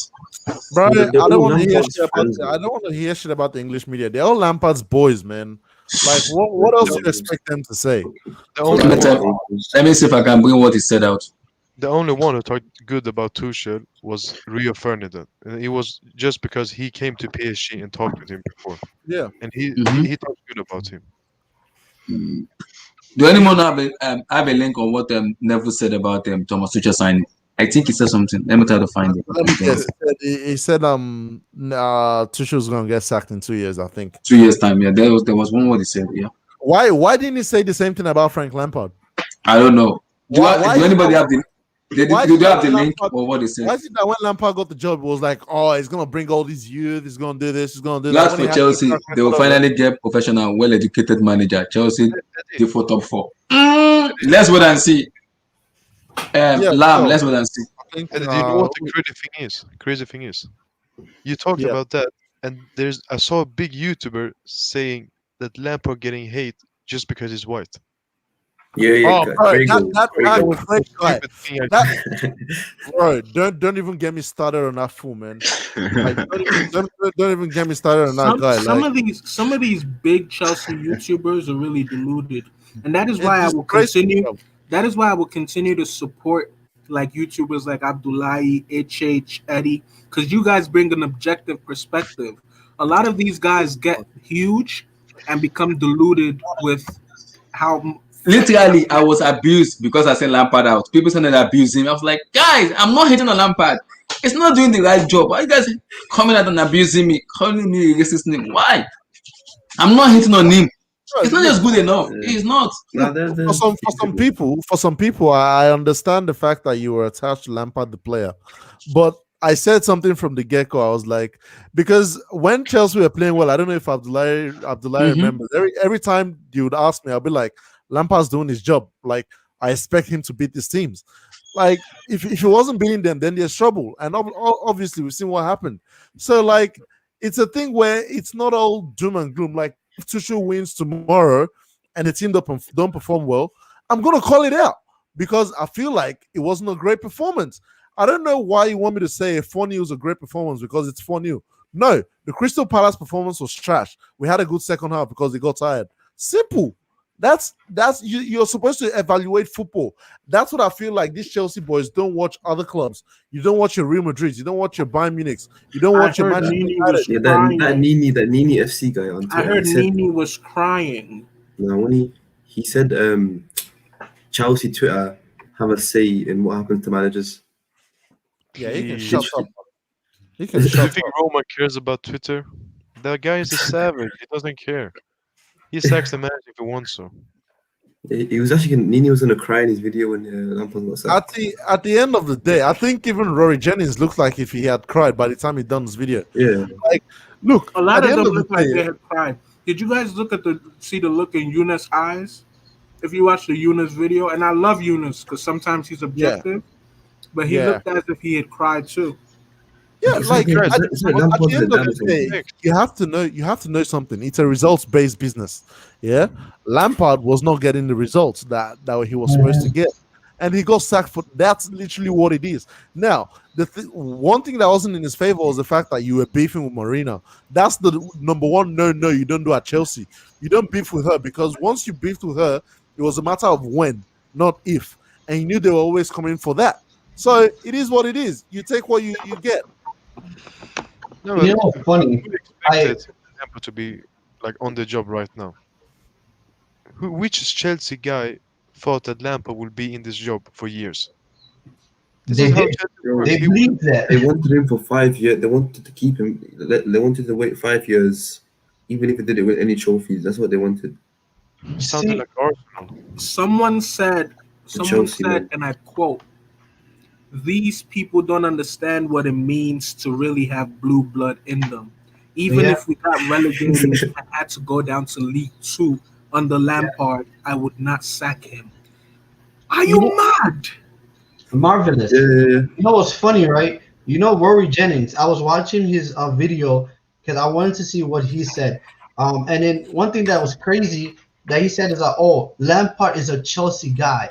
He was like coming at a Roman Abramovich. He was saying Roman Abramovich doesn't care about Chelsea. Roman Abramovich, like, he doesn't understands Chelsea. He is not Chelsea. Lampard is Chelsea. That's literally what he said. Know, the thing with people like Rory Jennings is, do they know that if Roman never invested in Chelsea, we would be defunct? Exactly. Like the club would have went under. Don't listen to Rory, man. They don't take these things into consideration. And when people make that argument that Lampard is a Chelsea guy, I'm willing to argue that Jose Mourinho, when he was Chelsea's manager, he was more of a Chelsea guy than Lampard. He's our most successful manager. I don't know the cheek about these people to think Lampard wasn't going to get fired. The man who gave Roman the trophy he wanted most got sacked within months. Like 3 months. He got sacked 48 days. 48 days into the season after winning the Champions League. That shows you how it's so funny. Look, it shows you how ruthless the body is, man. Like Roman Abramovich is sick. Look, that is my sugar daddy. That's my sugar daddy. That's my sugar daddy. They don't mess around. No, I think I saw something. Bro. I think I saw something. It says Lampard, of all the managers who didn't give Abramovich league trophy, Lampard got the longest time. So what the hell are you guys talking about? Lampard didn't get enough time. He got time, bro. He didn't do the job. Simple. Go cry. Simple. Super chat here said, if you have more than 200 viewers on live stream, you are sold out sponsored YouTube. You are held by weak managers or players, and your opinion are gender based. Man, me, I'm a complicated Chelsea fan, so I'm not the proper fans. So don't. For that's why I'll be very objective. Right? If Lampard doesn't do well, I'll come at him, and if Tuchel doesn't do well too, it will be criticized. That's the thing. Like, if Tuchel does horribly, I'm not gonna come here and say because I wanted a new manager, I want to stay. No, man, you come here, you gotta perform. If Tuchel does horrible, I have the first shovel and I'm digging. But the difference between Tuchel, the difference between Tuchel and Lampard had no past, CV. So he had no way of knowing that he would improve. But Tuchel, because we know that he's done it before, we can back him, back him more. Mm-hmm. Yeah, that was also the thing with Klopp. That you can't compare Klopp and Lampard. Klopp had a CV. You can trust in Klopp. You can't trust in Lampard. One season this is exactly what HH said, and people were raining abuses on him. Because HH was like, why do people compare Lampard to like Pep or like these guys had established accolades as managers, things that they had won. And if they hadn't won anything, for example, like Asari, they had well-defined styles and systems and philosophies of play. Lampard had nothing. Exactly. He has crossed an inch a lot. Lampard. That's what we say every day. Cross to Pulisic and Timo Werner. Lampard took Derby County from 6th place to 6th place, and the British media spun it like he was like the next coming of Jesus. He got a lot of good players as well that season. And he took Chelsea from 3rd to 4th. But you know what's most shocking though is the way he got the job at Derby County. I didn't know that literally his uncle Harry Redknapp had to call the guy. Yeah, and apparently Redknapp was threatening people at Derby to give him the job. Yeah. Kind of saying if you want your son, because you know how a lot of coaches and owners, and especially in the English side, I've heard they all know each other. Like their sons go to the same football academies, and I heard Redknapp was like, if you want your son to make it to the first team and blah blah blah, you better give Lampard this job. It was a lot of blackmailing. That's so messed up, man. You know, because like look at all the, you know, like you look at Klopp and how he started as a manager. Then you look at Bielsa, how he started. A lot of these guys grind. They worked hard to get to the point they are. You know what I mean? Like they were never handed. You know, it's crazy, man. It really is crazy. I would, you That's know, why this is weird, but I would love if there was like if we could just experiment with Bielsa at Chelsea. I feel like it would not work, but I would love to see his style being played at Chelsea. Bielsa's a good manager. He's too stubborn. Yeah, he's too stubborn. That's why it wouldn't work at a big team. Chelsea will be losing 6-0, and he'd be like, "Keep going, attack." Attack. But this is why though these English managers. That's why English will probably never have a top manager, because they don't trust the process. They skip the process and go to top clubs. Look at your Steven Gerrard. Look at your Wayne Rooney. Look at your Frank Lampard. They finish playing football, and all of a sudden, 3 years later, they want to jump in the top row. Teta did 3 years at Manchester City, learning from Pep Guardiola. Pep Guardiola learned from the Barcelona youth system. Zinedine Zidane, Madrid youth system. Like these guys went down and learned their jobs at the youth level before coming up, or they went to learn at some small leagues before coming up. Get a healthy Frank Lampard, go learn how to coach. I believe John Terry FIFA. Even look. So the guy said, Rory is paid by Lampard complaint. That is why it's sad. It's all business. That's deep, man. He was literally going on Roman Abramovich himself. Like, that guy's an idiot. He's an idiot. It's an idiot. But you know the thing with Rory though is, in my opinion, I hate labeling people, but if you look at his history on YouTube, people have accused him of being like a closeted racist, of being like Brexit. So like, if you're a foreigner, if you're an immigrant, he kind of looks at you as less than. So ideally, in Rory's world, he wishes that like Chelsea was owned by an Englishman. It was Sarri out. Have you guys seen? Have you guys? Yeah, it seen was the- Sarri out, yeah, have it you was- guys seen the state of clubs that are owned by Englishmen? Have you seen Mike Ashley in Newcastle? How they have no direction. Mention Newcastle. Steve Bruce. Steve Bruce gets protected by the media. I think it was Jamie Redknapp that said that Steve Bruce is doing the same, as good as a job as Rafa Benitez. Listen, he compared England is great at producing below mediocre. What is the level below mediocre? Average. England is really good at producing managers. Is this guy? Is it true? He said Tuchel, after being injured, started management at the age of 25. Is that true? Yep. Wow. He also said Lampard and the Redknapp family probably blackmail Roman too. Oh, we will see our link to media and call you out as Russian mafia. Lol, possible. I know the name. Nah. Rory agenda, divide and rookie. Divide and rule. Divide and rule. Damn. Rory can piss off. I want to bring something out. I want to show.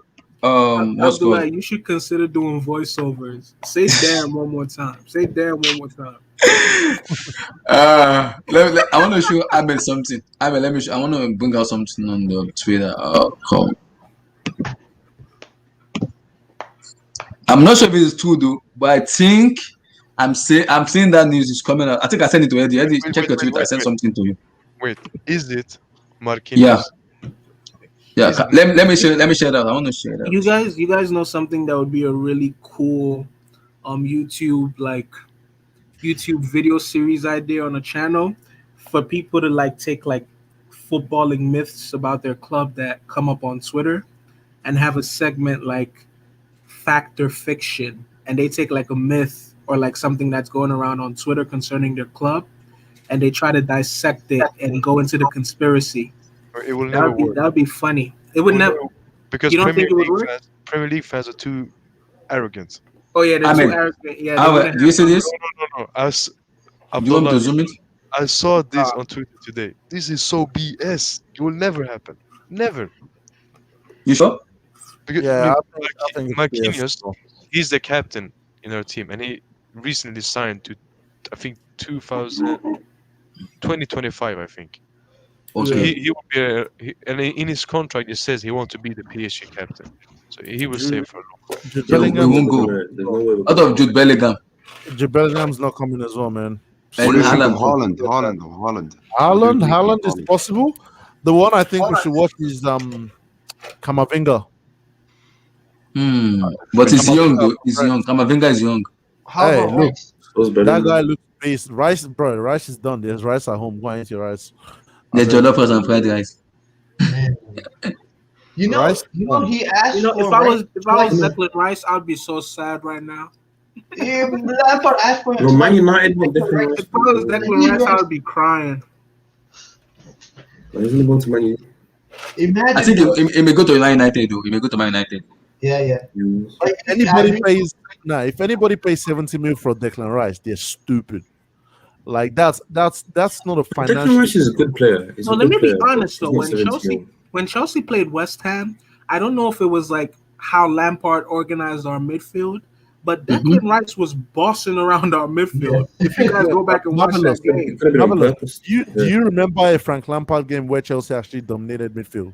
No, but I'm saying it's almost like Frank Lampard. It's almost like Frank Lampard set up our midfield to make Declan Rice look good. So he could tell Chelsea board. So he could tell the Chelsea board. You know what's the most shocking thing to me about Frank Lampard? The last game, the Leicester City game, I saw the lineup, and for some reason my eyes, once I saw Kai Havertz in their team, I just suddenly assumed that Mason Mount was not going to start. So I was watching the game and I saw Mount. I was like, what? And my brother was watching the game with me. He's a Chelsea fan. And I was like, what's going on? He has Havertz and Mount and Kovacic as a midfielder. Havertz is on the bench though. He was on the bench. Yeah, Kovacic played. Yeah, against Leicester. Yeah. Havertz played. Havertz, Kovacic, Mount, bro. Havertz, Kovacic, Mount. I was watching that game, and I was like, this is Leicester City. They're a very good team. I was like, you're going to play a midfield of Havertz, Mount, and Kovacic? Oh, man. Kante was injured for that game. But you need a defensive midfielder. At least one. Play Jorginho. Play the 3-4-3. Play Gilmore, bro. Okay. I think Gilmore would have done a better job. Gilmore would have done a better job in that game. We would have still lost. Lone DM. Is he out of his mind? Let me check. Okay. That game, there was no midfield. Chelsea has zero midfield. No one was in the middle. It was empty. Okay. Wow. Madison bombed us. It was a Chelsea fan who sent me this. I don't. Who sent you this? When Nacho, Havertz, Kovacic, Jorginho, Mount, Chilwell, Rudiger, Mendy, Silva, James. This is a 4-4-2. He said he's a 4-3, but it was transfer. No. This will not work because this is Jorginho. It's too slow. No, show a striker. It's never gonna work. It's not gonna work because you need a natural striker, maybe Tammy Abraham or Giroud, someone that Timo Werner can work off. If you're gonna play two forwards, one has to be a target man kind of thing.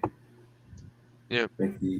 Someone said if Tuchel want to rise, it's understandable. He wants to rise as a player and he will integrate him as a player. But if Lampard wants to rise, he wants him as an authority, not a player. Interesting. Lampard just wants him for the passion. He wants to rise for the vibes. For the passion. Because it's English. English. Lampard has killed us, man. He has killed us. My lord. Lampard put us in a position where people are going to be making jokes on us for years. Like, they're going to be making memes. I remember, the game where we were down 3-0 to West Brom at halftime. You guys remember that game? I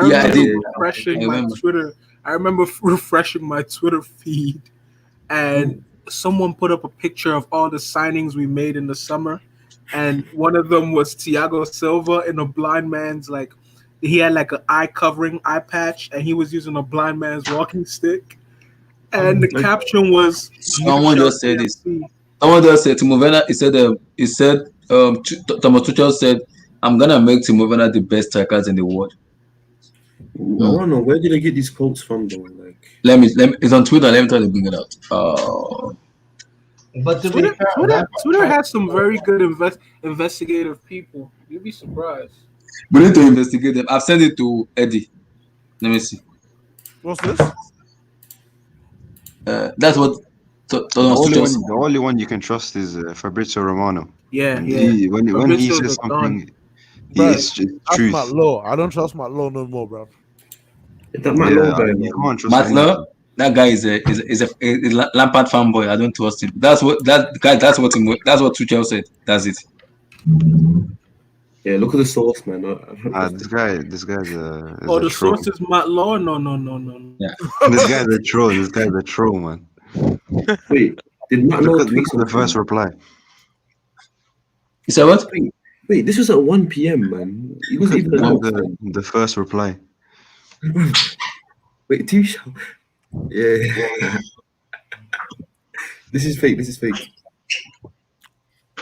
Don't block my mouth. Look, it was announced. You guys notice they always use pictures that never match the quote. So guys, let us round it up. Let me come to the score prediction for tomorrow. Let's go round. So to round everything up. I'll say 2-0. Okay. 2-0, Tommy? Marvelous. Score prediction. I say 2-1. Solid 2-1. Solid performance, but still shaky because we're still transitioning. Control. Score prediction. I think it'll be 2-2. Damn. Let's decide score prediction tomorrow. What's up? Score prediction for tomorrow's match, for the Chelsea match. What's the score prediction? What do you think? Is it 2-1, 3-0, 2-2, or 1-0? Oh, I think it's muted. Ahmed, what's your take? Score prediction for tomorrow? I don't think it will be a high scoreline because Wolves, they play pretty deep and counter-attack. So I think 2-1. 2-1. To Chelsea. Sai, you ready now? Let's say, you ready? I think there's a DM. The midfield was so weak and flimsy throughout Lampard tenure. That Valencia away game last season was the first red flags. Valencia could have scored 6-7, caught 2 Chelsea midfield like butter. Damn! Like, that was when Barkley was telling Georgie, I want to play a penalty. I was like, there's Georgie, a penalty taker. Why do you want to take a penalty? When there's just someone standing and tell you, I'm a penalty taker. No. I think he's talking about this when we played them at their home. Last season. That was last season. Yeah, last season when we played Valencia with the penalty thing with Barkley, it was the home game. Exactly. As far as I know, he's talking about the away game. They could have scored like 7. Wow, as far as I know, Zuma and Rudiger will start. Silva is 36. Tuchel don't play around. How? No, that's false. That's because Tuchel, I don't think it's gonna work. One of the biggest problems between him and Leonardo is that Leonardo didn't want Silva at the club. He wanted to remove the old, but Tuchel wanted to keep Silva. Yeah. Damn. He will keep Silva. Hey, Rudiger's just trash though, man. So, tomorrow maybe 2-1. I think 2-1. Saeed, your score prediction. You have to play the Wolves, right? Okay. I don't know. You guys might have a new manager bounce. I feel like a lot of players will have a lot of confidence, and then they will play to their capabilities. So you guys might 3-1. 3-1. Wow. Yeah. I'm saying for me, it's tough, but I would say possibly maybe like 1-0, 1-0. Because Wolves are a very good team. They're a very, very good team. Nuno is a very good manager. I would say 1-0 for me. I think we'll concede it though. Okay. Ahmed, you want to look there? Oh. So that's like for me, it's like they're a very good team. So it's tough. I'm gonna go with 1-0 for me though. It may be more than that, but 1-0. As long as win or lose, I just want to see the performance be better. Yes, that's better. Play through midfield a bit more. Play much better. Play out wide. I want to see my wingers take on a man 1-on-1, not this passing ball. And even shoot. They need to be shooting. Yeah, shoot. As long as I can see my wingers doing proper jobs, then yeah, we can ride. So I think that's gonna. So tomorrow we're gonna do a post-match reaction tomorrow. So guys, tomorrow we're doing a post-match. Is this your longest stream? 4 Yep. hours? Yep. Wow. Yeah. So we're gonna do a post-match tomorrow after the match. So we're gonna kind of do some debatation about the match and everything, how it goes and everything. So guys, see you guys tomorrow. Peace out, guys. Eddie, Ahmed, and everybody. Peace out, guys. Really appreciate you guys. Peace, guys. Peace. All right.